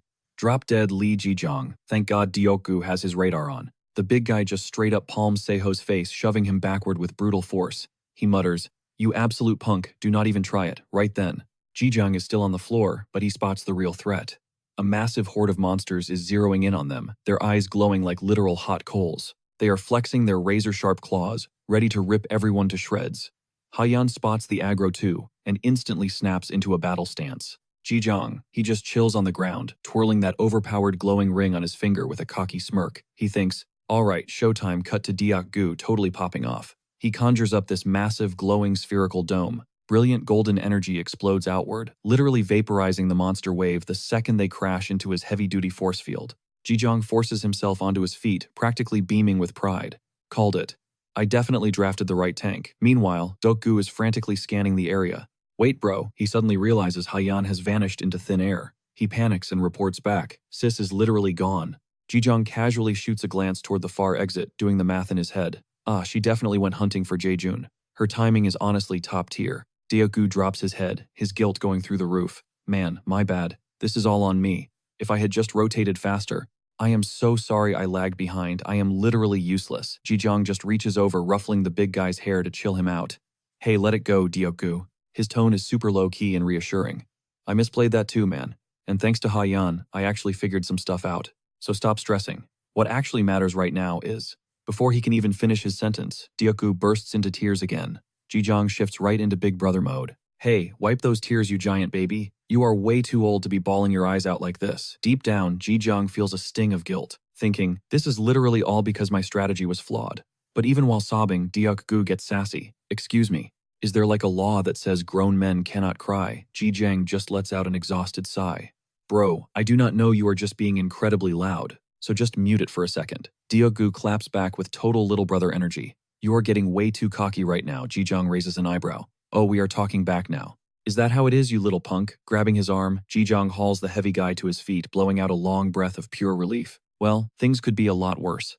Cut to another corridor where rapid heavy footsteps are echoing aggressively against the freezing stone floor. Heavy footsteps echoed like a war drum down the pitch-black abandoned corridors of the shelter. Jaejun was sprinting for his life, but inside he was practically cackling. That absolute clown, Yu Sok-woo. Watching him try to avenge Kichiol was prime entertainment, but the show was officially over. Seriously, how did I even get dragged into this mess with a dude who does nothing but yap? Then another face flashed in his mind, and his smug expression instantly soured. Jung Jinho, that absolute snake. I knew from day one that loyalty wasn't even in his vocabulary. But throwing me under the bus like this, unbelievable. Whatever the smartest play right now is still to back Jinho, team up and wipe out Hyun Sung. And right after that, I'm going to rip Kyung apart with my bare hands. Suddenly, an invisible force yanked his ankle. Jaejun slammed face first into the concrete. Wait, what the heck? Before he could even process it, Ha-Yan was already there.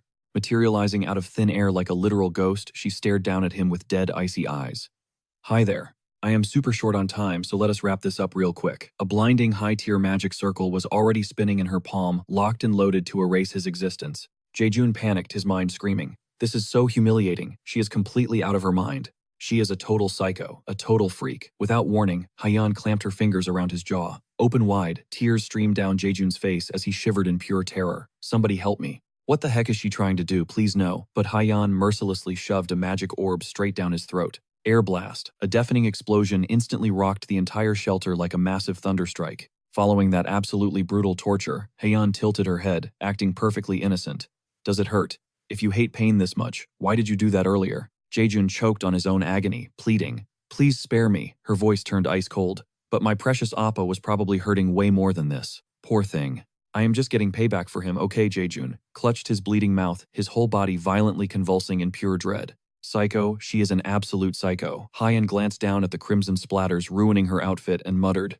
Ugh, your gross fluids got all over me. How annoying. Appa is definitely not going to like seeing this. You seriously need to be punished. Paralyzed by fear, Jaejun could only scream internally. Someone save me. I do not want to end up a corpse like Kichol.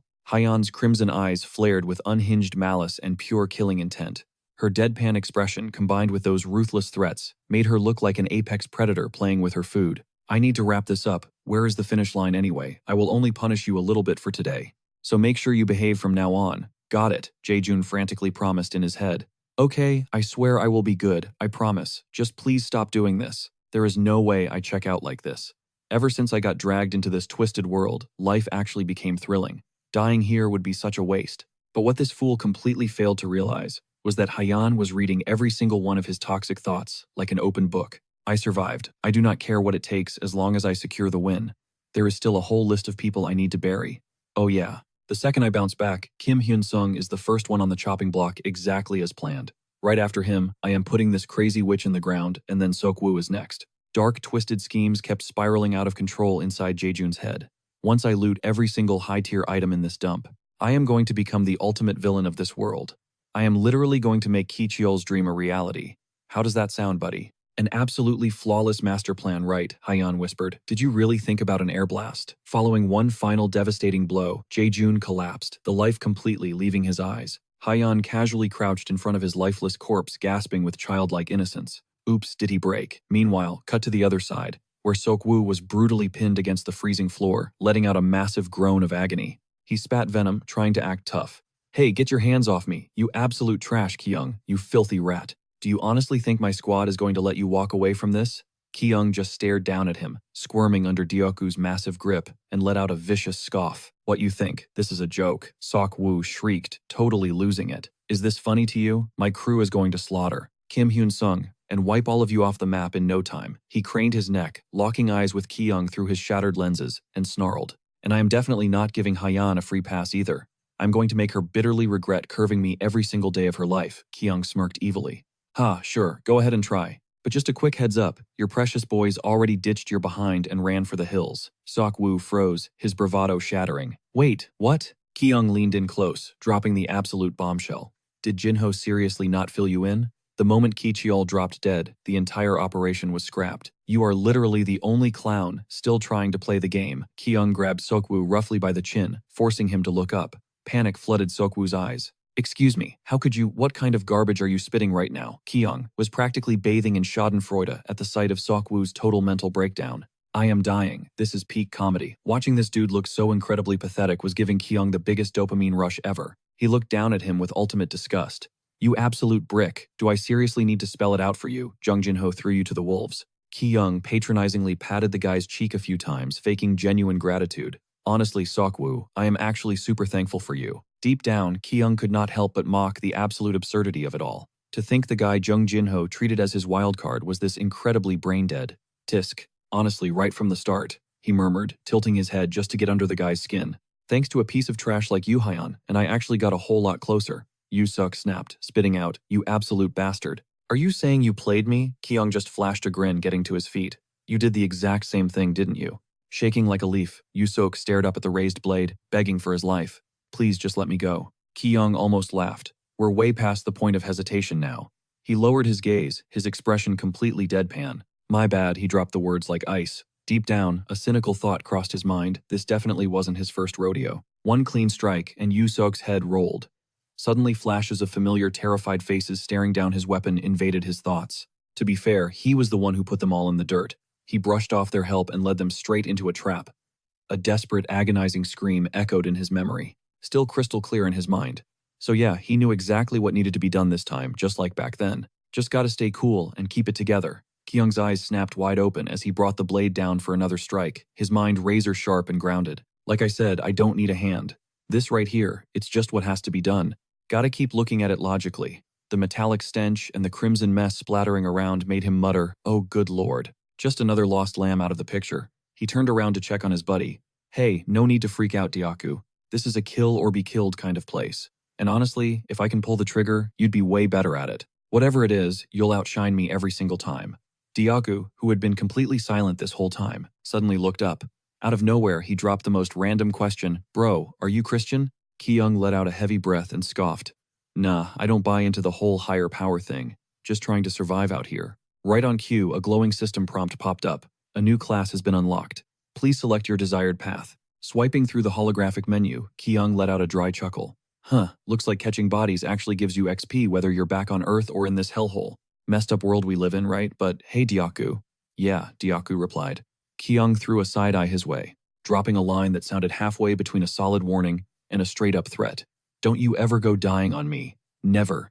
You got that. The two of them finally walked away from the gruesome scene, their silhouettes the only things moving in that massive, dead-silent shelter. Dyaku stole a quick glance. The entire walk, Kyung's eyes were completely glued to that faintly glowing system interface. He was practically walking on autopilot brain, working in overdrive, prompting Doku to ask, "Yo man, still stressing over the class change. Like I said, just pick whatever sounds the most badass." Kyung let out a long, exhausted sigh. That's exactly why my head is pounding right now. They all sound crazy good, kid. Option paralysis was hitting him hard. He stared blankly at the floating text, muttering a soft, Everything on the list was top tier, but what was the absolute meta pick? Guess I'll skip the Prophet and Regressor paths for now, he calculated internally. Out of nowhere, the frantic slapping of footsteps echoed against the dirt floor, followed by Hyeon's high-pitched, panicked voice. Kyung Hae-shi blew in like a total hurricane, hair wild and flying everywhere, launching herself forward with everything she had, to tackle him into a massive, desperate hug. A gut-wrenching sob escaped her. Kyung. He could physically feel how violently her tiny frame was shaking. Catching her weight effortlessly, a soft, reassuring smile crept onto his face. Hyeon. Her tear-stained, bloodshot eyes darted up at him, absolute terror written all over her face. Are you hurt anywhere? She babbled. You're not bleeding, right? You're totally fine. That freak you soak. What the hell happened? He rubbed her back, his voice dropping to a calm, soothing hum before laying it out straight. I put him in the ground. A massive wave of relief hit Hyeon so hard, she almost let her absolute darkest thoughts slip right out. Oh, thank God. I mean, yeah, of course you did.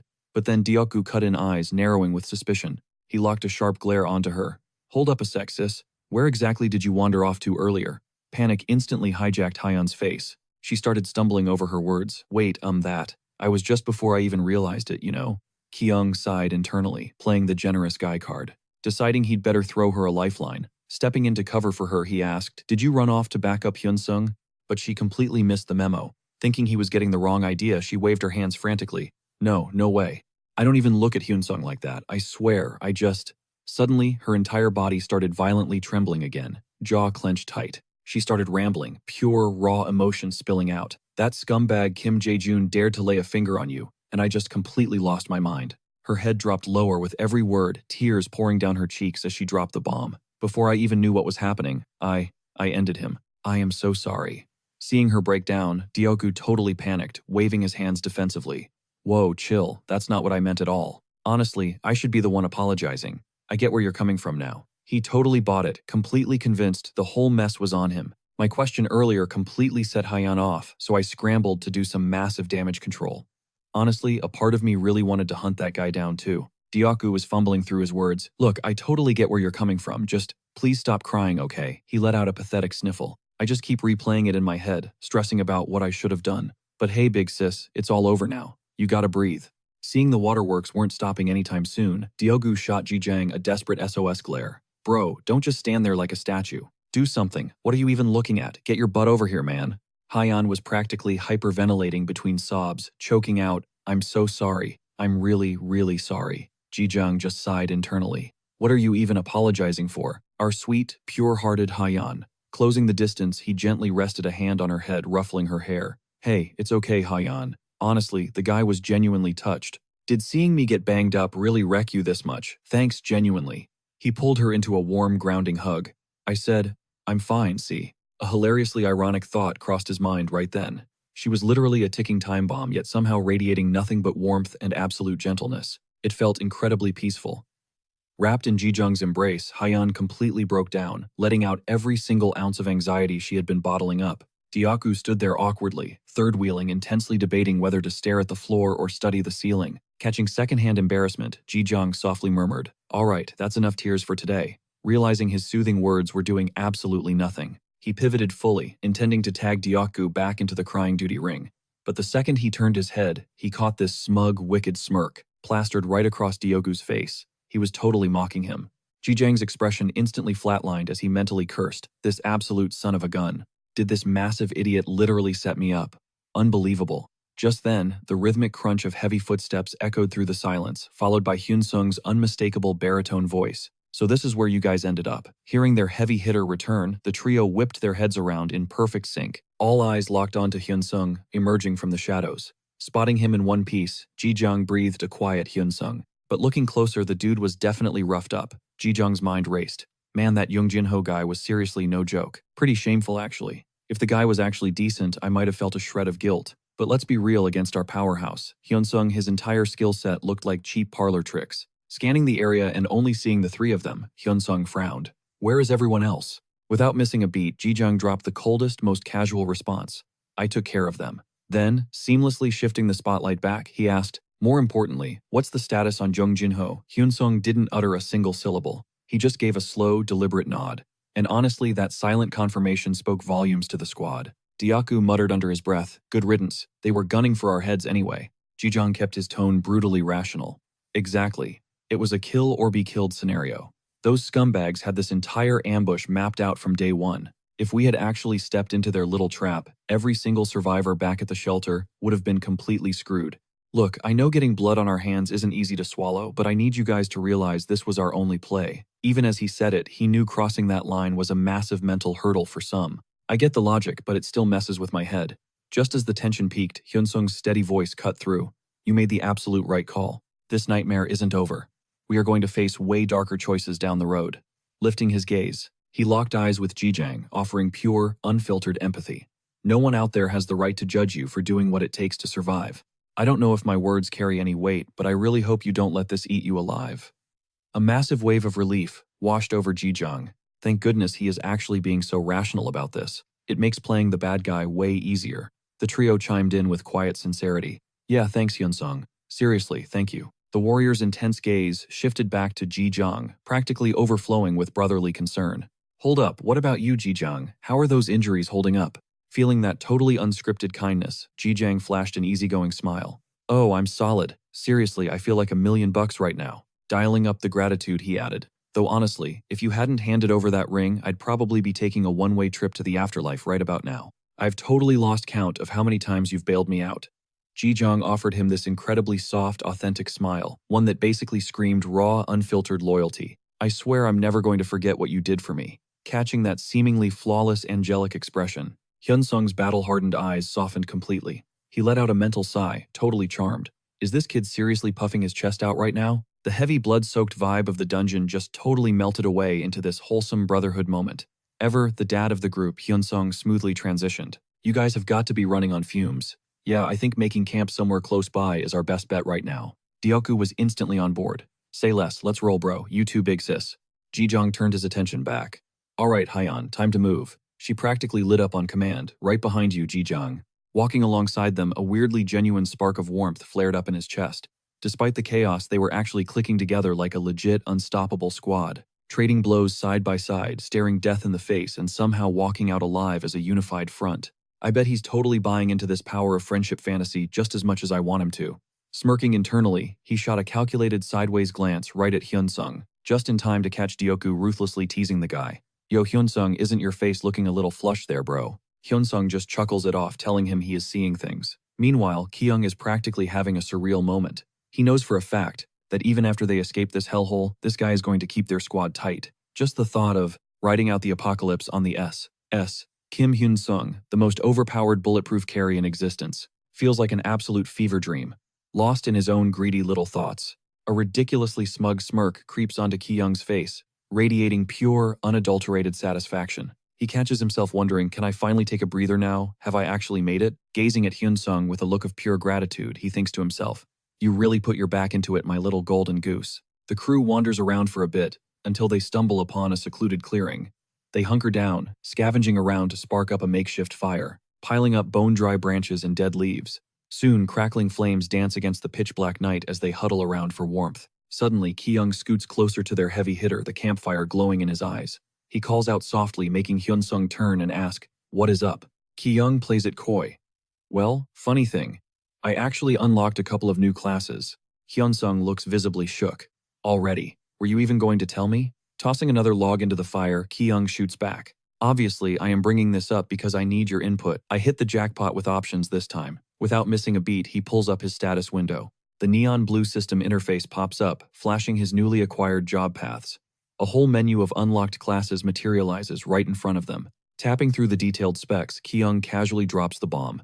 So I am sitting on 5 choices right now. Summoner, Magic Spearman, Warlock Alchemist, and Fire Mage. He is internally doing backflips, realizing every single one of them is rocking that sweet rare tag. Pulling a rare class is like winning the lottery. He grabs a piece of bread from Hyun-sung, muttering a quick thanks while breathing a massive sigh of relief. He was absolutely dreading getting stuck with some useless trash-tier class, but luck was on his side. Glancing over at Dioku, a random thought hits him.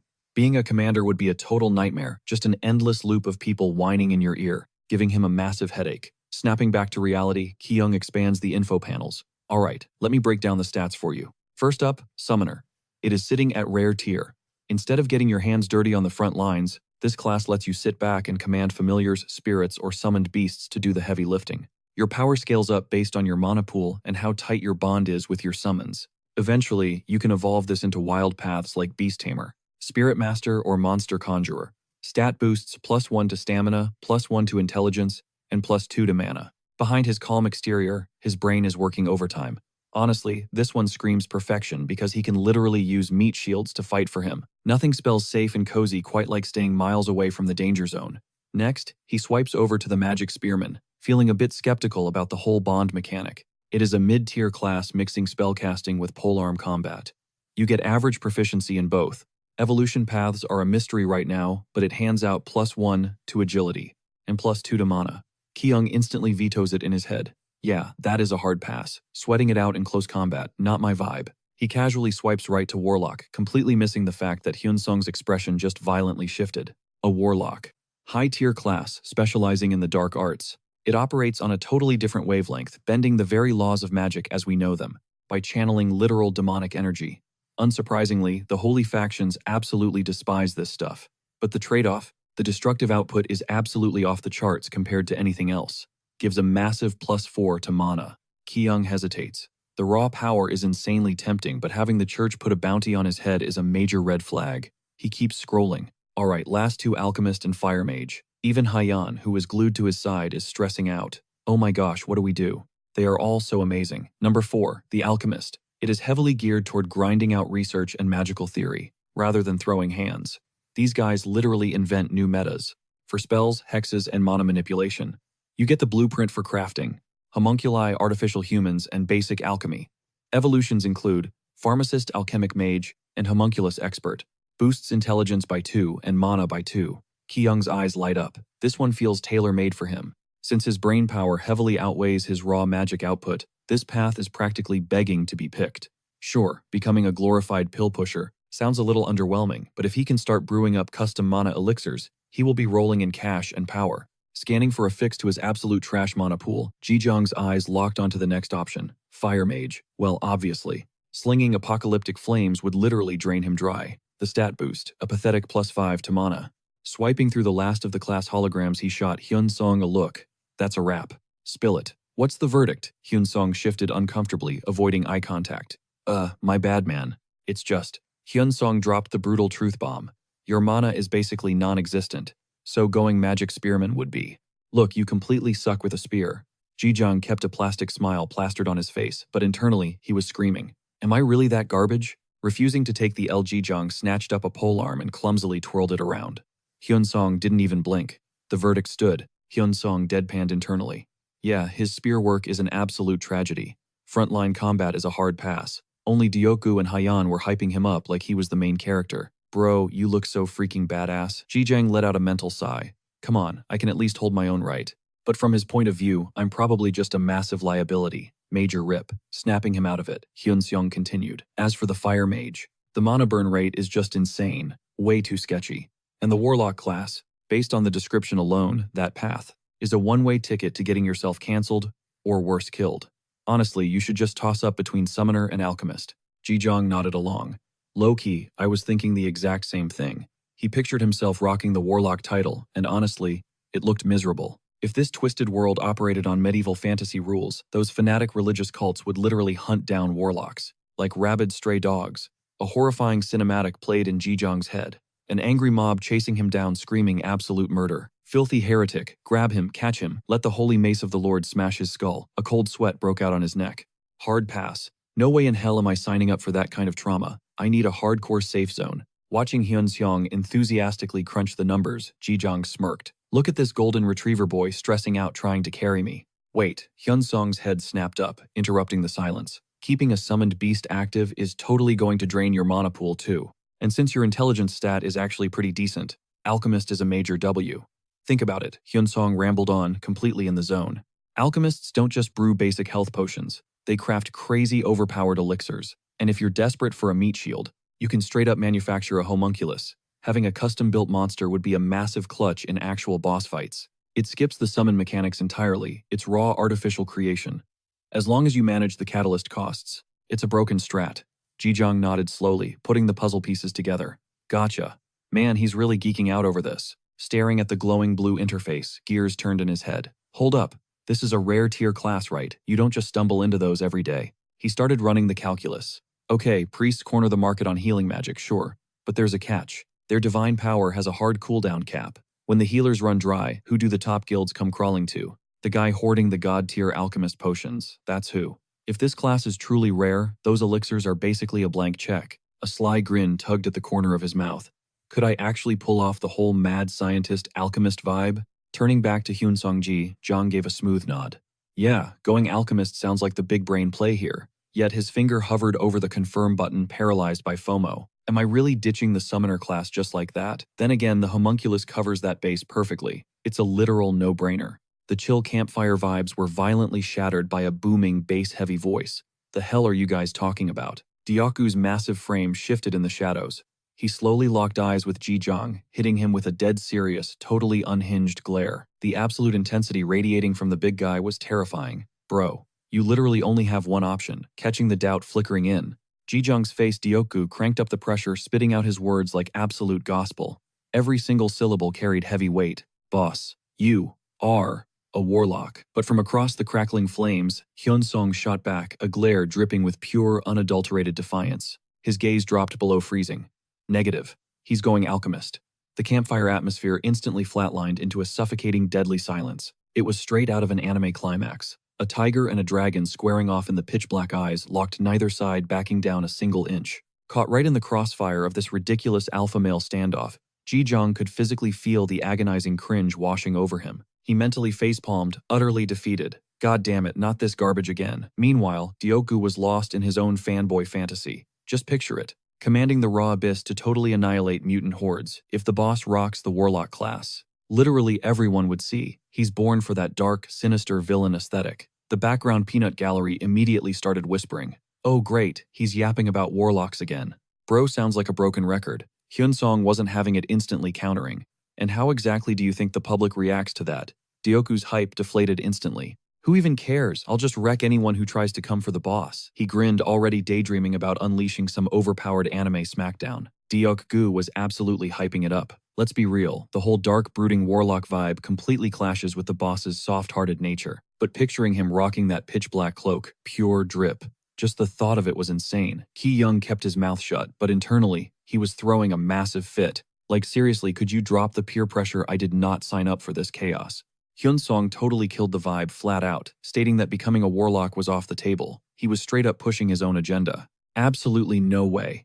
Obviously taking the alchemist route was the ultimate play here. Dyaku scoffed, visibly annoyed. Wait, what? It suddenly clicked in Ki-young's brain. Oh right. Duh. Our boy Hyun-seong literally possesses zero chill when it comes to losing. The two of them immediately started beefing. Dyaku slammed his foot down. No way, the boss is absolutely rolling. Warlock Hyun-seong instantly fired back. Alchemist. Dyaku doubled down, screaming. Warlock. Not backing down an inch, Hyun-seong roared back. Alchemist Ki-young flashed them a sweet smile, but deep down he was drowning in instant regret. Why did I even open my mouth? The two meatheads kept going at it, trading blows and throwing shade like there was no tomorrow.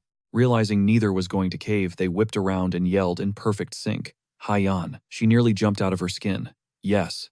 They were supposedly asking for her opinion, but honestly, it felt more like a hostage interrogation. What do you think, sis? Who are you voting for, Haiyan? She completely froze, stumbling over her words. Well, With Ki Young staring a hole through her, she practically whispered her answer. I honestly cannot pick one. Her mind started racing, picturing Ki Young stepping into Hyun Seong's fantasy.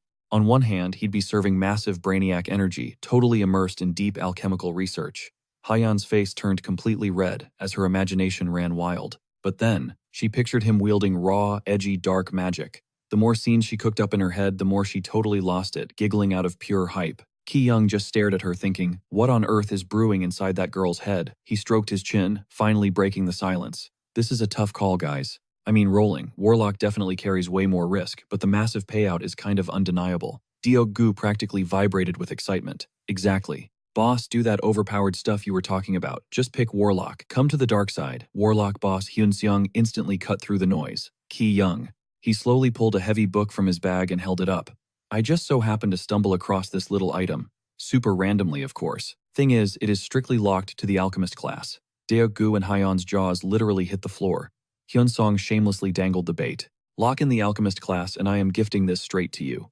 This is the Intro to Alchemy by Ramos Tucker. A legit hero tier item purely for alchemists. We are talking about the legendary Ramos Tucker, the iconic nomadic alchemist who mapped the globe. Back in his prime, he actually served in the Republic military. The dude was absolutely unmatched in bio and pharmaceutical research. His alchemy skills were god tier. But out of nowhere, for literally zero logical reason, rumor has it he got completely wiped out in a purge. He might be long gone, but the insane alchemical knowledge he left behind is still floating around today. +1 to intelligence, +1 to mana. Ki Young was absolutely shook. Wait, what even is that? Hyun Seong just casually waved the book in the air. Well, you trying to tell me you do not want it? Ki Young's eyes were practically glued to the loot. Oh, that is too sick. Literally cannot say no to that. Refusing to take the L, Deok-gu frantically jumped in. Hold up, Hyun Seong, that is not a gift. You are straight up bribing the boss with epic loot. This is totally rigged. And seriously, where did you even pull that from? Ki Young smoothly jumped in. Oh, you know, it was just chilling in that treasure chest with the rest of our drops. Hyun Seong gently brushed his hand over the cover. Look, I am no alchemist, so reading this thing is literally impossible for me. But we are talking about a hero tier item here, and it is completely useless sitting in my inventory. But for you, the potential is actually insane. Ki Young was smirking internally. Oh hell yes, you are doing amazing, sweetie. He flashed a wicked little smirk, his brain calculating his next move. Coming up with an alibi for this is getting tricky. Let's be real. There is a massive chance that the ring and bracelet he handed us earlier were not exactly common loot either. Sure, Hyun Seong is a literal regressor, but a god-tier treasure chest just magically spawning right next to him. Yeah, super sus. Ki Young thought back to the moment Hyun Seong spawned into this timeline. I have zero clue if our golden boy somehow glitched his inventory back with him, or if he has secret access to some VIP cash shop that the rest of us are locked out of. But watching him constantly spawn crazy items out of thin air, dude's stash has to be insanely stacked, far more than I ever guessed. Hyun Seong hit him with those puppy dog eyes. Ki Young, please, you have to run. Alchemist. Deok-gu physically started dragging him the other way. Bro, Warlock. You gotta lock in Warlock. Feeling brave, Hyeon suddenly chimed in. You should just pick whatever class makes you happy, okay? He closed his eyes, throwing on a dramatic voice. Alright, I have made up my mind. While internally, he was just doing the math. Honestly, you do not need a galaxy brain to figure this one out.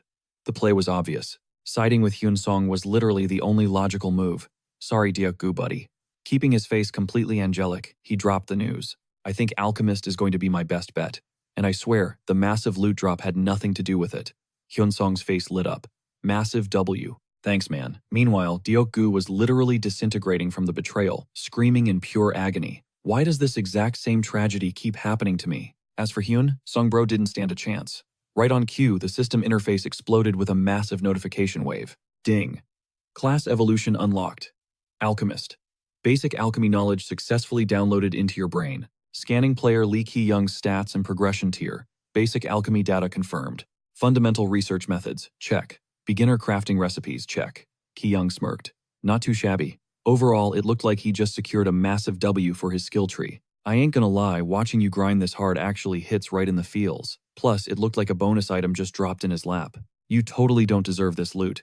Let's just hope his brain can actually process Ramos Tucker's legendary alchemy skills. Otherwise, wasting a heroic tier artifact on him would be like throwing a Gucci collar on a stray dog. Ki-young just flashed a chill, confident grin. His mind was already racing a mile a minute. It wasn't like he was clueless about the item's origins anyway, so whatever free loot is free loot. His train of thought crashed the second he caught Hyun Seong staring at him. with this wildly grateful, borderline starry-eyed expression. The dude was literally clutching the skill book to his chest. The amount of pure emotion radiating from Hyunsung's gaze was blinding. Ki-young mentally sighed, totally, throwing in the towel. So do I finally look like I'm actually worth something? Honestly, he couldn't care less about the sentimentality. The only thing that mattered, he was now the ultimate blue-chip stock in Hyunsung's portfolio. The days of being the useless baggage guy were officially over. Enter alchemist Lee Ki-young. Bro felt like the Wolf of Wall Street. He had absolutely struck gold. Hyunsung practically shoved the book into his hands. Massive congrats, Ki-young. Diaku sounded low-key bummed out. Man, what a letdown, but if that's what the boss man wants. Hayan quickly chimed in to hype him up too. OMG, congrats. Ki-young switched on his flawless, polite persona. Appreciate it, Dogu. Thanks, Hayan. You guys are the best. I'm seriously honored to accept this, Hyunsung. He took the tome, masking his greed with a perfectly crafted look of joy. Honestly, I feel kinda bad always taking stuff from you guys. It's actually low-key embarrassing at this point. But I swear, I'm gonna grind like crazy to make sure I don't let you down. A soft chuckle slipped past his lips. Nah, for real, nothing makes me happier than finally being able to carry my weight around here. Hyunsung, my guy, you're literally too nice for your own good. But deep down, the real joy fueling Ki-young's ego was way more toxic. I'm gonna make your investment go straight to the moon, buddy. So you better keep pouring your resources into me, you hear me? Pages totally crammed with cryptic runes and weird symbols. Later that night, while the rest of the squad was dead to the world, he was still awake, studying by the flickering campfire. His face was a stone-cold mask as he skimmed through the dense text. So this is the magic of chemistry. Zero gear means putting this into practice is going to be a massive pain. I'm definitely going to need catalysts and extra raw materials. Stuff exclusively made for alchemy. Man, that stupid pig is snoring so loud it's literally driving me insane. He was so lost in his mental rant that he totally missed the movement behind him. Hyunsung had already woken up.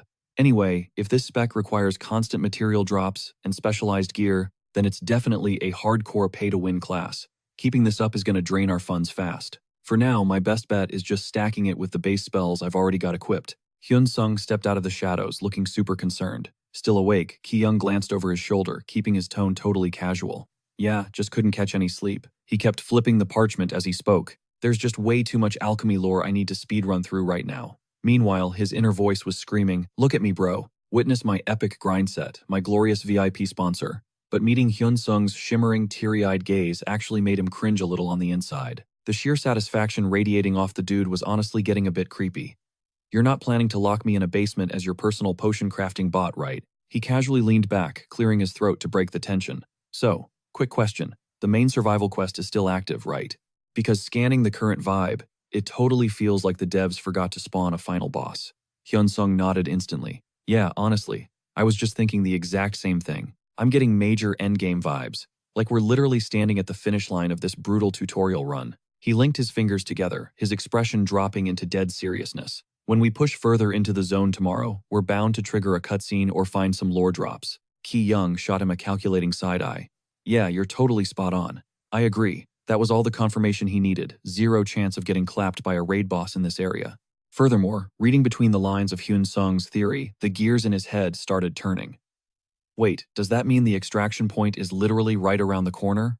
Cut to a dimly lit room bathed in the warm glow of a hearth. The continent. Mountains of intel documents were scattered all over the desk. The busted tutorial guide explicitly stated, he finally clocked it. The continent was an exclusive endgame server, reserved strictly for the sweatiest survivors. And somewhere in the shadows, a mysterious player was heavily monitoring their every move. Looks like we finally tracked our targets down. Sang-hee maintained a totally unfazed, icy demeanor. The absolute sword and the ultimate shield. They're going to be the ones to take that person's place. She kept dropping the lore, even though we haven't even scratched the surface of the main campaign yet. Despite all that, she added knowingly, it hardcore feels like we just leveled up our progress by a massive milestone. Back with Ki-young's squad, they were just casually bantering while trekking. Yo, what do you call the god of thunder after a shower? Thor ollie clean. Okay, what about a kid who literally never touches grass? Dioku didn't even skip a beat. A straight-up nerd. Alright, my turn to drop a riddle. Hyunsung suddenly jumped into the chat. If you're hitting the thrift store and want a massive discount, what bag do you bring? Dioku just stared at him, totally blanking. Bro, what are you even talking about? I don't get it. A serious glint flickered in his eyes. Watching Park Dioku practically rolling on the floor in a fit of laughter, he couldn't help but wonder. Seriously, Hyunsung, where did you even pick up that cringe material? Ki-young leaned in close to Hayan, whispering, did you find that even slightly amusing? She aggressively shook her head. Nope, totally dry. A satisfied smirk crossed his mind. As expected, our Hyen is way more entertaining. Still, he had to admit it was a relief seeing the crew finally loosen up. After dealing with endless waves of panicked survivors, it was obvious everyone started out terrified, just desperately trying to claw their way out of this pitch-black nightmare. A soft smile escaped him. Catching his vibe, Hyen's face instantly lit up with pure joy. Kyung gently patted her head. Honestly, this right here, this is exactly why clinging to a literal regressor is an absolute cheat code. Suddenly, the group froze in their tracks. A massive, looming doorway straight ahead demanded his full attention. This was it, the exit Hyunsung had hyped up yesterday. The guy actually cracked a subtle smirk. Kyung mentally facepalmed. Look at this dude acting all smug. He steeled his nerves. Alright, let's do this. The squad exchanged a synchronized nod before Dagu charged ahead like a human bulldozer. Here we go. Kyung hyped himself up, time to hit the unknown. But his eyes practically bugged out the second he saw what was waiting behind that door. Diogu stopped dead in his tracks. Yo, what is this? Did we just walk into another freaky dimension? Kyung furrowed his brows, totally thrown off. Unknown world. Where the heck even are we? What is this garbage? This definitely isn't the outside. A bizarre glowing crest carved right into the center of the floor immediately grabbed his focus. Wait, is that creepy thing in the middle? A literal magic circle. Right on cue, the system flashed a hologram. A rare mandatory quest had officially dropped. The notification pinged simultaneously for the entire squad. Rare quest completion progress, 0 out of 1. He blinked bewildered. What is the meaning of this? Diogu suddenly chimed in. Yo, big bro, check out that other door over there. The big guy rushed over, throwing his entire body weight against the heavy gate. Arg bro, this thing is literally bolted shut. Kyung quickly warned him. Diogu, stop manhandling random stuff like a maniac. Fall back. There's definitely some hidden mechanic we need to trigger to crack this thing open. He kept analyzing the situation aloud. And we have to actually escape this room to officially clear the dungeon. Meanwhile, his brain was working in overdrive. What exactly is the gimmick to clear this stage? First off, Hyunsung already confirmed there wasn't going to be a boss fight here. Honestly, that glowing magic circle practically screamed clue. Suddenly, his gaze shifted over to Hyunsung. The guy was casually strolling forward step by calculated step. A vibrant surge of mana started radiating from his palms. The magical energy instantly synced up with the glowing crest on the floor. Everything clicked in Kyung's head. Oh, I get it. We literally just had to feed it some mana. Playing the innocent card, Hyunsung casually shrugged. Yeah, exactly. I just got this gut feeling it needed magic power, so I gave it a shot. And bingo, that was the exact mechanic. Kyung internally rolled his eyes. You are making it way too obvious, buddy. The holographic interface booted up again. Rare mandatory quest cleared rare quest completion progress. 1 out of 1. Survival objective. 1 out of 1. Looking like a total fanboy, Deoku shouted. You're a genius, boss. Kyung played it cool, confidently replying. Yeah, but his icy gaze was actually locked dead onto Hyunsung. The regressor was just standing off to the side, a tiny satisfied smirk playing on his lips as he watched the group celebrate. Kyung practically read the dude's mind. That look just screamed. Nailed it. Kyung knew the truth though. This right here, this was merely the prologue. Beside him, Hyan stared with huge starstruck eyes. Oh my gosh, it's so gorgeous. He couldn't help but agree. You're not wrong. A spectacular fountain of glowing geometric light particles erupted out of the magic circle. Honestly, as totally messed up as this tutorial was, you had to admit the cinematic ending was absolute fire. The colossal stone gates slowly began to grind open. A blinding beam of light flooded in, forcing him to shield his eyes. Over the intercom, a gentle professional voice echoed out. Congratulations on surviving and returning safely from the tutorial stage. He practically got whiplash, realizing it was Song-hee. She stepped into view, her tone completely deadpan yet formal. I am the administrator overseeing this specific tutorial dungeon floor, and the vice master of the Blue Guild. Keeping that polite corporate energy, she continued, My name is Lee Sang-hee. Pulling the headset off her ear, her demeanor instantly shifted to warmly welcoming. It is an absolute honor to finally meet all of you in person. Her words just kept looping in his brain. The administrator for the tutorial dungeon. It felt way too sus, almost like she was aggressively trying to buddy up with them. What the actual heck is going on here? Before anyone else could react, Dioku charged right up to her. He went straight on the offensive. What do you mean, tutorial administrator? Hold up. Are you the one who trapped us in this death game? Song-hee smoothly deflected. No, please allow me to properly explain. She launched right into her official backstory. I am the vice master of an independent guild, operating under the Holy Empire, established in the divine name of Goddess Benigor. Our organization is known as the Blue Guild. I happen to be the one managing this specific tutorial sector. Look, one random day our people were also dragged into this dimension and forced into the exact same twisted trials. To put it simply, we're just the beta testers who arrived here before you guys did. But honestly, we still haven't uncovered the real reason. why anyone is actually being abducted and dumped into this realm. She gestured over toward the massive, fully opened gateway.